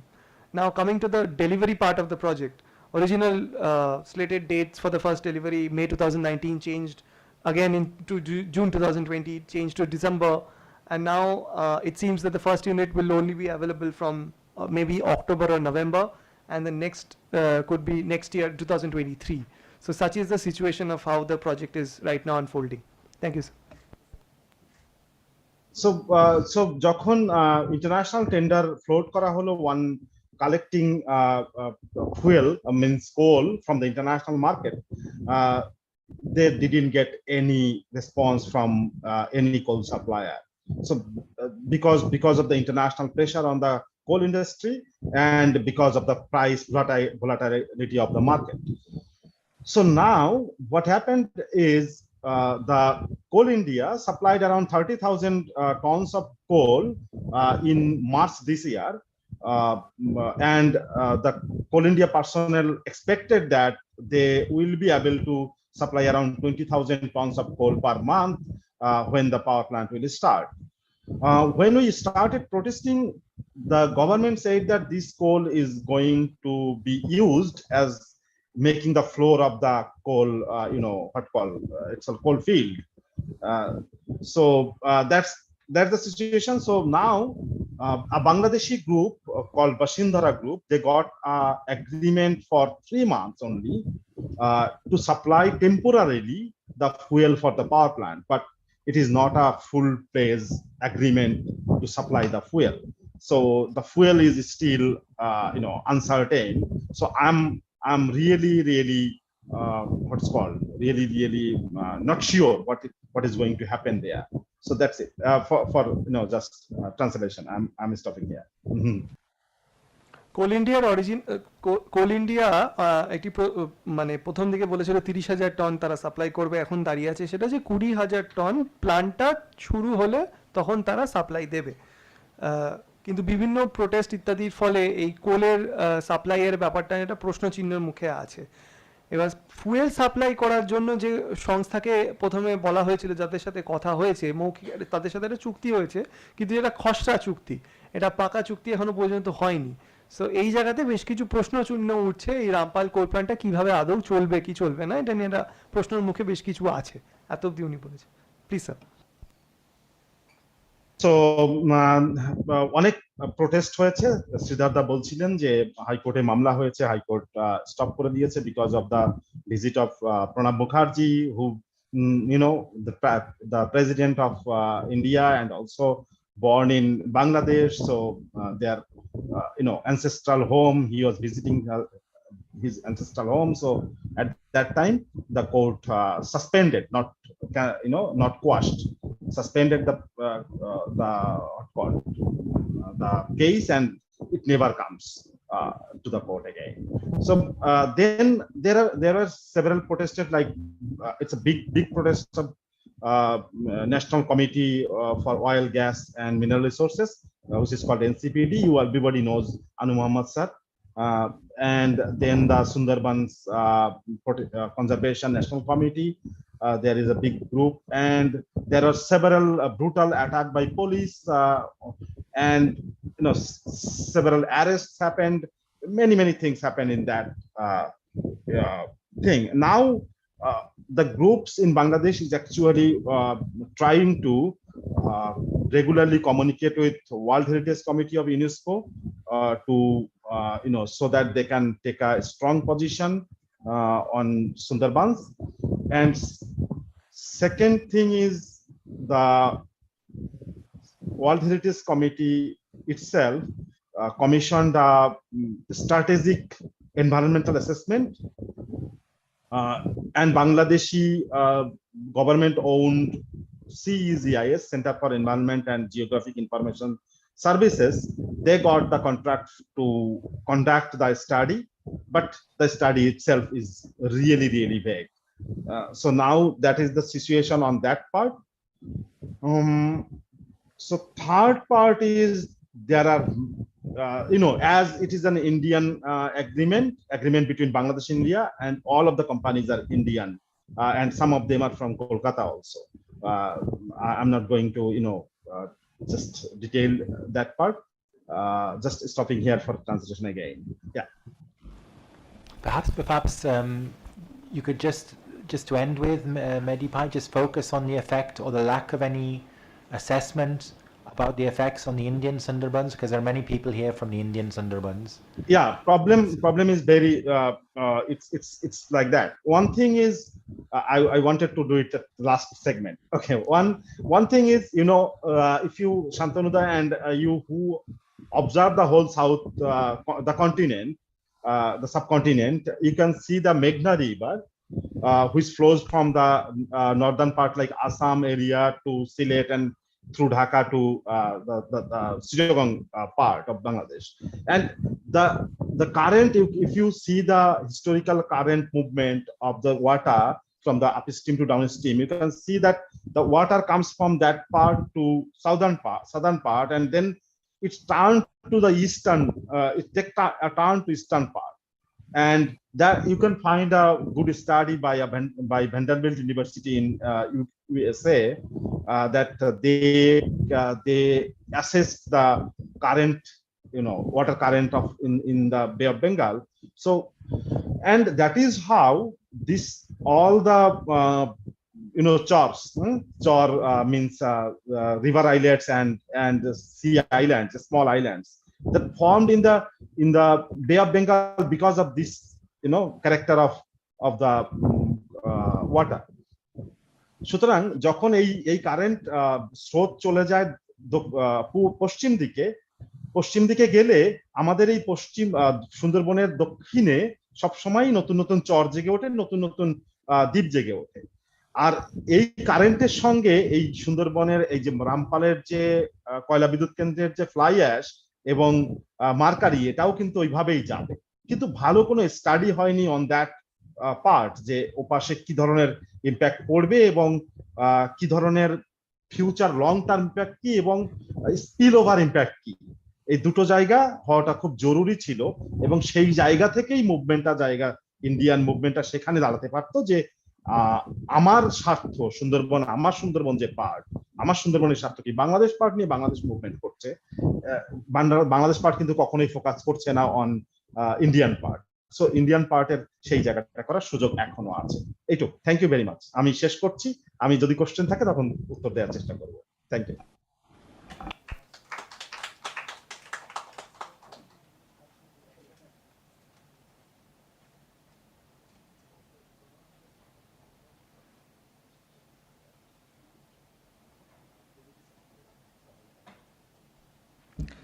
I'll try and do a summary translation on the last part. He was talking about from the Bangladesh side after Pranab Mukherjee's visit when he was the president of India, how there was suspension, but work has not stopped. And though there are different protests that has resulted in many arrests, many agitations and harm against the protesters also. But they are still in communication with the World Heritage Committee. World Heritage Committee even commissioned a impact assessment study. And however, that study was vague, so therefore at the moment there is no proper study that says what kind of impact this will cause. On the Indian Sundarbans side, he mentioned that there needs to be some kind of impact assessment study because of the water current flow and how it affects island formation could get disrupted because of the power plant's operation. So having said that, he is thinking that from the Bangladesh side we are raising the concerns that immediately affects us, and he is also extending in some sense an invitation that maybe from the Indian side such impact assessment study should be taken up.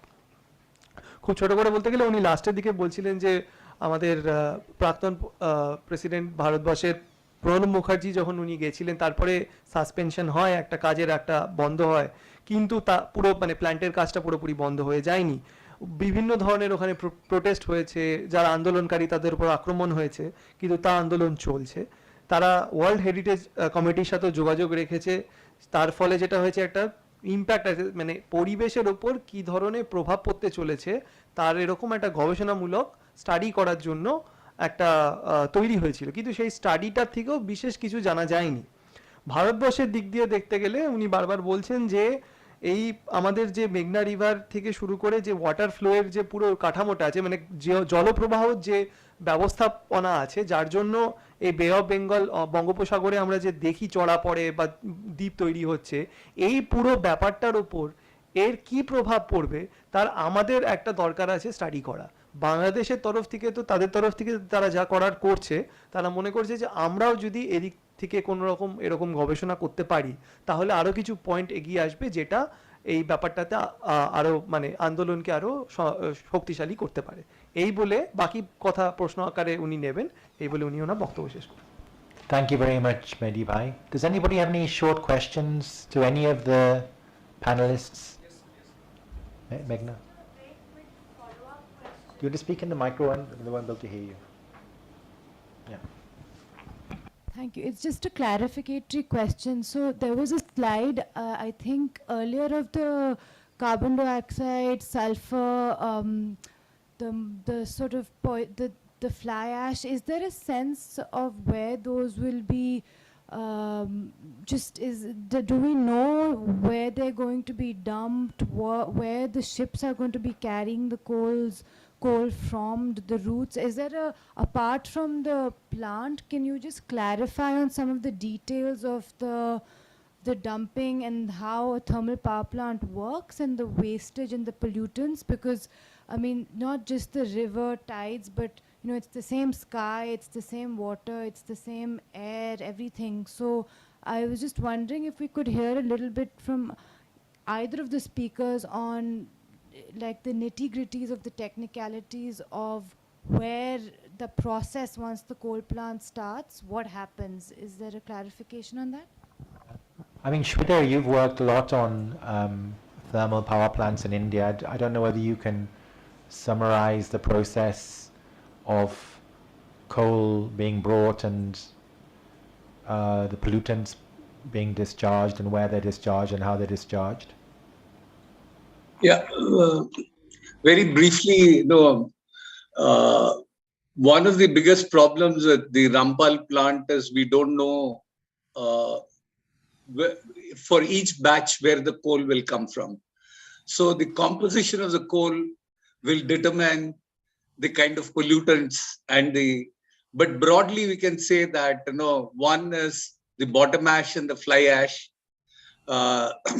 Since fly ash is already bought by Bangladesh for its cement plants and other things, maybe some of these fly ash may be going from this plant and probably the imports will reduce of the fly ash. But this is going to be also having high level of pollution in the region and also will affect vegetation. The second kind of problem is the water that would be kind of whatever intake of water that will be there is going to and the water that is going to be released from various operations.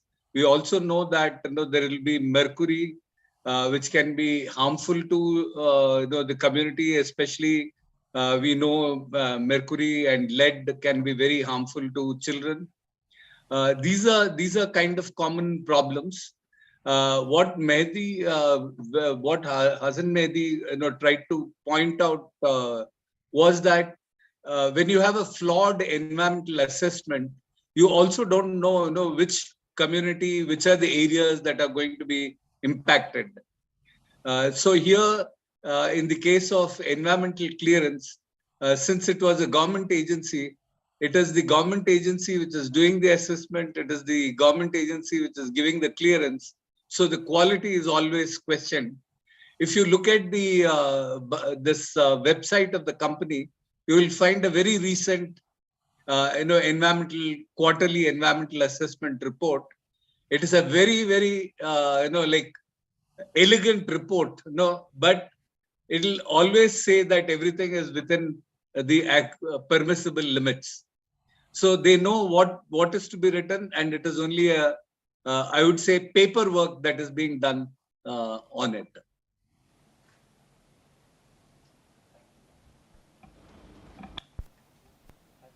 Thank you, Sridhar. I can add only one sentence maybe. Yes. Yeah, here you can see my mouse. Yeah. Yeah. Okay. Thank you. Here is the Rampal. Okay. Here is the Rampal. This is the Rampal coal power plant area. It's here. Okay. So they will use two routes. One from this part, this part, and it will go through this. If I go more, and here is the Bay of Bengal. Okay. And they will use two routes, one this one and one this one. And here, from here, the Indian border is only around 50 kilometers. Okay, here is the Indian border. And here is the ship. They will keep the mother vessel here. And they will carry from by using this river, this called Shipsha River, and this called Pashur River. Okay, and now the fly ash route is like this, from here, coming here, and then using this route, and coming to Indian part from using these routes. Yeah, yeah. So it's here, and Indian border is here. Okay, that's the thing. And I said that all water comes from this part to this area, always from this part to this area. So in summary, there'll definitely be pollutants. Those pollutants will come to India, but there's been no impact assessment on the effects of those pollutants on people or flora or fauna of the Indian Sundarbans. Is that right? Yeah, yeah. Currently, I haven't seen any of. Oh, okay. All right. Okay, thank you. Any last questions for any of the panelists? No? Okay then. Well, thank you very much to all our panelists in this session. That's Professor Surya Deva, attending from Sydney. Thank you very much indeed. To Ashwida, who's not well. So again, thank you for attending, at least on Zoom. That's very, very much appreciated. And to Hassan, Mehdi Bhai, again, thank you very much for your input today. Can we give the panelists a round of applause?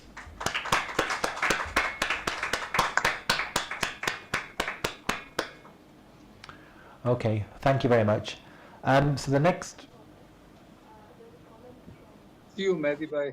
There's a comment from? Thank you, Dada. Thank you, everybody. Thank you for listening to me. Thank you. Bye. I'm leaving because I have to catch my bus. Okay. See you, Surya. We'll catch up soon. Thank you, everyone, and good luck to the rest of the session. Yeah. Thank you. Okay, you can. What's the comment? Okay, read out the comment. Right, yeah, okay. So the next part of the panel is call to the dais, please. Sue Willman, Ankita Chakraborty, Charu Sharma's on Zoom, and Aditi Singh on the dais, please. Thank you, sir. Okay. You're going to translate this?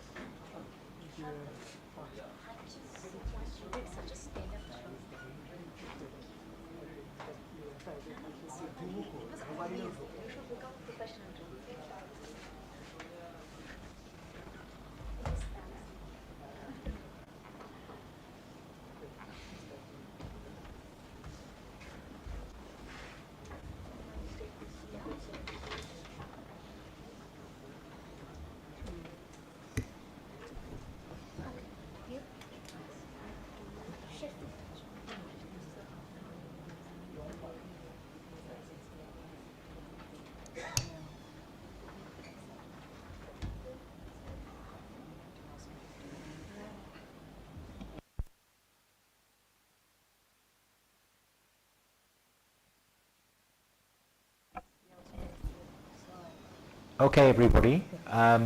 This is the final formal part of the conference.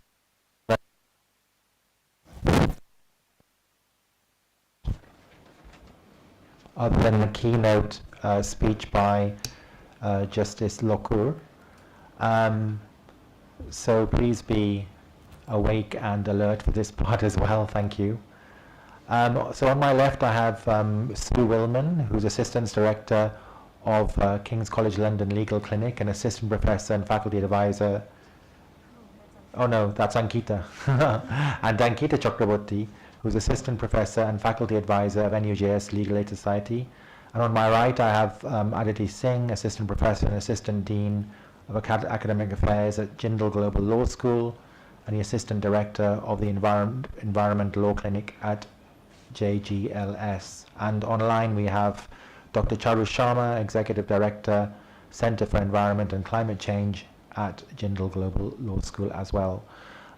So thank you all. I think we can begin with Sue and Ankita. I think they have a presentation. Thank you.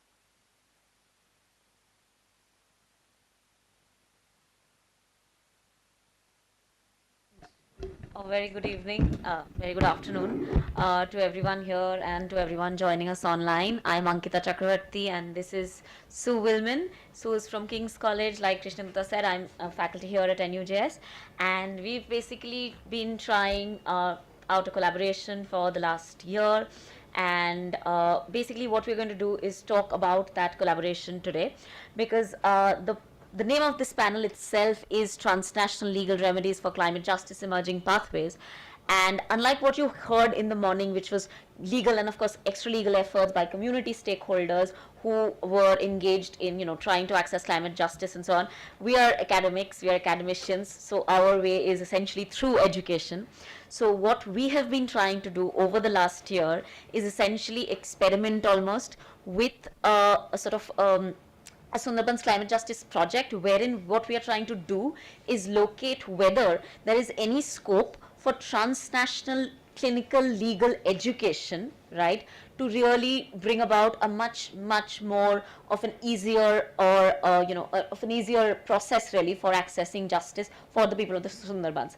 So I'll be bilingual because we have a lot of Bengali speakers only.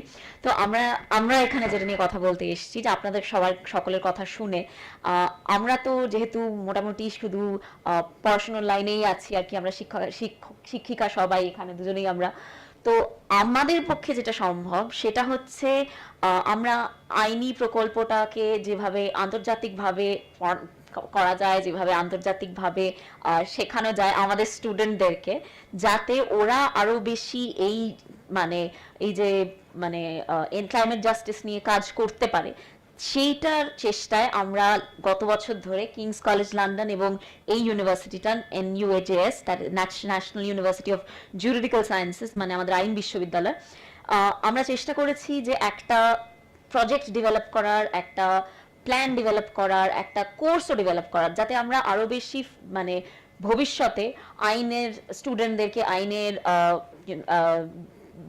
বিদ্যার্থীদেরকে আর কি training দিতে পারি। তো সেই প্রকল্পটা বা সেই প্রজেক্টটা আজকে আমরা একটুখানি ছোট্ট করে ডিসক্রাইব করব। তো I'll just start things off and then Sue can sort of come in and take over. So if you can see our slides, yeah, so this is the first slide of course. This is a picture of the two universities. তো এটা হচ্ছে একদিকে আপনার আমার ডান হাতে আর কি King's College লন্ডনের একটা ছবি, বাঁ হাতে NUJS এর একটা ছবি, খুব সুন্দর ছবি। তো this is just our colleges. So the question we are starting with is, how can transnational clinical legal education contribute to accessing climate justice? Lessons from a pilot study in the Sundarbans. তো আমাদের যেটা মূল বিষয় সেটা হচ্ছে যে এই আন্তর্জাতিকভাবে আমরা কিভাবে বাচ্চাদেরকে ট্রেনিং দিতে পারি, আইনি ট্রেনিং দিতে পারি, যাতে ওরা ক্লাইমেট চেঞ্জ আর এই যে পুরো মানে ব্যাপারটা যেটা সুন্দরবনে হচ্ছে, সুন্দরবনের মানুষ যেটা অনুভব করছে এতদিন ধরে, সেইটাকে যাতে ওরা আর কি আরেকটু ভাবে কোনোভাবে আর কি কোনো রকম ভাবে আর কি কন্ট্রিবিউট করতে পারে, কোনো রকম ভাবে আর কি কিছু একটা আপনাদেরকে সাহায্য করতে পারে। So when we were starting out with the project, one of the problems that we faced as well, and one of the problems that is also affecting, we found the entire issue of accessing justice is of course the remoteness of the Sundarbans, right? Because it is placed in such difficult terrain, which is constantly getting flooded, and as we have all heard since yesterday, the floods and the cyclonic things have been increasing, right? Over the last 2 years, there have been so many floods, etc., whereas earlier they used to only happen once every 3 years or something, but now of course the frequency of it has gone a lot. Yeah. Okay, why? I'm sorry, just having some technical issues. I think there's some kind of sharing issue. I think you can carry on speaking to it. All right. Yeah. So It's been posted. okay. So anyways, so basically we found essentially the same problems that are being felt by the people there. That is the lack of access to justice because of the the remoteness, the distance really from the cities and from the court areas and so on, as well as the basic lack of access to knowledge, the lack of access to any sort of resources whatsoever. We have had quite a few lawyers here as well. We've had Mukut, we've had Shantanu, and they've been talking about their experiences in the Sundarbans. But in other interactions with them also, what we have realized is the sheer need for help with legal documentation, with understanding legal processes that people of the Sundarbans need. So that is really been one of our focus areas while we've been developing our project. তো আমরা যেটা বুঝতে পেরেছি গত 1 বছরে কাজ করতে গিয়ে, সেটা হচ্ছে যে আইনি ব্যবস্থার খুবই দরকার, অনেকটাই সাহায্য দরকার, অনেকটাই সাহায্য লাগে। শান্তনু মুকুটের আপনাদের সাথে কাজ করে মানে আইনি এক্সপার্টস হয়ে, কিন্তু ওরা আমাদেরকে বুঝিয়েছে আগেও যে অনেকই কাগজপত্রের ঝামেলা, কাগজপত্রের মানে ঝঞ্ঝটের জন্য মানে যেরকম ব্যাঘ্র বিধবারাও অনেক রকম কম্পেনসেশন পান না। তাছাড়াও মানে আপনাদের DMF এর লোকেদের কাছ থেকেও আমরা শুনেছি যে কিরকম অসুবিধাটা হয়। তো সেই সব জায়গায় তো আইনি স্টুডেন্টরা, আইনি বিদ্যার্থীরা খুব ভালোভাবে হেল্প করতে পারবে। সেইটাকে মাথায় রেখে আমরা একটা কালেকটিভ প্রজেক্ট, আমরা একটা মানে দুই ইনস্টিটিউশন মিলে, দুটো অর্গানাইজেশন মিলে আর কি চেষ্টা করছি একটা প্রোগ্রাম লঞ্চ করার। সেই প্রোগ্রামটার একটা আলটিমেট গোল হচ্ছে একটা মাস্টার্স কোর্স লঞ্চ করা। একটা মাস্টার্স কোর্স লঞ্চ করলে তাতে আমরা স্টুডেন্টদেরকে অনেক বেশি ভালোভাবে ট্রেনিং দিতে পারবো, যাতে ওরা এইসব কাগজের যে মানে একেবারে কাগজের মানে মেস, যেটা আর কি কাগজের যে ছড়াছড়ি যেগুলো লাগে, যেগুলো না থাকলে আপনাদেরকে ফরেস্ট ডিপার্টমেন্ট বলুন, ল্যান্ড ডিপার্টমেন্ট বলুন, মানে যে কোনো অথরিটি আর কি যতটা আর কি মানে মানে একেবারে হেনস্থা করতে পারে, সেইটা যাতে না করতে পারে, সেইটাতে যাতে আপনাদের কোন রকম সাহায্য হয়, সেটার জন্য আমরা চেষ্টা করছি যতটা সম্ভব আইনি স্টুডেন্টদেরকে হেল্প করা, মানে তাদেরকে রেডি করা। তার জন্য আমাদের এই LLM প্রকল্প। আর so I was talking about the fact that we are launching an LLM course, which is not just by King's College London and NUJS, but also in association with Jindal Global Law School, which is our partner university, and which is represented by Charu ma'am and Aditi, who has come here, flown all the way from Delhi. So what we are now going to talk about is essentially the fact that we identified that there is a lack of clinical legal education that is imparted in India. So absolute on-ground training of skills, on-ground training of people, of the lawyers, really, or the law students, to really sort of deal with the issues that affect the day-to-day experiences of people. So to sort of make them obviously much more acquainted and sort of much more concerned really with respect to the problems facing the people in the Sundarbans, we've sort of designed a course. We're still in the process of designing the course actually. Our Vice Chancellor Sir Dr. N.K. Chakraborty is here, and he's been one of the major sort of inspirational figures really in this entire course design. And the thing that we realized is that master's students rarely have any sort of clinical legal training, right? And that is essentially where we would like to step in, and we would provide this kind of an opportunity, provide this kind of a platform really, wherein perhaps a lot more students would be motivated to go into environmental litigation, not just at a domestic level but also at a transnational legal level, which is where it gets interesting, because whatever training is provided to lawyers, to budding law students and so on, is largely limited to domestic laws and to perhaps at a certain level to international litigation or international legal frameworks as well. However, rarely is it entirely what we understand by transnational, which is something that is perhaps this is Krishna has already explained, but just to reiterate, which is things that are affecting people not just from one country, or the kind of remedies that they would have access to not just within a particular country, but say people from both Bangladesh and India perhaps are affected by the same sorts of issues, and how that can be sort of looked at from an entirely different point of view. So for instance, the Rampal project has been talked about, and as we know, it is a project which is a 50-50 partnership between say the Bangladesh power and of course NTPC in India, etc. But what we have also been trying to do, and what Sue will talk about at much more length, is of course that we are in the process of also filing a claim with the OECD, and in order to essentially take action against certain international financial institutions, certain international financial companies which have been funding projects like Rampal, right? So that is where the transnational nature really of the project sort of emerges and shines through, and that is what we hope to really train students in. তো আমি যেটা বলছিলাম সেটা হচ্ছে যে Rampal project নিয়ে আমাদের এত রকম কথা হচ্ছে, এত রকম মানে ভীষণ অনেকক্ষণ ধরে আর কি আমরা এটা নিয়ে শুনলাম।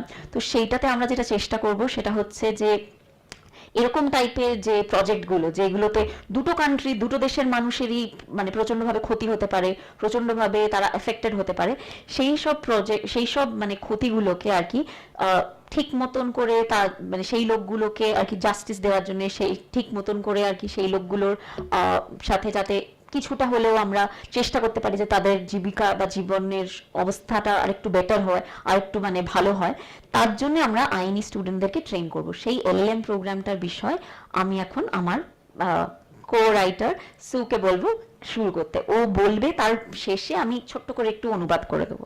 So I'll just hand it over to Sue and I'll translate at the very end. Thank you. Thank you. So I wanted to bring it back to you law students and get a bit of our audience participation.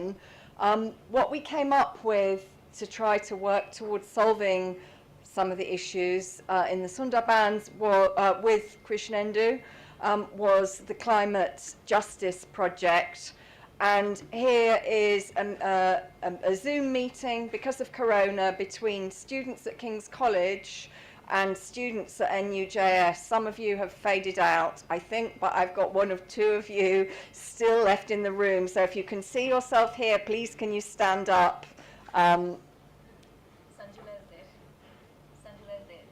Yes.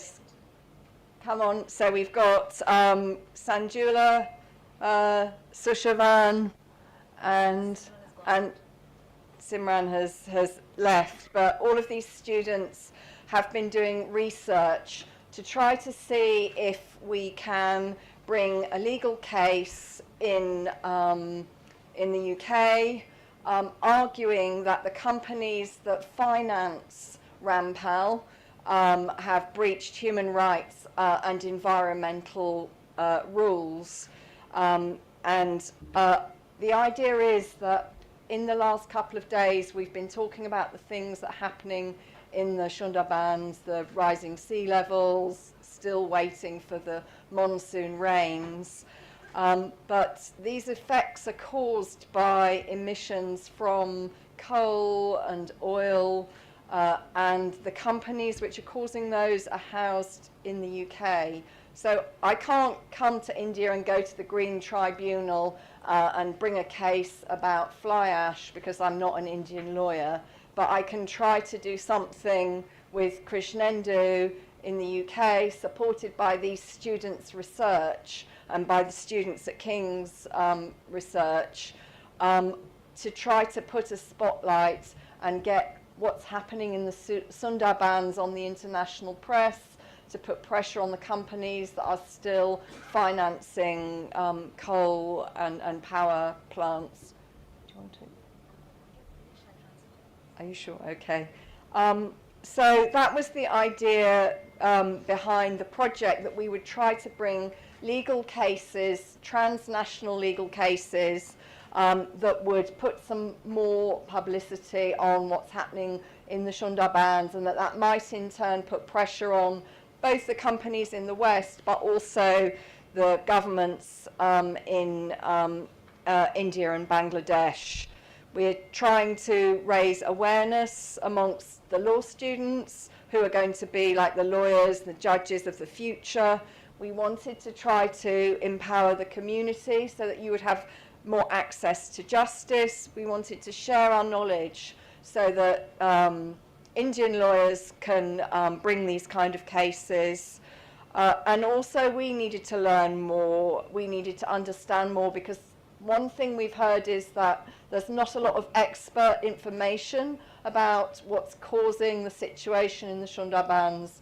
Some people talk about it being linked to the embankmentation mostly and silt coming down the river, which is, of course, is a factor, but how do you separate out the 3-4 millimetre a year rising sea levels from the embankment falling down? What is the thing which is really causing harm? So I think there's still a need for some more resources to pay for expert reports, so that you know what's happening, and then we can use those in legal cases in India and legal cases in the global north. So these are the things that we have been doing. We're going to hear from Dr. Charu Sharma in a minute about the course which we're developing with Jindal. We've been trying to work with some of you who are here today, with Disha, with support from Meghna, with organisations, and we hope that after this conference we can reach out more to a lot of you and build the connection between the legal clinics at Jindal and at NUJS to give you legal advice if you need it, try to bring in some more legal remedies. I've talked about the complaints, which is the top right. And we've been working with Jadavpur, who've got the legal expertise. We've also been trying to get funding, and that has been difficult because this is an unusual project. And you know, you've seen the work that Shantanu is doing. We'd like to be able to collaborate with Shantanu. We don't think that the Indian lawyers should have to work for nothing. So we are trying to bring in the resources to organisations here, which may take time, but we're looking for more funding. You sure you don't want to interrupt?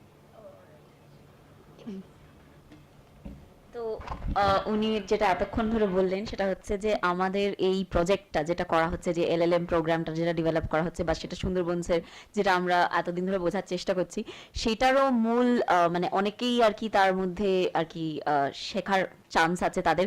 একটা হচ্ছে যে ল স্টুডেন্টদের, so ল স্টুডেন্টরা হচ্ছে আমাদের প্রাথমিক বা primary group আর কি, যাদের কাছে আমরা মানে আশা রাখছি যে তারা আর কি এই ক্লাইমেট জাস্টিসের জন্য কাজ করবে, এবং তার জন্য আমরা তাদেরকে কিছুটা আর কি স্কিলস ট্রেনিং প্রোভাইড করতে পারবো। তাছাড়া হচ্ছে যে আমরা চাই যে আমরা নিজেরাও শিখি, ওনারাও যারা ইংল্যান্ড থেকে এসছেন, কৃষ্ণেন্দু দাস, সু আর সবাই, তারা আর কি যাতে ব্যাপারটাকে আরো বেশি ভালোভাবে বুঝতে পারে, এবং বুঝতে পারে যে কিভাবে ব্রিটিশ কোম্পানি বা ইউরোপিয়ান কোম্পানিরাও ক্লাইমেট চেঞ্জে কন্ট্রিবিউট করছে, ক্লাইমেট চেঞ্জে তারাও ভাগীদারি, বা তারাও মানে মানে আর কি তাদেরও একটা রেসপন্সিবিলিটি আছে এবং সেই তার জন্যে আর কি ব্যাপারটাকে বোঝা অনেক বেশি দরকার। এবং তৃতীয় নম্বর যেটা উনি বললেন সেটা হচ্ছে যে কমিউনিটি এম্পাওয়ারমেন্ট বা কমিউনিটি ডেভেলপমেন্ট, মানে ওনারা চান যে আপনারা নিজেরাও আর কি বোঝেন ব্যাপারটা কতটা কমপ্লেক্স এবং অতটা সহজ তো নয় যে আপনারা ভিকটিম। সেরকম সকালে শঙ্করবাবু বলছিলেন যে আমরা তো ভিকটিমস, আমরা শুধু আর আমরা তো আর মানে পারপেট্রেটার্স নয়, কিন্তু ব্যাপারটা মানে যে কতটা কমপ্লিকেটেড, যে কত রকম ইউরোপিয়ান কোম্পানিজ আছে, কত রকম বিদেশি সংস্থা আছে যারা আর কি মানে ভীষণভাবে বাড়িয়ে তুলেছে এই ক্লাইমেট চেঞ্জের প্রবলেমটা, এবং তাতে সুন্দরবনের মানুষ, সুন্দরবনের জন্তু, সুন্দরবনের মানে ফসল সবকিছুই যেরকমভাবে আর কি এফেক্টেড হয়েছে, নেচার যেটা এফেক্টেড হয়েছে সুন্দরবনে, সেইটার জন্য কি কিভাবে আইনি প্রকল্প নেওয়া যায়, কি আইনিভাবে করা যায় সেটা শেখাবার জন্যে, সেটা শেখার জন্যে, এবং তাতে আর কি আরো বেশি করে মানে যাতে আর কি সেটা আরো বেশি করে সফল হয়, আমরা একটা প্রচন্ড বড় একটা জিনিস চেষ্টা করছি। সেটা হচ্ছে যাদবপুর ইউনিভার্সিটিও আছে, তাতে NUJSও আছে, জিন্দাল গ্লোবাল ল স্কুলও আছে, আর কিংস কলেজও আছে।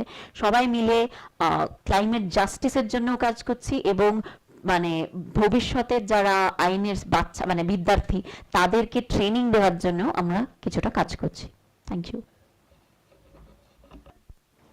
And of course, we face lots of other difficulties. I think, Ankita, do you want to talk about these?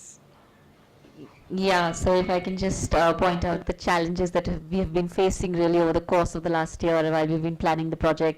So as you can see, there are two pictures there. Simran and Tapush, two of our students are in the pictures. We visited Shagor Island, and one of the problems, of course, that we faced, which I think all of you are, of course, also, equivalent. I mean, you've also equally faced, is of course the whole COVID issue. We could not go there for very long. We had to avoid a certain island. We were supposed to go to Ghoramara. We couldn't go there because suddenly the COVID rates went up. We could only go to Shagor, and we were also supposed to visit a few other localities, but we were unable to go there. Then there were these extreme weather events. So it was raining quite heavily the day we went. I think Sanjula was here just a while ago, who went with us, and it was like raining when we were on the boat, and we all got sort of completely drenched. The north-south divide that we've pointed out on our slide as well, it's a very different legal culture here. It's a little bit more slower here. Also, legal empowerment is not only something that is not really developed on the ground, but it's also something that is actually prevented from being developed, because I think we were sort of speaking to quite a few academics at Jadavpur University as well, and they were saying that there is a lot of resistance to actually empowering people with legal remedies, because that would mean that the control of the politicians would go away, right? The control of the politicians over uneducated masses is much more if they don't have access to legal remedies, if they don't have access to people like Mukut or Shantanu or Disha or Pramaya and so on. So that is also one more thing that you really have to sort of contend with. And of course the north-south divides, the working styles are different in the global north. Sue is already extremely angry that we are running extremely behind schedule. So, and that's something that you have to just deal with. It's Indian standard time. It's just a pain.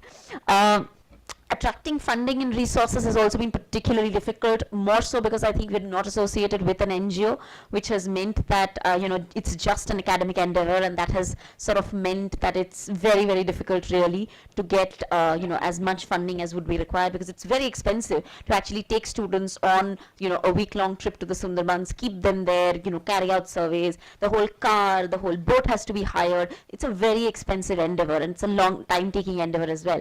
So that's been pretty difficult as well. And of course, on ground, whenever we have gone there, we even did a peri-urban survey in Calcutta amongst a lot of people who have moved out of the Sundarbans and are settled in, around the city fringes and so on. And we spoke to them, and a lot of the time there was, resistance, there was anger, there was there was a lot of apprehension really, because what is the power of a student? What is the power of a legal university? What is the power of a law college, right? So you go there and you take their time, you expect them to give up their precious free day, you expect them to talk to you and tell you the same things, half of which pain them a lot, right? So for instance, we heard from Geeta Di and Paruli yesterday also, and they were really emotionally traumatized when they were reliving their experiences, right? So overall, you know, it feels a very unequal sort of a situation. It also feels partly unethical almost, because all we can do is just collect the information, come up with a couple of reports, and that's pretty much it. So apart from, you know, us not really having much power, I mean, it also feels kind of unethical really, that we are also sort of almost exploiting them for information. So there's a lot of ethical quandaries that you have to contend with yourself as well. And expectations of monetary compensation, material help. When you visit these areas, for instance, we visited a few places on Shagor Island itself, and we could still see the effects of Cyclone Josh and so on. And it was absolutely traumatic. We were interviewing one person, and he said that, you know, after you finish this interview, I'm going to go and try to ask for food from the camps, but because you are taking so much of my time, there's going to be a lot of lines and so on, so I'm going to get delayed. So there are just so many things, right, which you just don't understand when you're sitting all the way away in Calcutta in a law school and so on, unless you go out into the ground. And then you feel kind of helpless also, because, you know, it's very difficult to offer monetary compensation which is actually meaningful, and you can't really do it on a very grand scale either. So it's a lot of things, it's a lot of, you know, emotional sort of struggles as well for the students, not to mention, of course, the people who are living there and who are sort of living through this all the time. So there were a lot of challenges, only some of which we've really managed to sort of highlight. So do you want me to translate right now and then? Okay. So আমরা কথা বলছিলাম যে আমাদের কি কি অসুবিধা হয়েছে গত এক বছরে আর কি পুরো ব্যাপারটা মানে সাজাতে। তো একটা তো কোভিড, সবারই অসুবিধা হয়েছে, সারাক্ষণ মাস্ক পরো, মাস্ক না পরলে কোভিড হয়ে যাচ্ছে, এই জায়গায় যাওয়া যাচ্ছে না কোভিড হয়েছে বলে, ওই জায়গায় যাওয়া যাচ্ছে না, তারপরে বৃষ্টি, বর্ষা, বাদল, এগুলো তো ছিলই। তারপরে মানে ইংল্যান্ডের একটা ইউনিভার্সিটির সাথে কোলাবোরেট করা, মানে ওদের যে মানে কাজ করার রকমটা আর আমাদের যে কাজ করার রকমটা সেটা আকাশ পাতাল তফাৎ, সেটাকেও করা আর কি, মানে টাইমের শুধু তফাৎ না, মানে প্রচন্ড ভাবভঙ্গি, ভাবনা, চিন্তা, মানসিকতা সবকিছুরই মানে প্রচুর তফাৎ। তাছাড়া আমাদের মানে এই একটা প্রচন্ড প্রবলেম হয়েছে যে আমরা টাকা জোগাড় করতে পারছি না, কারণ আমাদের এত প্রচুর টাকা খরচা হয় স্টুডেন্টদেরকে নিয়ে যেতে, ওখানে রাখতে, এত দিনগুলো মানে একটা গোটা একটা নৌকো ভাড়া করতে হয়, হোটেল টোটেল সবকিছু, তো প্রচুর টাকা লাগে। সেই ব্যাপারটাও আমরা পেয়ে উঠতে পারছিলাম না, সেটা নিয়ে অনেক ঝামেলা হয়েছিল। আর তাছাড়া যেটা হয়েছিল হচ্ছে যে আমাদেরকে লোকেরা বলেছিল, যারা মানে সাইক্লোন জশে নিজেরা ভুক্তভোগী আর কি, তারা বলছিল যে আপনারা কি করতে পারেন। তো সেটা আমাদের সত্যিই খুব, আমরা তো আইন বিশেষজ্ঞ বা আইনি স্টুডেন্ট বা যাই হোক, মানে তাদের পক্ষে তো কিছু করাটা খুব একটা সম্ভব নয়, অথচ তারা গেছে এবং আপনাদের মতন লোকেদের মানে কাছ থেকে আমরা আর কি সাহায্য চাইছি, মানে আমাদের ডেটার জন্য, আমাদের ইনফরমেশনের জন্য, আমাদের মানে পড়াশোনার জন্য। সেটাও খুব খারাপই লাগছিল, কিন্তু আমরা করছিলামও সেটা। তো সেটা একটা খুব একটা জটিল একটা পরিস্থিতি ছিল আমাদের মধ্যেও, আর আমরা সেটাকে নিয়ে খুব আর কি মানে ভাবনা চিন্তা এবং খুব খারাপও লাগছিল। তো সেটাই আমি বলছিলাম। The good news is I only have about 2 slides left. So the achievements have been building relationships through Zoom. So Tapash, who's here today, spoke at our launch, you know, through Zoom. We've just met him today after 2 years. We have, you know, I only met Ankita in person 3 days ago, but I feel like I know her. And we've been working across different departments.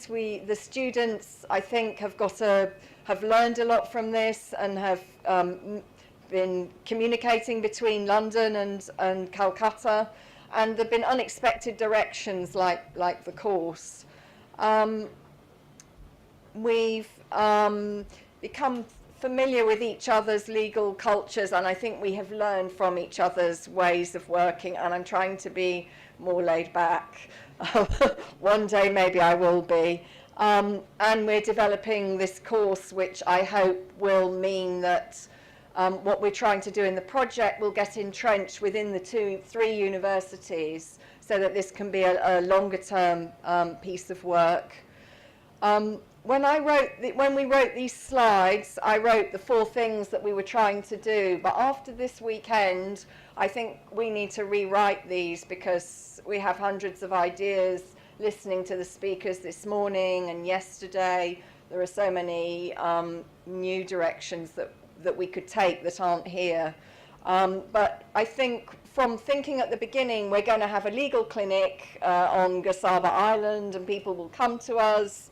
That was our original idea. We've now gone in some new directions. So we still want to hear from the community about this, but one suggestion is that the law students should go into schools and maybe community projects like some of the ones that we've heard about this morning, and talk about climate change and legal responses to climate change. So we need to start preparing the ground rather than start off with, we want to bring a legal case. We are working with the Panchayat to bring this complaint against the companies that are financing Rampal. And if you have any other thoughts about UK, European, American companies that are behind any of the environmental harms that you are seeing, then please let us know.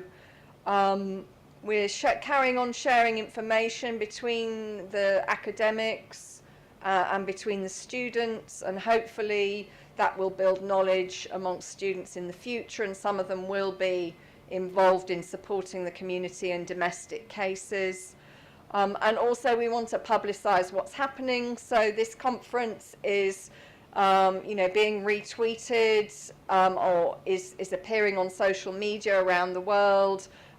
We've been taking photos of you who are speaking and about reporting on what you're saying, and I know lots of photos are going to be taken. We'll carry on publicising that. Yesterday the Times were here, and I hope that they may publicise the conference, and we'll publicise the course. So we want to carry on spreading awareness and put a spotlight on the Sundarbans, so that a person in the street in London has heard of the Sundarbans and understands how you're affected, because at the moment they don't, and we want to change that, because our best chance of getting governments to change their behaviour is by ordinary people knowing what's happening.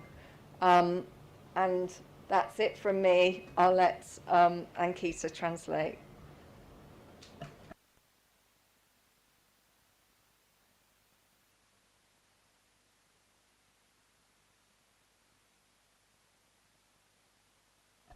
হ্যাঁ, মানে আমরা আর কি আমাদের যেই প্রবলেমগুলো হয়েছে সেইগুলো বলার চেষ্টা করছিলাম এতক্ষণ ধরে, কিন্তু মানে সবকিছুই তো আর কি খুব মানে দুঃখিত ব্যাপারটা ছিল না। অনেক কিছু আমরা পেয়েছি এই গোটা প্রজেক্টটা থেকে। একটা তো হচ্ছে যে দুটো আন্তর্জাতিকভাবে দুটো কলেজের মধ্যে, দুটো ইউনিভার্সিটির মধ্যে একটা প্রচন্ড ভালো একটা সম্পর্ক গড়ে উঠেছে। এতগুলো স্টুডেন্টরা কলকাতা থেকে, লন্ডন থেকে নিজেদের একসাথে কাজ করেছে, ওরা একসাথে রামপাল প্রজেক্টের ওপরে মানে তথ্য জোগাড় করেছে, সেটাকে একসাথে লিখেছে। তারপরে আমাদের যে LLM কোর্সটা লঞ্চ করছে, যেটা আমি বলছিলাম জিন্দালের সাথে, জিন্দাল ল স্কুলের সাথে, সেটা একটা প্রচন্ডভাবে আমরা ভাবিনি সেটা হবে আর কি, কিন্তু সেটা খুব তাড়াতাড়ি ডেভেলপ করেছে এবং সেটা মানে বয়ে চলেছে খুব ভালোভাবেই আর কি। তো এই ব্যাপারটা যেটা শিখেছি, এবং আমাদের কাছ থেকে সুও অনেক কিছু শিখেছে, সুয়ের কাছ থেকে আমরাও অনেক কিছু শিখেছি, টাইম অ্যান্ড এভরিথিং, আর অন্য সব কিছুও। তো সব রকম যে আমাদের আর কি সম্পর্কটা গড়ে উঠেছে, সেটা একটা খুব ভালো খবর আর কি। সেটা থেকে আশা করছি আমরা সুন্দরবনের মানুষদের এবং আমাদের নিজেদের ইউনিভার্সিটিদের ছাত্রদের সবারই কিছুটা হলেও লাভ যাতে হয়। আর নতুন ধারণা, নতুনভাবে যেভাবে আমরা এগিয়ে চলেছি, সেটা হচ্ছে একটা হচ্ছে যে আমরা আরো বেশি করে সুন্দরবনে যেতে চাই, আরো বেশি করে আপনাদের মতন মানুষদের সাথে কথা বলতে চাই, আরো বেশি তথ্য জোগাড় করতে চাই, যাতে আমরা আরো বেশি কংক্রিট কিছু, আরো বেশি মেটেরিয়াল কিছু, আরো বেশি মানে যেটা আপনাদের জীবনে আর কি বেশি মানে রাখে, সেরকম কাজ যদি করে উঠতে পারি, যদি আমরা সত্যি সত্যি আমাদের আইনের ছাত্রদেরকে ট্রেন করে তুলতে পারি, যাতে ওরা এই এনভায়রনমেন্টের জন্য, এনভায়রনমেন্ট জাস্টিসের জন্য আপনাদের হয়ে কাজ করতে পারে। যেমন আপনারা বলছিলেন না আমাকে কোঅপারেটিভে আপনাদের আর কি সাহায্য দরকার, ওইসব সেই সব দিকে যদি বাচ্চারা কাজ করতে পারে, এবং শুধুই ইন্ডিয়াতে নয়, বা শুধুই মানে শুধু ইন্ডিয়াতেই শুধু না, বা শুধু বেঙ্গল স্টেটেই শুধু না, কিন্তু যে যদি ওরা আরো বেশি কাজ করে মানে আপনাদেরকেও মানে শিখিয়ে উঠতে পারে যে এইটার জন্য যারা আর কি দায়ী, তারা সেটা শুধু মানে এখানকার লোকেরা না, সেটা অনেক বিদেশি সরকারি বেসরকারি আর কি ইনস্টিটিউশনস, বেসরকারি আর কি ফাইন্যান্সিয়াল ইনস্টিটিউশনস, ব্যাংক টাইপের জিনিস যারা এইগুলোকে ফান্ড করে, যেরকম রামপালকে ফান্ড করেছে, সেই যে জায়গাটাতে আইনিভাবে আমরা আর কি একটা দাগ কাটতে পারি বা আইনিভাবে যেভাবে আমরা ঢুকতে পারি, সেইটার ট্রেনিং যাতে আমরা দিতে পারি আমাদের ছাত্রদেরকে, সেই চেষ্টাটাই আমরা করছি। এবং তাছাড়া আমরা যেটা করছি সেটা হচ্ছে যে আমরা সম্পর্ক গড়ে তুলছি আরো বেশি, মানে একেবারে কমিউনিটি লেভেলে, একেবারে গ্রামবাসী বা সুন্দরবনবাসীদের সাথে লোকেদের মধ্যে। তার মধ্যে একটা জিনিস আমরা ভাবছি এখন স্কুলে গিয়ে গিয়ে আর কি ক্লাইমেট চেঞ্জ, ক্লাইমেট জাস্টিসের বিষয়ে আরো বেশি করে চর্চা করব। এবং তাছাড়া যা হয়েছে সেটা হচ্ছে যে ইন্ডিয়া আর ইংল্যান্ডের মধ্যে অনেক বেশি গভীর সম্পর্ক জুড়ে উঠছে এডুকেশনে এবং আইনি প্রকল্পেও।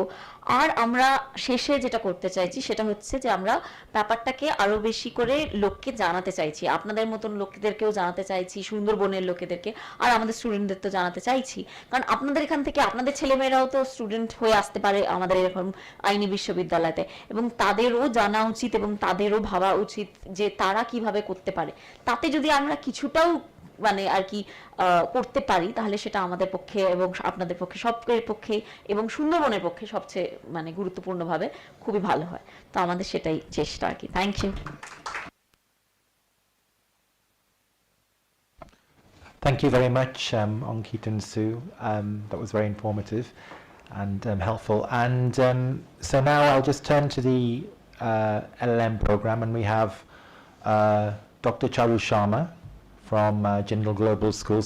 Some of you students may, after hearing this, may want to enroll in the LLM program straight away. So I don't know whether there's any enrollment forms, but I'll let Dr. Sharma start, and then Aditi Singh. Thank you. Thank you very much. A very good evening, everybody. I'm really humbled to have been listening to the speakers at this conference, and my warm appreciation that NUJS and King's College have made Jindal Global Law School and Jindal University a part of this project, and especially the initiative, the course that all the three schools are going to be teaching come January 2022.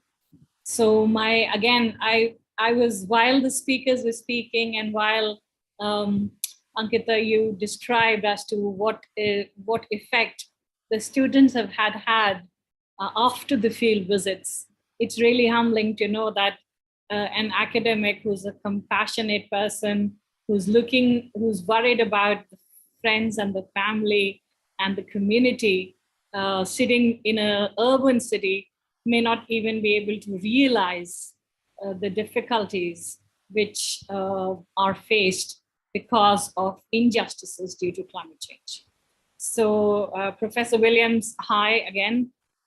We've met virtually and we are meeting virtually again today. And thank you very much to have reached out to us. So as part of this initiative that Sue and Ankita talked about, this grant that Sue mentioned, we've collaborated together, and all the three institutions together, I have come together to develop, and we are still developing this course. So, and that is a very positive, I think, way to further the dissemination of knowledge, the dissemination of experience, because this course is a part of, at Jindal, it would be a part of one of the electives, one of the core courses, which would be taught to the LLM students, core or elective courses, we are still deciding. And this LLM is being pursued by students who are already enrolled in a very unique program, the LLM Environmental, Climate Change and Energy program, run with the WWF India. So this is going to be a course which is going to be focused on these students who've already done a lot of environmental reading. They clinical legal education, they've had field trips, and they make reports. So these are the people whom we are furthering to take the lament and the actual experiences. They learn from it and they kind of go ahead into the world aimed with the knowledge which could come from this course.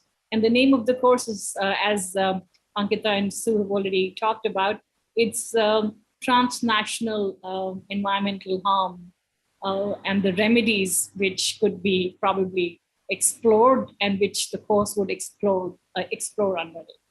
Just to give you a brief overview of the course, it's divided into two components. It's the academic component where words like intersectionality, where words like transnational environmentalism or remedies under transnational environmentalism are going to be explored, that students would try and understand and see through the lens of transnational environmental law, what are the problems which are faced.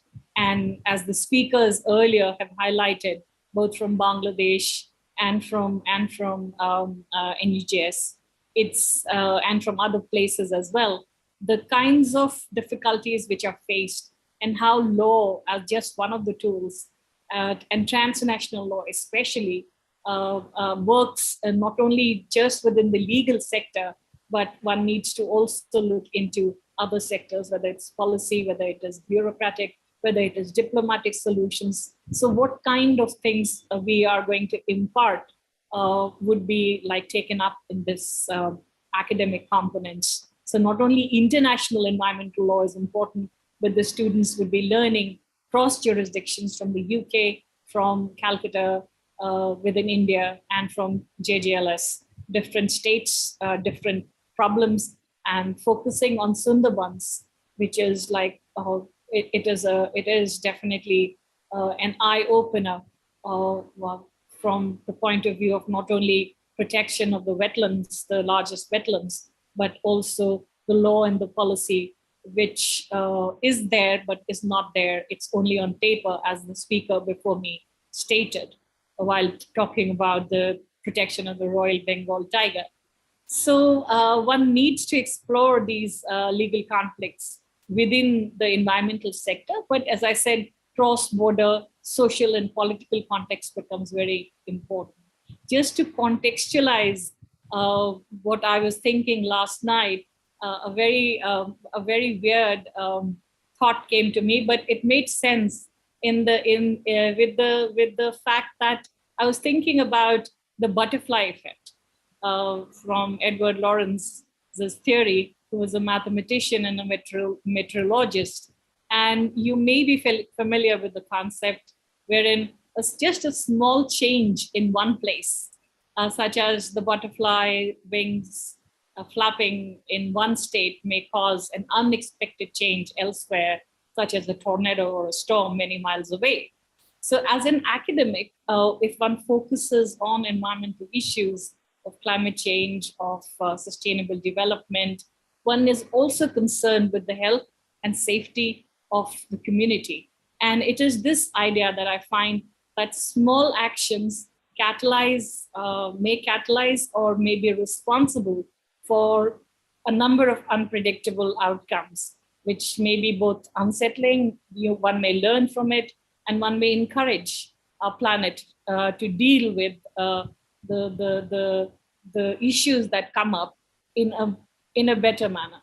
So in that spirit, I believe one could also even, I can go on with so many incidents of the butterfly effect, say the Hiroshima and Nagasaki incident, wherein the US had intended to bomb another Japanese city, but just because, just due to a little bit of meteorological circumstances, they ended up bombing Hiroshima. And of course, that was a fateful day, and it changed the history of millions of people and the geopolitical landscape forever.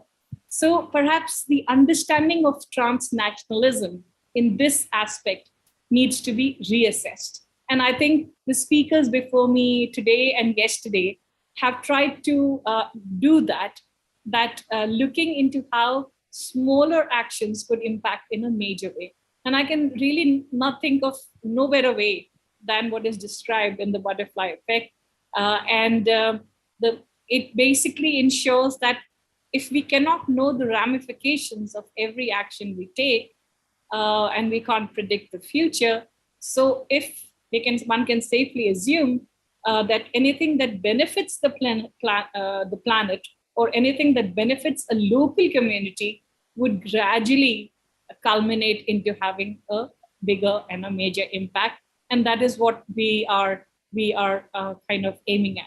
So to use clinical education and experience to assess this truly transnational impact, it's a unique and extremely powerful method, I believe. And we not only do we assess the problems, but we look at it at solutions which are guided by experience and practice. So it becomes, the outcome therefore becomes formidable. It's a mixture of response which is proportionate, and it combines these two, academic as well as clinical learning, and thus we hope that it'll provide a powerful remedy, a strong shot at environmental justice and climate change justice problems within the transnational community. And I hope we can replicate it, as Sue was just mentioning, to take it further and carry on with even the development of capacity building, training of young lawyers within this field, and carry on with achieving the SDG goal 13, that of climate change, capacity building, knowledge enhancement within the youth. So I will not take much more time. I know Aditi is waiting to provide her take on what this project and this program and the course ultimately would explore, or what outcome we are going to come with. Just to quote Einstein, and it is that problems cannot be solved by the same mindset that had created them. And perhaps that is why we have gathered today, to reassess and relook and recalibrate the role and significance of clinical legal education and transnational environmental law, and how it creates a paradigm of understanding for the world that we have inherited, especially after COVID. And therefore this course probably is an effort to inch towards that direction. What we need is truly a responsible global community, and Sus just mentioned and Ankita just mentioned the North-South divide, which needs to be transcended. So this course or module could provide the fertile land for that. Thank you.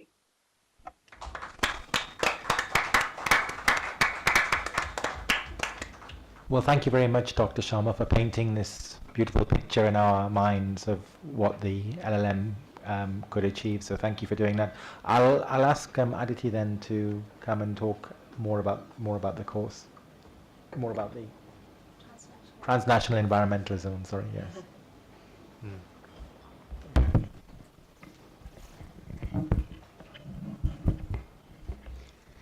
Thank you so much, Krishnendu. I would like to begin by thanking the organizers for giving me this opportunity to talk in this conference on such a topical issue. The panelists before me have already touched upon several transnational legal as well as non-legal remedies, so I wouldn't detail all of them, but I would like to focus on one such legal remedy, which is transnational climate litigation. Mr. Ritvik Datta, in his very insightful lecture yesterday, talked about two pertinent issues. Firstly, he talked about the state of climate litigation in India, and he also talked about the aspect of the politics of development in Sundarbans. So I'll pick up on that, and I will talk about two major things today. Firstly, I'll stress upon the critical redescription of the development narratives which have been popularized by the state in Sundarbans. And subsequently, I'm going to talk about the need to incorporate intersectionality in transnational legal remedies and transnational environmental litigation framework. So I'll start with the Monterrey case, slide 2. The events of this case unfolded in Peru. The case involves protests against a mining company based out of the UK, and it was carrying out mining in Peru. And this case highlights the tension between powerful mining interests and alliances of poor subsistence farmers and environmentalists. So when the protesters marched to the mine, they found armed police waiting for them, and the police were being directed by the mine's managers. After firing tear gases at the protesters, the police detained 28 people, and they were held for 3 days at this remote mine near the Ecuador border. Their hands were bound behind their backs, they were hooded, and they were beaten and whipped for 3 days. 2 of the protesters were women, and they were sexually assaulted. A further 3 protesters were shot and wounded by the police. One of the protesters who was shot was left to bleed to death at the mine site. The postmortem examination later found out that it took about 36 hours for him to die. So it must be a very painful death. And all this for protesting against environmental harm, which was caused by a UK-based mining company who was carrying out these activities in Peru. Now I'll come back to the details of this harrowing case, but I discussed the facts of this case in order to set the context for the underlying problem, that is the tension or conflict between economic development and environment. Now coming to Sundarbans, next slide. In the last 1 decade, the Indian government pushed through a series of reforms to allow more development in the Sundarbans. And Mr. Shantanu in the morning session and Mr. Datta and Meghna in yesterday's sessions highlighted how there is also a widespread flouting of environmental rules to create ecotourism, aquaculture, shrimp cultivation, etc. in this region. So I won't go into that in much detail, but I want to highlight that all this is done when Sundarbans has already faced waves of devastations because of cyclones, and everyone by now know how crucial mangroves are for this region and how they act as a buffer against cyclones and storms in a climate stressed world. And the constant undertaking of the government of such projects demonstrates how coastal areas are and have always been ruled from the top down, and the rights of the residents of Sundarbans are never reflected in law and policy. Their voices are ignored, and their suffering never actually is visibilized. Now, the main issue here is that all these activities are being promoted in the name of development, and when the outsiders like me see this through the lens of development, the consequences that the people of Sundarbans are facing due to these development activities seem to be unfortunate but inevitable.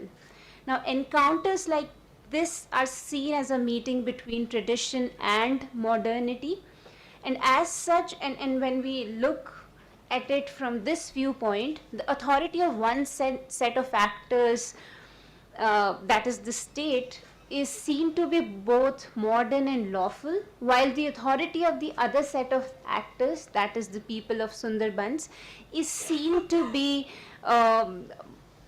underdeveloped, backward, or ignorant, right? And in all of this, what is perceived to be the lesser way of life is susceptible eventually to be washed away by the tide of history. So suppression and devastation are made to seem crucial in the concept of development. And that is what I seek to problematize through my speech today.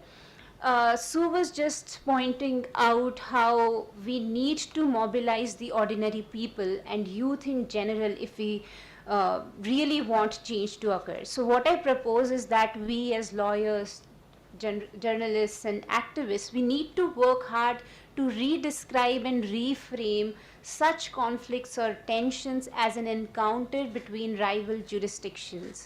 And this is and this is for the young lawyers, the young law students here. We generally assume law as a conception emanating from the state, but the reality of the globalized world is different, and that is what transnationalism teaches us.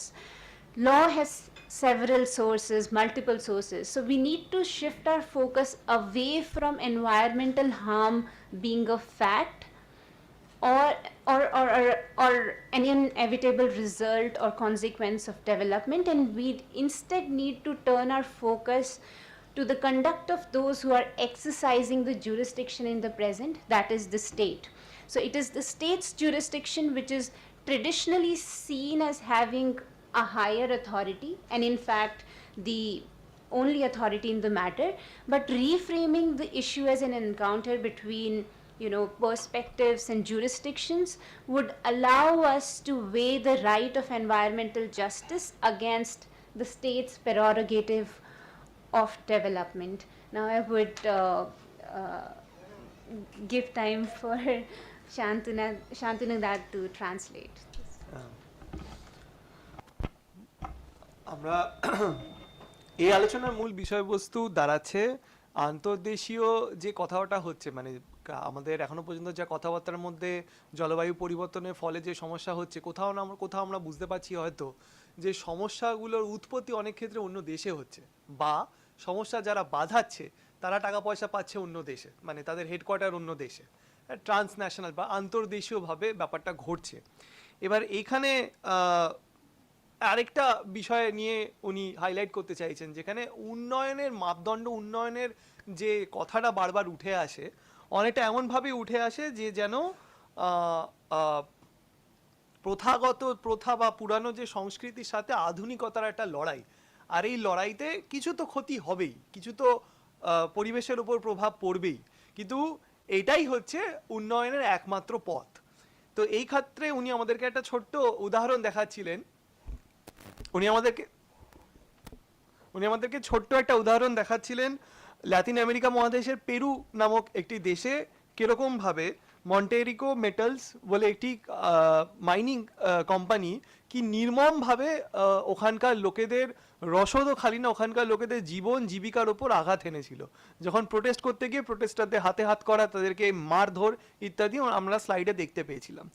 এখান থেকে উনি আনছেন এই যে এটাই হবে, এটাই চলবে, কারণ এটা তো একটা পুরানোপন্থীদের সাথে নতুনপন্থীদের লড়াই।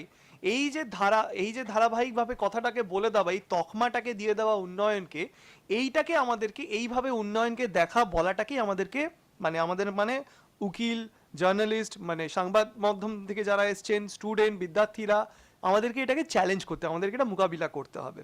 ওখানে উনি বলছেন যে আইনের একটাই উৎপত্তির জায়গা নয়, স্টেট সরকারই একমাত্র যে আইন বানায় বা আইনের ব্যাখ্যা দিয়ে দেয় বা উন্নয়নের ব্যাখ্যা দিয়ে দেয়, তা হতে পারে না। এটাকেই আমাদেরকে মোকাবিলা করতে হবে।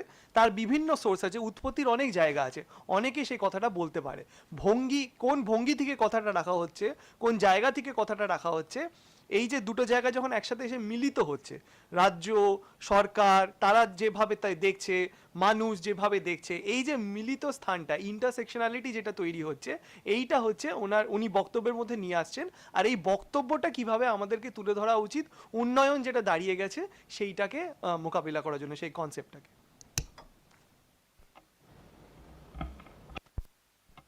Okay, coming back to the Monterico case, the lawsuit was brought before a court in London and eventually led to an out-of-court settlement. The parent company paid financial compensation to the claimants but did not admit liability. Now, settlements of this kind are quite common when it comes to transnational environmental and human rights litigations.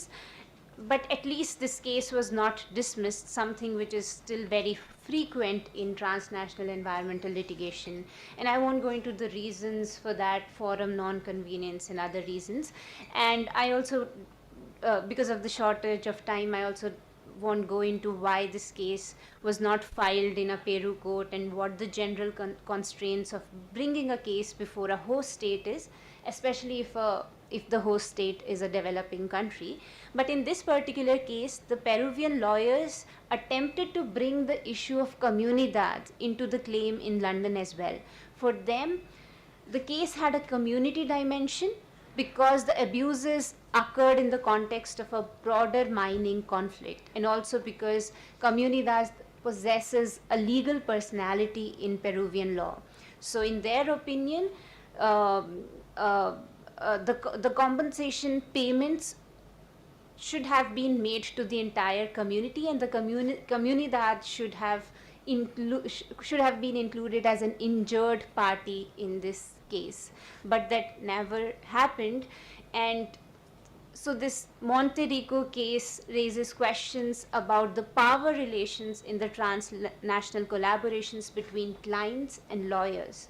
The lawyers from London were expert in environmental law and related issues, but they didn't know about the local circumstances and the Peruvian law. They didn't know what an effective remedy for the Peruvian people would look like. So when the outcome of this case was in front of them, and when this out of court settlement happened, the Peruvian human rights lawyers did not consider compensations as effective remedies to human rights violations, where peaceful protesters were killed and tortured and sexually abused. Now, access to effective remedy is a core component of the UN Guiding Principles on Business and Human Rights, but how to help the vulnerable communities have access to this effective remedy in a transnational environmental case. In order to highlight that, I think I'm a bit short on time, so I will quickly summarize this. Now, access to a more effective remedy in transnational environmental litigation can be promoted by relying on a rights-based argument. I'll stop here and let Shantananda translate. মন্টেরিকোর কেসটা দেখিয়ে যদি বোঝা যায়, ঘটনা ঘটছে Peru দেশে, ঘটনা ঘটাচ্ছে যারা, তাদের হেডকোয়ার্টার লন্ডনে। কেসটা যখন ওখানে নিয়ে আসা হয়, লন্ডনের লয়াররা যথেষ্টভাবে পরিবেশ সংক্রান্ত মামলা বিশারদ ছিল, কিন্তু তারা পেরু কিছু আইনের ব্যাপারে তারা খুব অজ্ঞ ছিল না, তাদের জানার মধ্যে ছিল না। যেরকম পেরুভিয়ান লতে, ওদের দেশের আইন ব্যবস্থার মধ্যে তারা কমিউনিটিকে বা সমুদায়ও যে একটা ব্যক্তি বিশেষ, মানে সমুদায়কে একটা আলাদা চোখে দেখা হয়। সুতরাং ক্ষতিপূরণ খালি কয়েকজনকে যাদের ক্ষতি হয়েছে খালি তাদেরকে টাকা পয়সা দিয়ে দেওয়াটাই ক্ষতিপূরণ হিসেবে তারা মনে করে না। সামুদায়িকের ক্ষতি হয়েছে, সামুদায়িককে আলাদা করে ক্ষতিপূরণ দিতে হবে, এইটা মনে করে তারা যে ন্যায়। তো এখানে যেটা হয়ে আসছে সেটা হচ্ছে যে আন্তর্দেশীয় ওকালতির কথা আমরা যখন ভাবছি, তখন আমাদেরকে এই ব্যাপারেও সংবেদনশীল হতে হবে যে আইনের সংজ্ঞা কিন্তু এক একটা জায়গায় আলাদা। এই মানে এক্সাম্পলটা এই দিয়ে এটাই তুলে ধরার চেষ্টা করছেন উনি, যে রেমিডি কি, মানে সমাধান কি একটা সমস্যার, এই কথাটা সংজ্ঞাও বদলে যায় সময় বিশেষে, কালচার বিশেষে, জায়গা বিশেষে, মানুষ সমুদায় বিশেষে। এইটা আমাদেরকে মনে রাখতে হবে যখন আমরা এই যে ক্ষতিপূরণ পাওয়া আমার একটা অধিকার, এই বড় কথাটা সংজ্ঞা বিশেষে বা জায়গা বিশেষে যখন ভাবছি, আমাদেরকে এই জিনিসগুলো নিয়ে এগোতে হবে, মাথায় রাখতে হবে। As I was saying earlier, the access to a more effective remedy would entail promoting a rights-based framework and relying on rights-based arguments. And the climate litigation in the global south is already relying on rights-based approaches, such as using the right to natural environment and the right to healthy environment as a part of human rights. But it will be too early to say that the courts in the global north have also made an environmental rights-based turn, because it is still happening gradually. Though a few courts in some cases have focused on issues of vulnerability and human rights violations, like the Urgenda and the Shell case, but those cases are few, and we are yet to see the courts in global north rely on this approach. But the important thing that I want to highlight here is that a rights-based transnational environmental litigation wouldn't suffice. So I propose incorporating intersectional consideration in the realm of transnational environmental legal litigation framework in order to address the environmental and human rights violations that affect indigenous communities, women, disabled, and other vulnerable peoples. And by applying a framework that further incorporates intersectionality both in theory and practice, so both in environmental discourse as well as in transnational environmental litigation, the identities of the vulnerable peoples will be more fully recognized, and there will be and it will open doors for richer environmental rights discourse as well as remedies for climate justice that better address the scope and nature of such rights violations. Now for the students here, I will quickly explain what the concept of intersectionality is, because I've been constantly talking about the need to add this framework of intersectionality in the transnational environmental litigation. So I won't give you a textbook definition of intersectionality, but I'll try to explain this to you through an example. Now I do my research work in Marathwada, Maharashtra, which is affected by frequent droughts due to climate change. Now, of course, both men and women of this region are affected by climate change, but it is the women who bear the greater brunt, right? Women are responsible for doing the household chores, and they are also responsible to fetch water for the entire family. So they have to walk miles in order to fetch a pot of water, right? And apart from this, when they go there, the wells are generally dry, so they risk their lives in order to descend to the bottom of wells to get just one pot of water. It also sets the vicious cycle for poverty, which affects women more than men, and it also sets the cycle for early marriages and other medical issues. The situation in the region is such that thousands and thousands of women in Marathwada have had their uterus removed. I think more than 10,000 women have been reported to have undergone hysterectomy, which is uterus removal, and it is a direct consequence of climate change. I could go on and on to explain how women are more affected due to climate change than men, but I would stop here, and I would like to further this example by also adding how not all the women are equally impacted by climate change. Now, to explain this, I'll again give you a small example. The Maharashtra government made this policy of sending water tankers to villages, and the water tankers go to the village center where the upper castes reside. So it is the upper caste women who access the water first, and till the time the scheduled caste women get a chance to access water from the water tanker, it's it's generally too late, and they don't get water from the water tanker.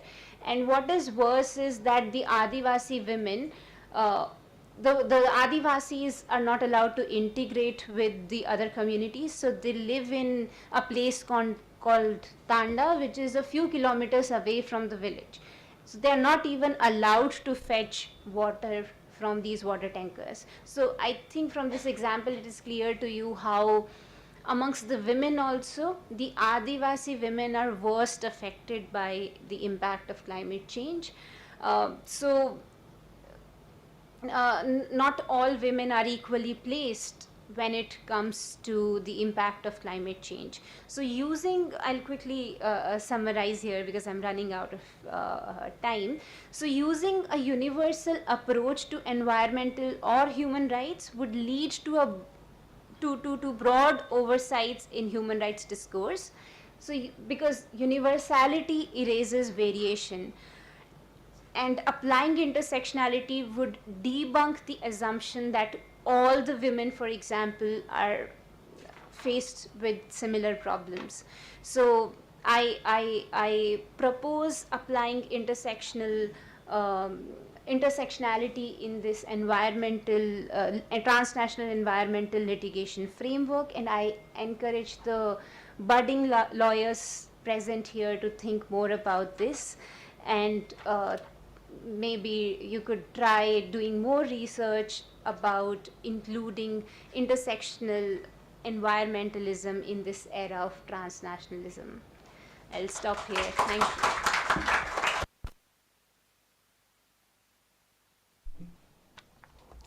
জলবায়ু পরিবর্তন নিয়ে যে মামলাপত্র আমরা দেখছি Asia বা মহাদেশে বা অন্যান্য জায়গাতেও, তাতে অধিকার মানে কোন কাঠামো কিভাবে আমরা বুঝি এই টাইপের ওকালতি বা কোর্টের কেসগুলো অধিকারের দিক দিয়ে বুঝি, সব ক্ষেত্রে তা নয়। মানে ইউরোপে যে টাইপের কেসেস হচ্ছে, অন্যান্য জায়গাতে যেসব কেসেসগুলো হয়, মামলাপত্রগুলো হয়, আমাদের দেশে বা এশিয়া মহাদেশে যেরকম অধিকার কথা নিয়ে ব্যাপারটা ওঠে সেরকমভাবে হয় না। কিন্তু আবার এটার মধ্যেও কিছু ভাবনা চিন্তা বিষয় আছে। ইন্টারসেকশনালিটি বলে একটা তত্ত্ব নিয়ে আলোচনা করার দরকার আছে। খুব সংক্ষেপে বোঝাতে হলে উনি বলতে চাইছেন যে মারাঠা বর্ডার একটা এক্সাম্পল দিলেন, প্রচণ্ড খরাপ্রবণ এলাকা, যেখানে আমরা বুঝতে পারছি যে এই খরার প্রভাবটা হচ্ছে বিশ্ব উষ্ণায়ন, জলবায়ু পরিবর্তনের ফলে, কিন্তু তার প্রভাবটা মানুষের একটা সমুদায়ের মধ্যেও সকলের ওপর সমান না, মহিলাদের ওপর পুরুষের থেকে বেশি। কিভাবে? উনি একটা উদাহরণ দিলেন যে মহিলাদেরকে বাড়ি কাজও করতে হয়, আবার দূরে গিয়ে জল নিয়ে আসতে হয় কুয়ো থেকে। এমনই সেই কষ্ট, আর এরকম একটা জায়গাতে থাকার ফলে যে অনেক ক্ষেত্রে শারীরিক কষ্ট, অপারেশন করে জরায়ু পর্যন্ত বাদ দিতে হয়েছে, এরকম একটা ভয়ঙ্কর পরিস্থিতি। উনি আবার একটু গভীরে তুলে দেখাচ্ছেন যে এই ক্ষেত্রে সকল মহিলা একই জায়গাতে নয়। ওখানেও দেখা যাচ্ছে যে সরকার যখন জলের ট্যাঙ্কার পাঠাচ্ছে, তখন সবার আগে উঁচু জাতের মহিলারা আগে ওই জলটা পাচ্ছে, তারপরে লাইন দিয়ে তপশিলি জাতির মহিলাদের সুযোগ আসছে, শিডিউল কাস্ট মহিলাদের সুযোগ আসছে সেখানে গিয়ে সেই জলটা পাওয়ার। তার আগে তাদের কোনোভাবে সামাজিক অধিকার নেই জলটা আগে পাওয়ার। এটা ভয়ঙ্কর পরিস্থিতি। কিন্তু আবার দেখুন, আদিবাসী মহিলাদের ক্ষেত্রে সেই সুযোগও নেই, সমাজের ক্ষেত্রে সেটা পুরোপুরি তারা ব্রাত্য, তারা যেতেও পারবে না জলের ট্যাঙ্কারের কাছে, তাদেরকে অন্য জায়গা থেকে জল নিয়ে আসতে হবে। তো মানে একটা সমস্যা যেটা একটা সমুদায়ের উপর সব থেকে বেশি প্রভাব ফেলছে, সেখানেও আমরা দেখছি সমানভাবে সকলকে এফেক্ট করে না, তাদের মধ্যেও আবার একটা যেন উঁচু নিচু ভাব আছে, মানে তাদের মধ্যেও গ্রেডেশন আছে বিভিন্ন স্তরে। ইভেন মহিলাদের যদিও সব থেকে বেশি প্রভাব পড়ছে, তারও বিভিন্ন স্তর আছে।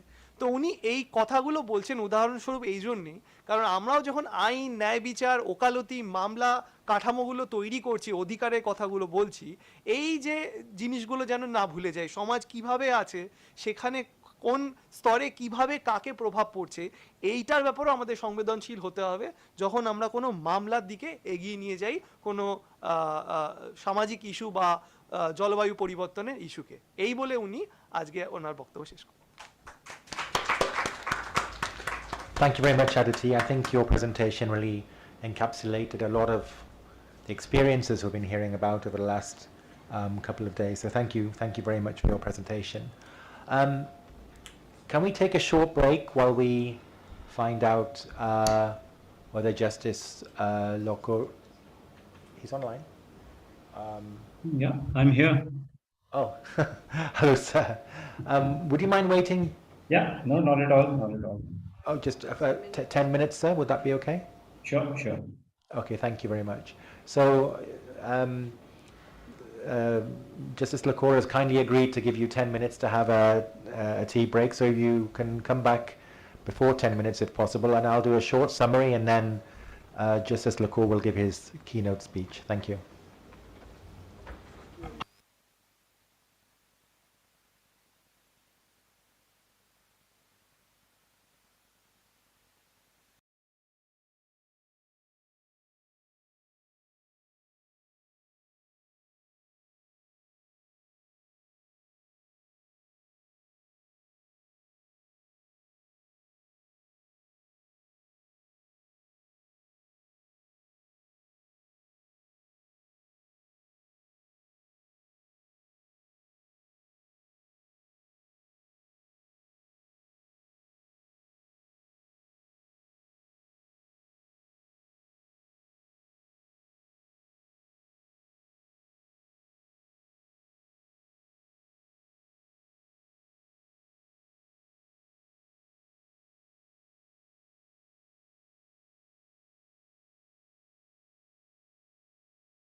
Yes, good idea. So perhaps we can just take our seats for the keynote.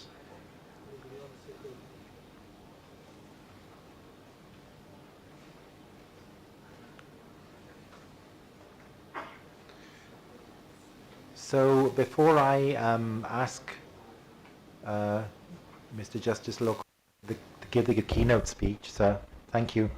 I'll just give a brief summary of, it's impossible to give a brief summary, but just a few pointers of the last 2 days of the conference for our benefit, sir, and for your benefit as well. And one of the things that I thought sometimes works in these conferences is a pictorial representation of the conference, and we don't have a pictorial representation of the conference, a cartoonist, but I thought what I'd do is just look at some of the questions that people have asked and some of the things that they've said just briefly over the past 2 days. So we began with the film on climate refugees in the session the climate refugees of the Sundarbans, and in that one thing that came out was one person saying that we've gone back 10 years, that what we hope to build for our children, because of the effects of climate change and the effects of on our livelihood, we've gone back 10 years. And then, and this is by no means complete, and then the next thing is from Dr. Bera talking about migration, the question of where will they go? You know, where will the people of the Sundarbans go in 10, 20 or 30 years' time? And then the question of posed by Mr. Balamurgan about rehabilitation, how to rehabilitate people who've suffered the indignities caused by climate change. And then from Ritviga Mitra, one of the things that she said was that the 2009 COP in Copenhagen said that there should be 100 billion from the global north in money for adaptation by the year 2020, and that an OECD report in 2019 showed that the demand had that demand or that agreement, that promise had not been met. And then that leads to the question of posed by Tapash Mondal, who's now taking a picture. How will we survive in the Sundarbans? How will the people of the Sundarbans survive where there are these pressures and where there's no money or help for adaptation? And then we go to the Tiger Widows Association, who asked the question, you know, then why is the Sundari tree dying? Yeah, what is it that we can do to stop the Sundari tree from dying? And then this morning we heard from Professor Shomik Sen about the difficulties in understanding their situations from people who are outside that community.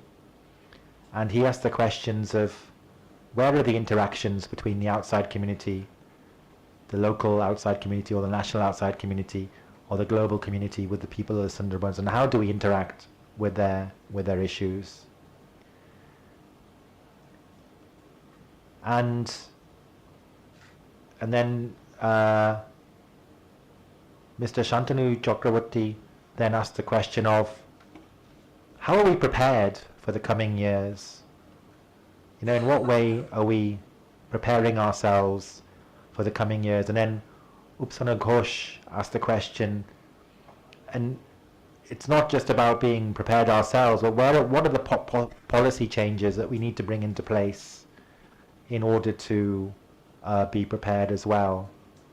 And then we had a little and this is by no means all of it, sort of flashes of invention and initiative that were shown by the participants. So the initiative in actually following people around over a period of a number of days, people they'd never met, to try and get the story by, as the initiative shown by Ishadrita Dotto, to try and get the story of the people of the Sundarbans out in that wonderful documentary.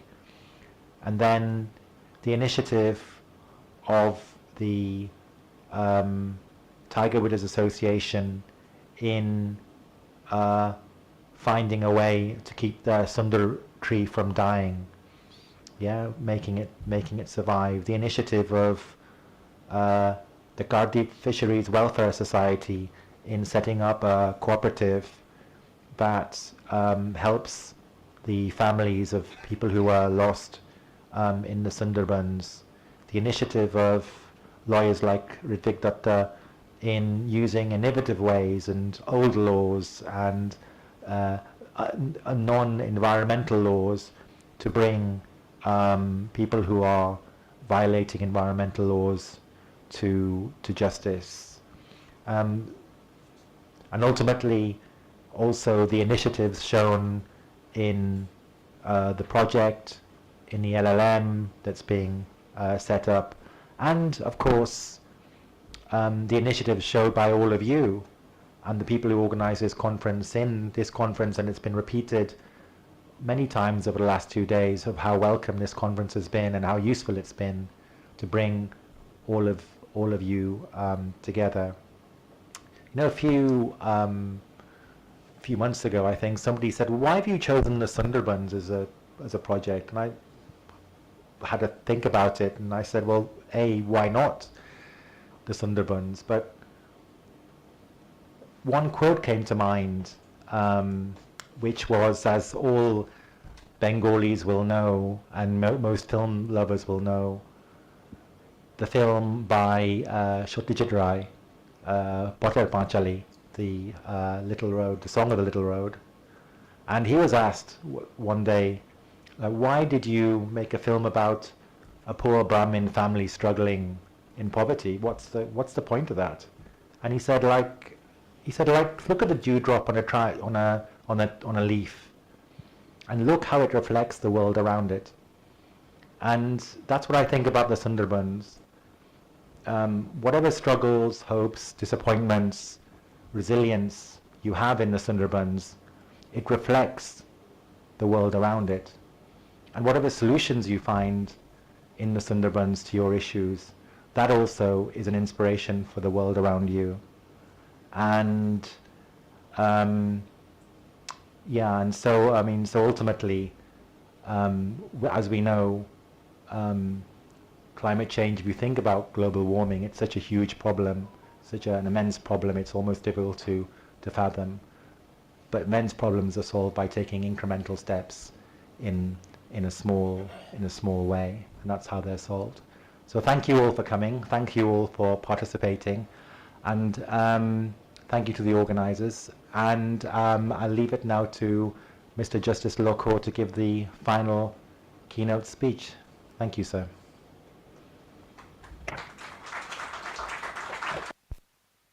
Yeah, thank you very much. Well, from the brief resume that you have given of the discussions that took place yesterday and today, I must say it must have been a very exciting and interesting discussion that has taken place, and a lot of learning from all this.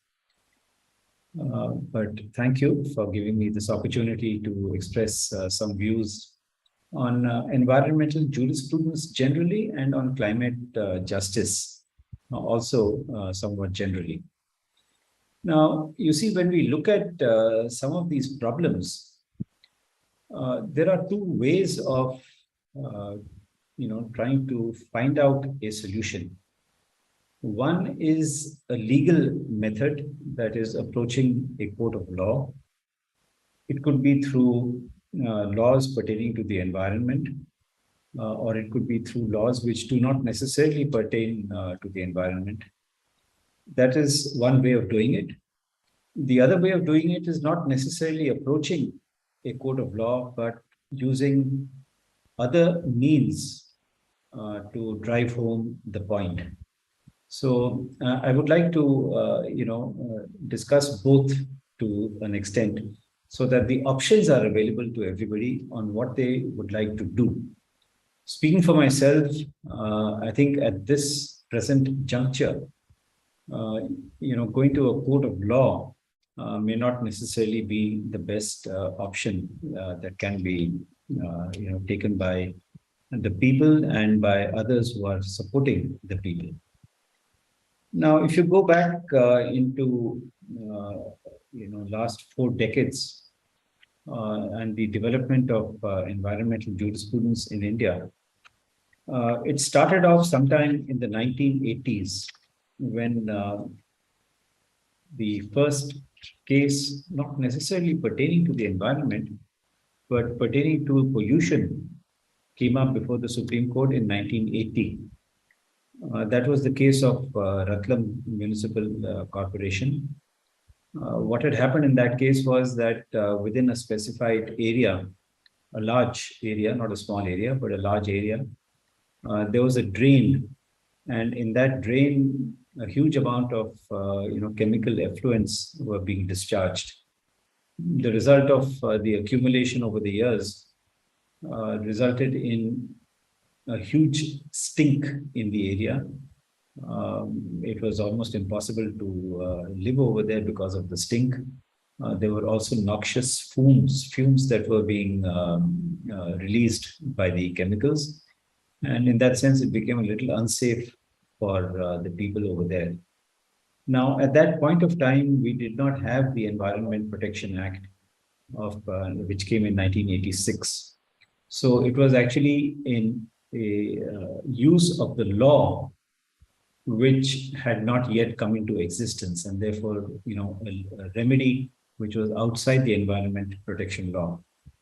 What the people over there decided to do was they invoked the provisions of Section 133 of the Criminal Procedure Code, which says that if a nuisance is caused, then orders can be passed for abatement of the nuisance.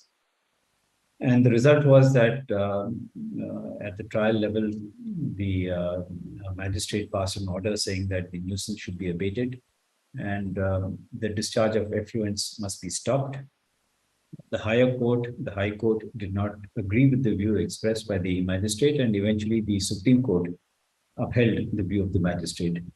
So that was a case pertaining to pollution, and in that sense pertaining to the environment, but not in relation to a law pertaining to the environment, because like I said, no such law existed at that point of time. The lessons that we learn from that judgment, I think, are very important, and which can help us, to try and resolve some of the issues facing the Sundarbans and maybe others as well. One is to look for a solution outside the legal framework, not necessarily the environment law, but it could be the Indian Penal Code, it could be the Criminal Procedure Code, it could be some other law. Second, the involvement of the people as a group in the justicing process. Now, it's all right for one individual to come and say that, listen, the stink is causing a problem. I'm not able to breathe. I'm not comfortable with all these noxious fumes. But it's a different thing for a large group to come to the court and say that, well, there is a problem which is affecting not only a handful of people, but it's affecting a large group of people. So that is, in my view, the second lesson that we can learn from the Ratlam Municipal Corporation case. The third lesson, and which flows out of the judgment of the Supreme Court, is that financial inability cannot be an excuse that can be taken up by the state or by any authority to say that, well, we don't have the finances, what can we do about it? Well, you have to find the finances. Why do you have to find the finances? The Supreme Court says that decency and dignity are non-negotiable aspects of human rights, and they are a first charge on local self-governing bodies. So you have been appointed, or you have been elected as a body to govern the people, and as a part of your responsibility and your duty, you have to find the means and the methods to try and abate any nuisance that is caused either in terms of pollution or in terms of environment. So these are the three, very important lessons which can be utilized. I will come to the issue of self-governing bodies a little later because it is very important in these days. But really, these are the some lessons that I think we can make use of. The second decision, also again prior to the enactment of the Environment Protection Act, is the case of Rural Litigation Entitlement Kendra. The first major order came in 1985 and the second one came in 1988. Briefly, the facts of this case were that in the Mussoorie Hills, there was a huge amount of limestone quarrying that was going on. And because of the quarrying activity, there was a lot of limestone dust, limestone flakes that were being released. And they would, go down to Dehradun, which was virtually at the foothills of the Mussoorie Hills. And the air in Dehradun became polluted. And at that point of time, an NGO, Rural Litigation Entitlement Kendra, RLEK, they sent a letter to the Supreme Court. Again, non-legal sort of remedy. They sent a letter to the Supreme Court and said that, well, this is what is happening. And can you do something about it? The Supreme Court took up the cause, and the eventual result was that quarrying of limestone in the Mussoorie Hills was prohibited. It took time. It was done gradually, but the final result was that the mining activity stopped. The lessons that can be learned from this decision are two, which I think are important. One is it is necessary to have the full and correct facts about what is going on. It is no point in saying that, well, this is what has happened or this is what is likely to happen. That is what has happened. You have to be specific. You have to know and be able to document what exactly is happening. And it is for this reason that during the course of hearing, the Supreme Court appointed two committees. One was a committee called the Bhargav Committee, and later the report of the Bhargav Committee was accepted. It's not that it was rejected. And later another committee was constituted by the Supreme Court called the Bandopadhyay Committee. The report of that committee was also accepted. Now, these two committees were the ones that gave the full facts to the Supreme Court. They gave the correct facts to the Supreme Court, and that enabled the Supreme Court to take a decision and ultimately lead to prohibiting the mining. So that is an important lesson that I think we need to learn and to make use of. The second important lesson, and it was valid at that point of time, but it has been expanded over the years, is that you have to find a balance, sustainable development. You have to find a balance between the environment or the ecology and at that point of time, industry, because it was the limestone mining that was going on. So you have to find a balance between industry. And well, in this particular case, the Supreme Court felt that there was absolutely no justification for mining, and therefore they prohibited it. And the industry had to be closed down. It took time, like I said, a couple of years, but that gave enough occasion for the industry to find alternative employment for the workers. This has now been expanded, as we have seen in Sundarbans. to include not only industry or livelihood, but a variety of other factors as well. The third case, again, 1986, was that of the oleum gas leak case. This came immediately, not immediately, but about a year after the Bhopal gas tragedy. Oleum gas had leaked in Delhi, in one part of Delhi, the northern part of Delhi. And there was a panic because of the fact that earlier there had been a gas leak, MIC gas had leaked in Bhopal, resulting in untold misery, death, and so on. So there was general panic that what is going to happen with the oleum gas. Fortunately, nothing happened. There were one or two persons who were hospitalized, but they got treatment and they came out of it. There were no deaths, there were no serious injuries. But the principle laid down by the Supreme Court, and which has been followed again over time in several cases, is that of absolute liability. When you do something which is hazardous, you are absolutely liable for that. It's an expansion of the principle of strict liability. And it says that, well, you take a call. If you want to go ahead and do it, you will be liable if something goes wrong. Don't say that, well, I got all the permissions and so on and so forth.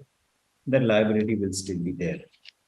So these are, some of the principles which were laid down by the Supreme Court before the Environment Protection Act came, and from which we can draw several lessons, some of which I have outlined, and how we can use them for our present day purposes. The 1990s, saw the stabilization, if I may use that expression, of environmental jurisprudence. That's when our courts began to accept principles that were accepted by other parts of the world. For example, the principle of sustainable development, I had mentioned that had already been accepted by the courts. That is one of them. The courts also accepted the polluter pays principle. That happened in a case where, again, there was a discharge of chemicals in a village in Rajasthan, which was impacting not only the people residing over there, it was impacting the water adversely, it was impacting the cattle, it was impacting the plants. So you see, from industry, looking after industry, we have gone into cattle, plants, humans, water. This is the kind of development that was taking place. The polluter pays principle was also applied in another case of Vellore citizens, where again, it was a case of discharge of effluents in tanneries, untreated effluents in tanneries. So the courts said, the Supreme Court said, that if you are going to pollute the environment, you better pay for it. These are remedial steps. You are the ones who have done it. It's, in a sense, an expansion of the absolute liability principle, but here it was not a hazardous industry in that sense. But you have caused the pollution, please pay for remedying the situation. The precautionary principle was also accepted by the Supreme Court, again in this Vellore Citizens Forum case, but also in another case of MC Mehta, where construction was going on pretty close to Delhi in Faridabad and in the area near Faridabad, Badkal Lake and Surajkund. The construction of multi-story buildings was causing a problem in the lake. The water was getting depleted, construction material was getting thrown into the lake. And ultimately the Supreme Court said that, well, you have to be sure that you don't do this. And they prohibited construction within, I think, if I remember correctly, it was about 500 meters or 1 kilometer from the lake. And that is what, in a sense, saved both these lakes from dying. So that was a precautionary measure that was taken by the courts, that you as the executive are responsible for taking these precautions to ensure that the environment is not damaged. Intergenerational equity was also employed by the Supreme Court again in the 1990s in couple of more cases, but there was no definition of what is the meaning of intergenerational equity. We now understand it to mean that it's not that we own everything for this generation, but also the next generation is entitled to the same resources, the same facilities, and so on. But again, intergenerational equity was accepted by the Supreme Court. Public trust doctrine was also accepted by the Supreme Court. This happened in a case where the then environment minister, ironically, the environment minister, actually diverted the river Byas so that it would flow close to his resort, a resort which he owned, and that would attract more tourists and so on. The Supreme Court said that, listen, the river doesn't belong to you. You know, you may be the environment minister, but the river doesn't belong to you. It belongs to the people of the country. And you can't divert the river for your own benefit. If you are permitted to do that, well, then anybody can say that whatever is, what belongs to the people can be utilized by some person who has money power or muscle power or some kind of authority. And they invoked the public trust doctrine going back to, ancient Rome, and said that it cannot be done. You cannot use this for private and commercial purposes. Similarly, in another case, the Supreme Court said that you can't divert a park meant for the people into a parking lot, so that persons who are coming to a mall or coming to a shopping complex, can find it easy to park their vehicles. We will not permit this.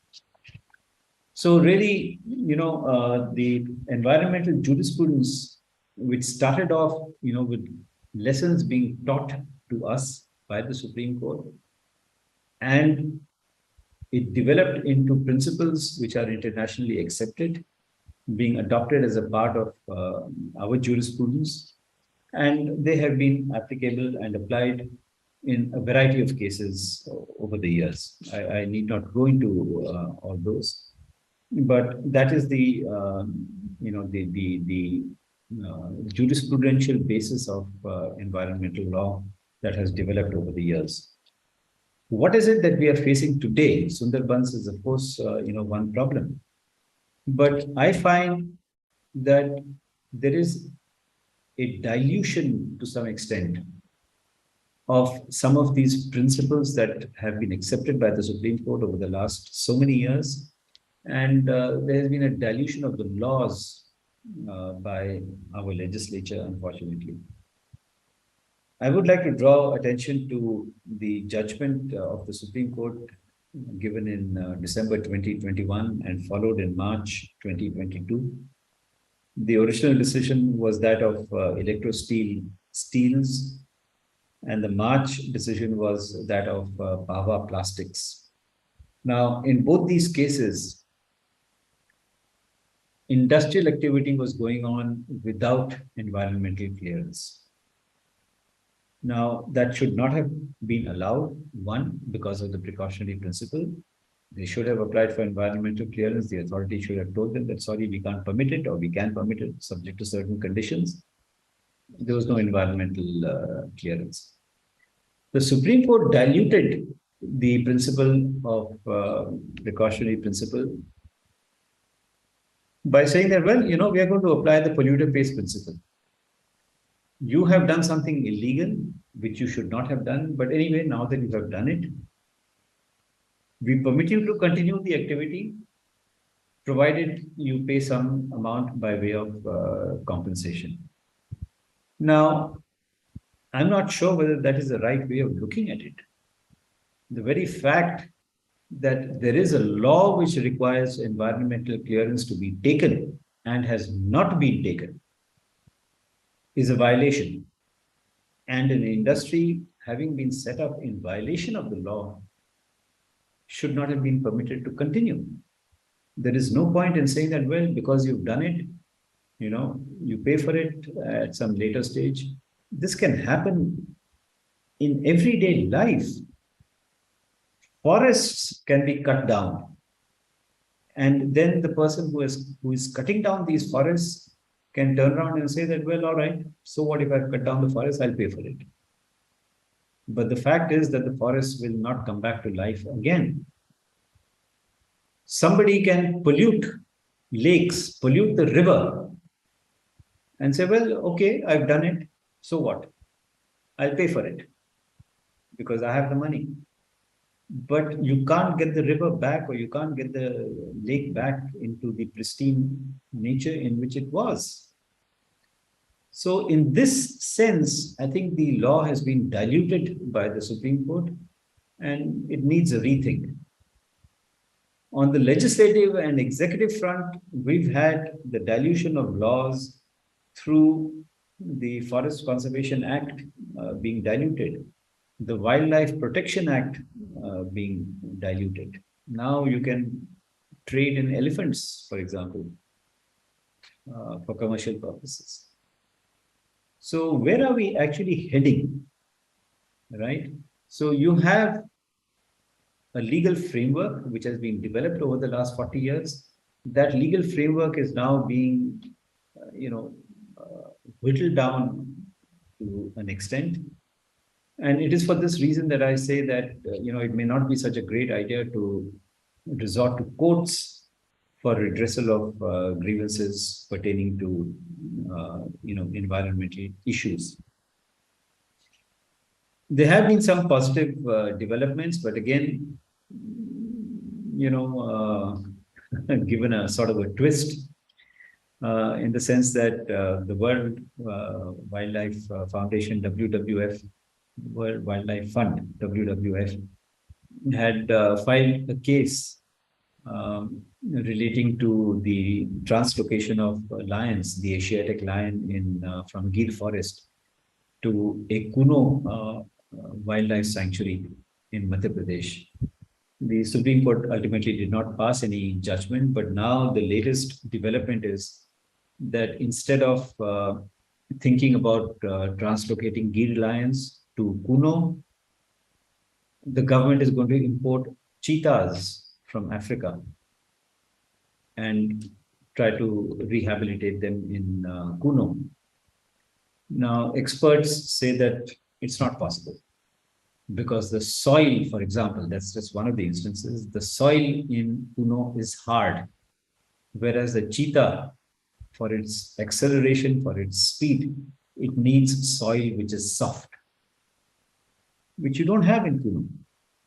Can you identify a place which you feel is good for a lion, and instead of bringing a lion, you say, well, I'm going to bring a cheetah over there? Are the two same? Is their habitat the same? Is the food that is available to them the same? These are issues which are arising on a daily basis. You have the rights of nature. Some courts have taken up upon themselves to declare, and the Supreme Court of Ecuador has also done that. In India, we've had the Uttarakhand High Court declare the Ganga as a living entity, declare the Yamuna as a living entity. In Bangladesh, you had the river Turago as declared as a living entity. So, there is this sort of an ambivalence that is pervading environmental jurisprudence. But today, we are looking at issues of climate justice, which is, I think, playing havoc, not only in India, but across the world. You have wildfires, you have abnormally high temperatures, you have droughts. 72 out of 75 districts in Uttar Pradesh are facing a drought. You have floods in parts of Maharashtra. You have problems in the Northeast. You have problems in Bengal. You have problems which are affecting not only humans, but also animals. also plants, also food. So we are now, shifting because of climate change. We are now shifting from what the Supreme Court was deciding 40 years ago about the rights of industry, the rights of workmen, into the rights of the people, the rights of living beings who are impacted, whether they are plants, whether they are animals, whether they are butterflies, whether they are birds, whether they are cattle, whether they are agricultural fields. We are looking at a very, very large problem which is being caused by climate change.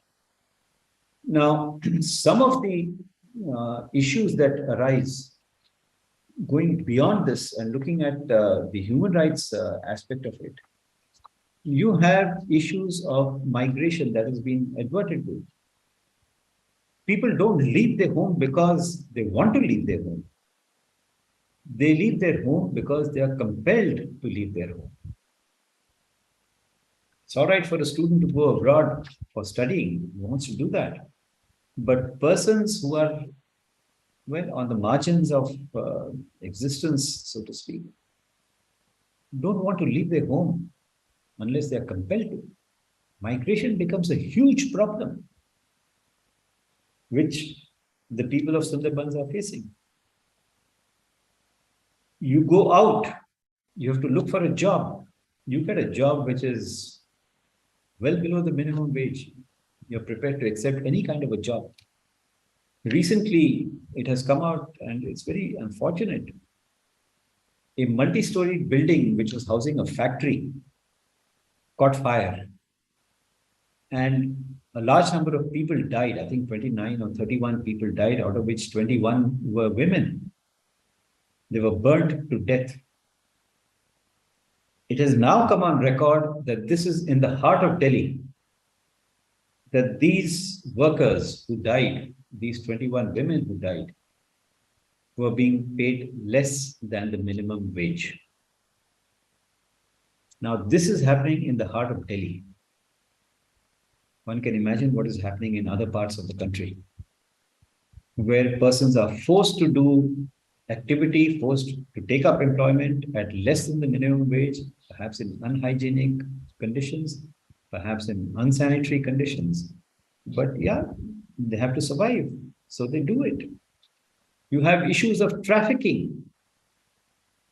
If you remember the earthquake in Nepal, the result was trafficking, because people had to earn money to survive.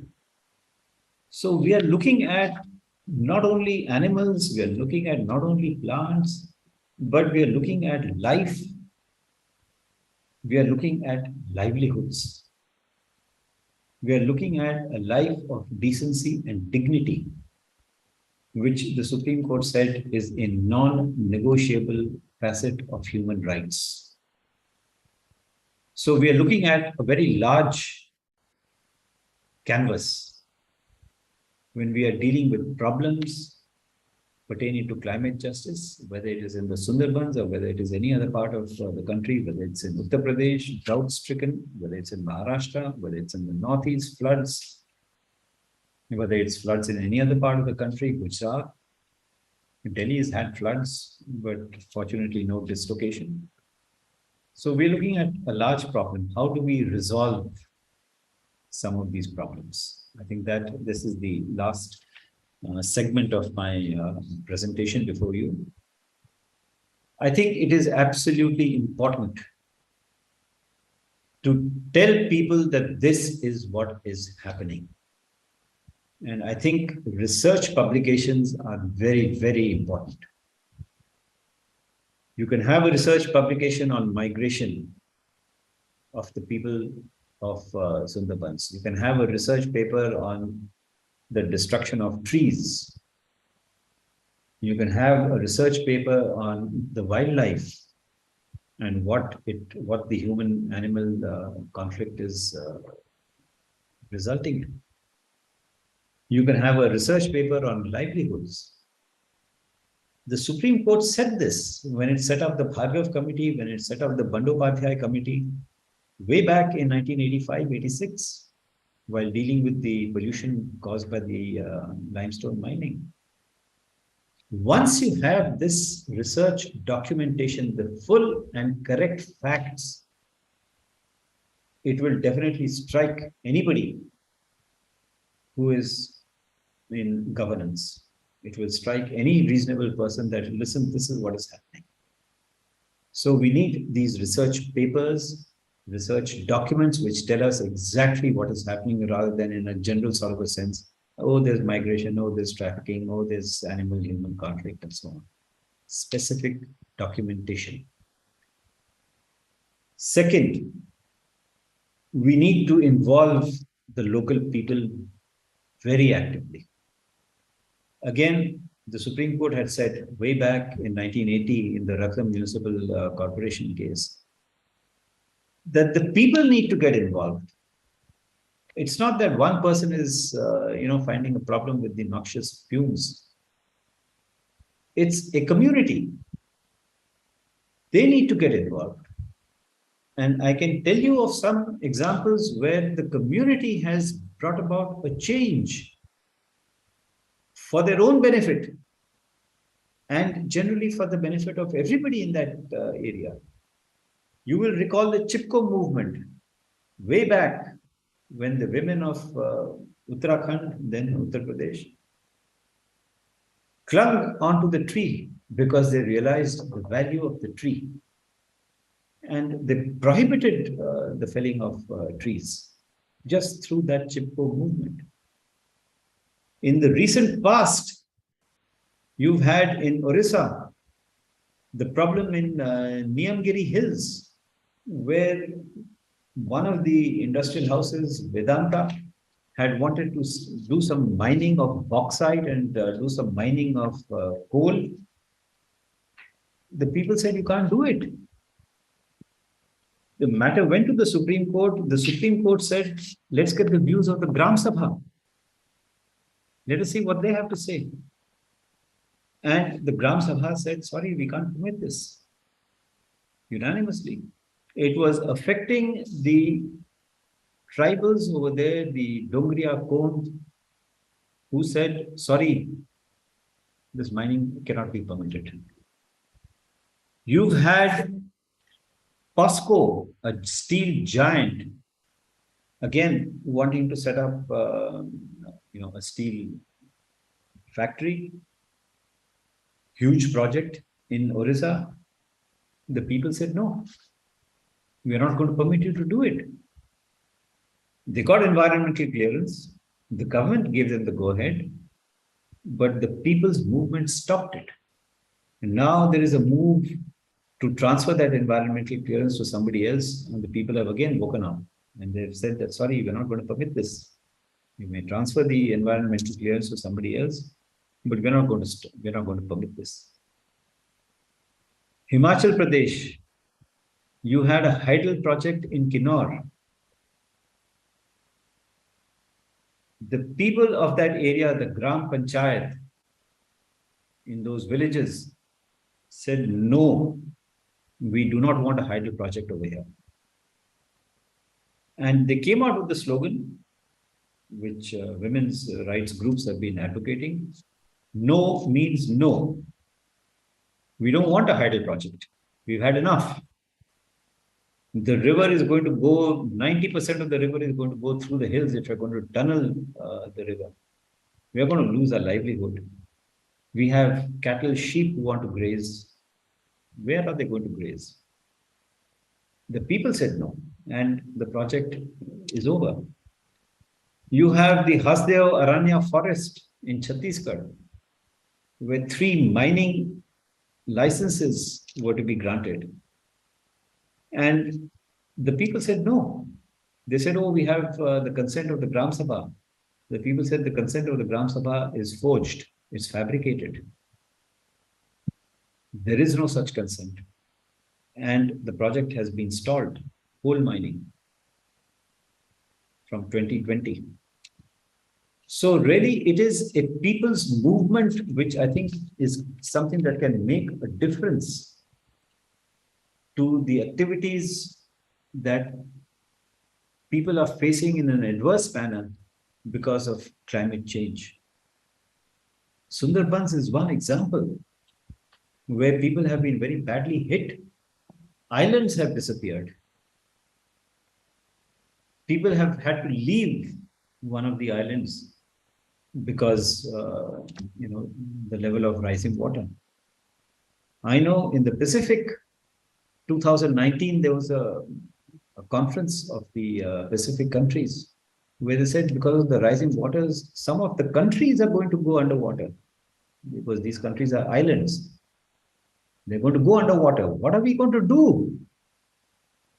Australia said, all right, we can translocate some people.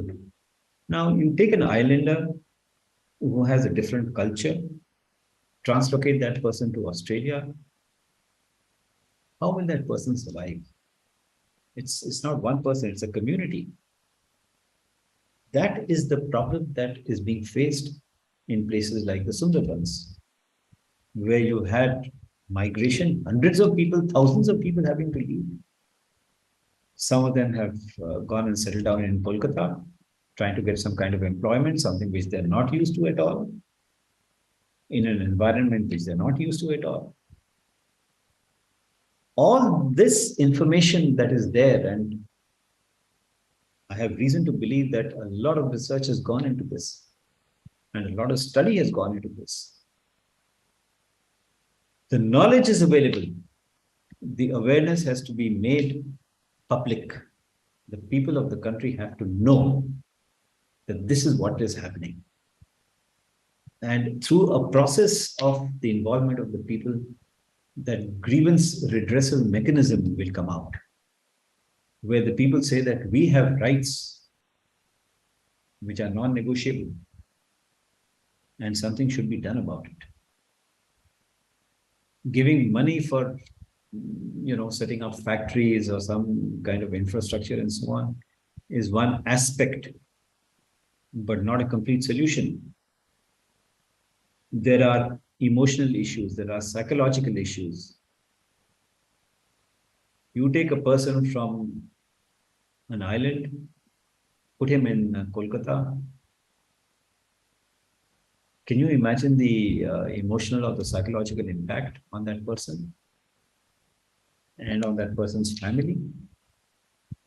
A completely strange environment. So it's not only physical, there's a lot that's going on in the minds of people, which also we have to address, apart from a whole gamut of issues. So I think, you've done an excellent job, and I hope you will continue to do that excellent job, and will make a difference to the people of the Sundarbans, and through you to the people of several other places which are facing the adverse impact of climate change. Thank you very much, and all the best.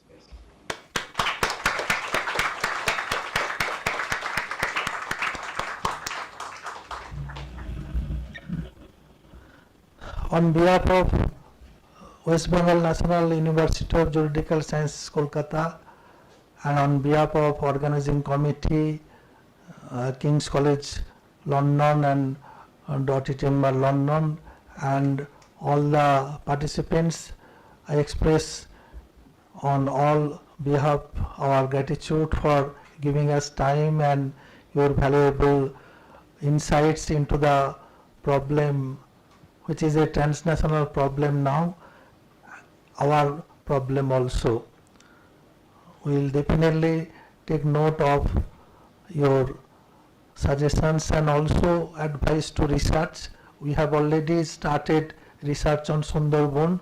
We will definitely come out with some of our observations, facts and suggestions to hand over to the people and to the country, and also international audience and researchers on Sundarban.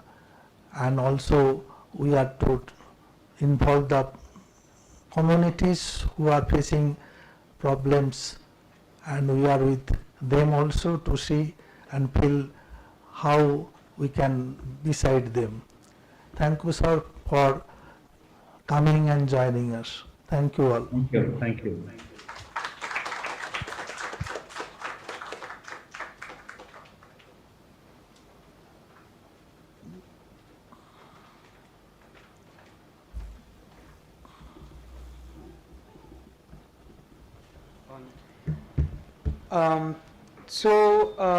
My name is Sushovan Patnaik, and I am the convener of the Legal Aid Society. And I would like to thank Justice Lokur so much for his amazing keynote address. And I would also like to thank the Vice Chancellor, sir, for joining us here tonight for the conclusion of this two-day international conference on climate justice in the Sundarbans. I just want to speak 1 minute about the NUJS Legal Aid Society, who have put together this organization along with partnership with the King's College London Legal Clinic and Doughty Street Chambers. In 1979, in Hussain Ara Khatun versus the state of Bihar, Justice P.N. Bhagwati had written for the Supreme Court of India and had observed that fairness under Article 21 of the Constitution is impaired if free legal aid is denied to the vulnerable under trials languishing in jails, and along with that is denied rational justice. The NUJS Legal Aid Society, through its three-pronged framework of the clinic outreach programs and policy research projects, has strived to live by this principle and the principles of the Indian Constitution. Our clinic is based out of room 009 of this particular building, which is the Dr. Ambedkar Bhavan, 12 LB Block, Sector 3, Salt Lake, Kolkata. And we provide pro bono legal services through an empanelment of lawyers who work with us. Our outreach team strives to connect to stakeholder communities through drives aimed at raising legal awareness and human rights assistance. And then we have a research team which engages with pertinent policy dilemmas affecting underprivileged communities. Whether law has any other purpose than manifesting empathy, love, and social justice are questions we have consistently asked ourselves over the last 15 years. And the main reason we have asked this question is because of the person after whose name this particular building is named, which is Baba Sahib Ambedkar. Law universities and national law universities today have a tendency to be sort of disconnected from the greater cause, one might say. And the greater cause is perhaps something that was to be designed along Baba Sahib Ambedkar's vision of making law an instrument that reaches the marginalized communities.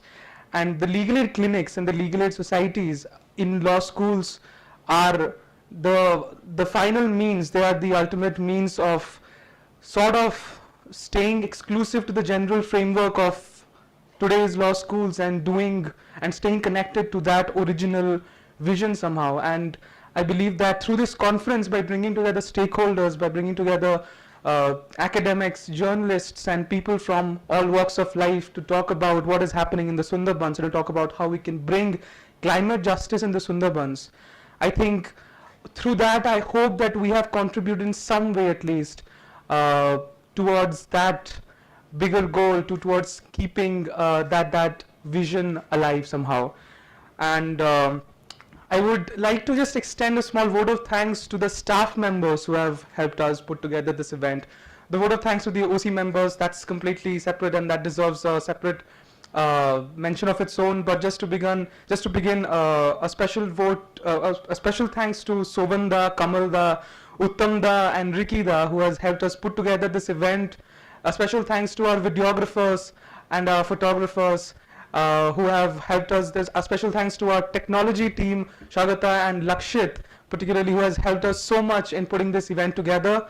And I would just like to hand over the podium to Ms. Sue Willman, who can just extend a vote of thanks to our organizing committee members. Thank you so much.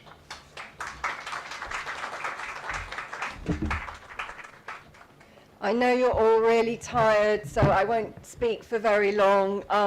I just wanted to thank NUJS for such a warm welcome, to the VC for paying all the bills to get us here, and such fantastic food, for Ankita, who's done such a great job of keeping us all in order. To my research assistant, Aparna, who's based at King's, who's been doing a lot of work behind the scenes. To Krishnendu, he seems to have a lot of friends that he meets on planes, some of whom have been the speakers, and to Meghna, who has helped us. But most of all, I wanted to thank the students. What you don't know is that at 9:30, 10 o'clock at night, some of these students have been meeting with us by Zoom after their internships to plan this conference, and I have been throwing questions and demands at them to make all this happen. So particularly I wanted to thank Sushavan, Taposh, Sanjula, Dev and Simran, who include some of the officers of the LAS. They've been there late at night, sending lots of emails to people, inviting you all and making it happen. But I think I wanted to name all of the students from the Legal Aid Society, because I know that each of you have been involved in making sure that this event has been so fantastic. I was very worried about how it was going to be before I came, and it has really exceeded all expectations. So please can you stand up as I call your names out, and if I pronounce it wrongly, it's not, I'm going to blame it on the person who did the handwriting, not on my accent. So Sushavan, Taposh, Sanjula, Simran Songkar, Simran Upapadhyaya, Dev, Alopan, Shariul, Rongin, Swagata. I know some of the people are so tired they've left, but those who are here, please stand up. Chaitanya, Malara, Vanshika, Debashi, Malamitra, Soham, Otri, Obin, Anushka, Aryan Jain, Karishna, Shyamtak, Lakshit, Kushi, Tanish, Nadia, Ria, Priyanshu, Asra, and Shondip. Thank you and well done. And last but not least, let's thank the community members who've come from the Sundarbans, the people who are working with them. The work you do is amazing. Thank you. Let's keep in touch and carry on doing this important work.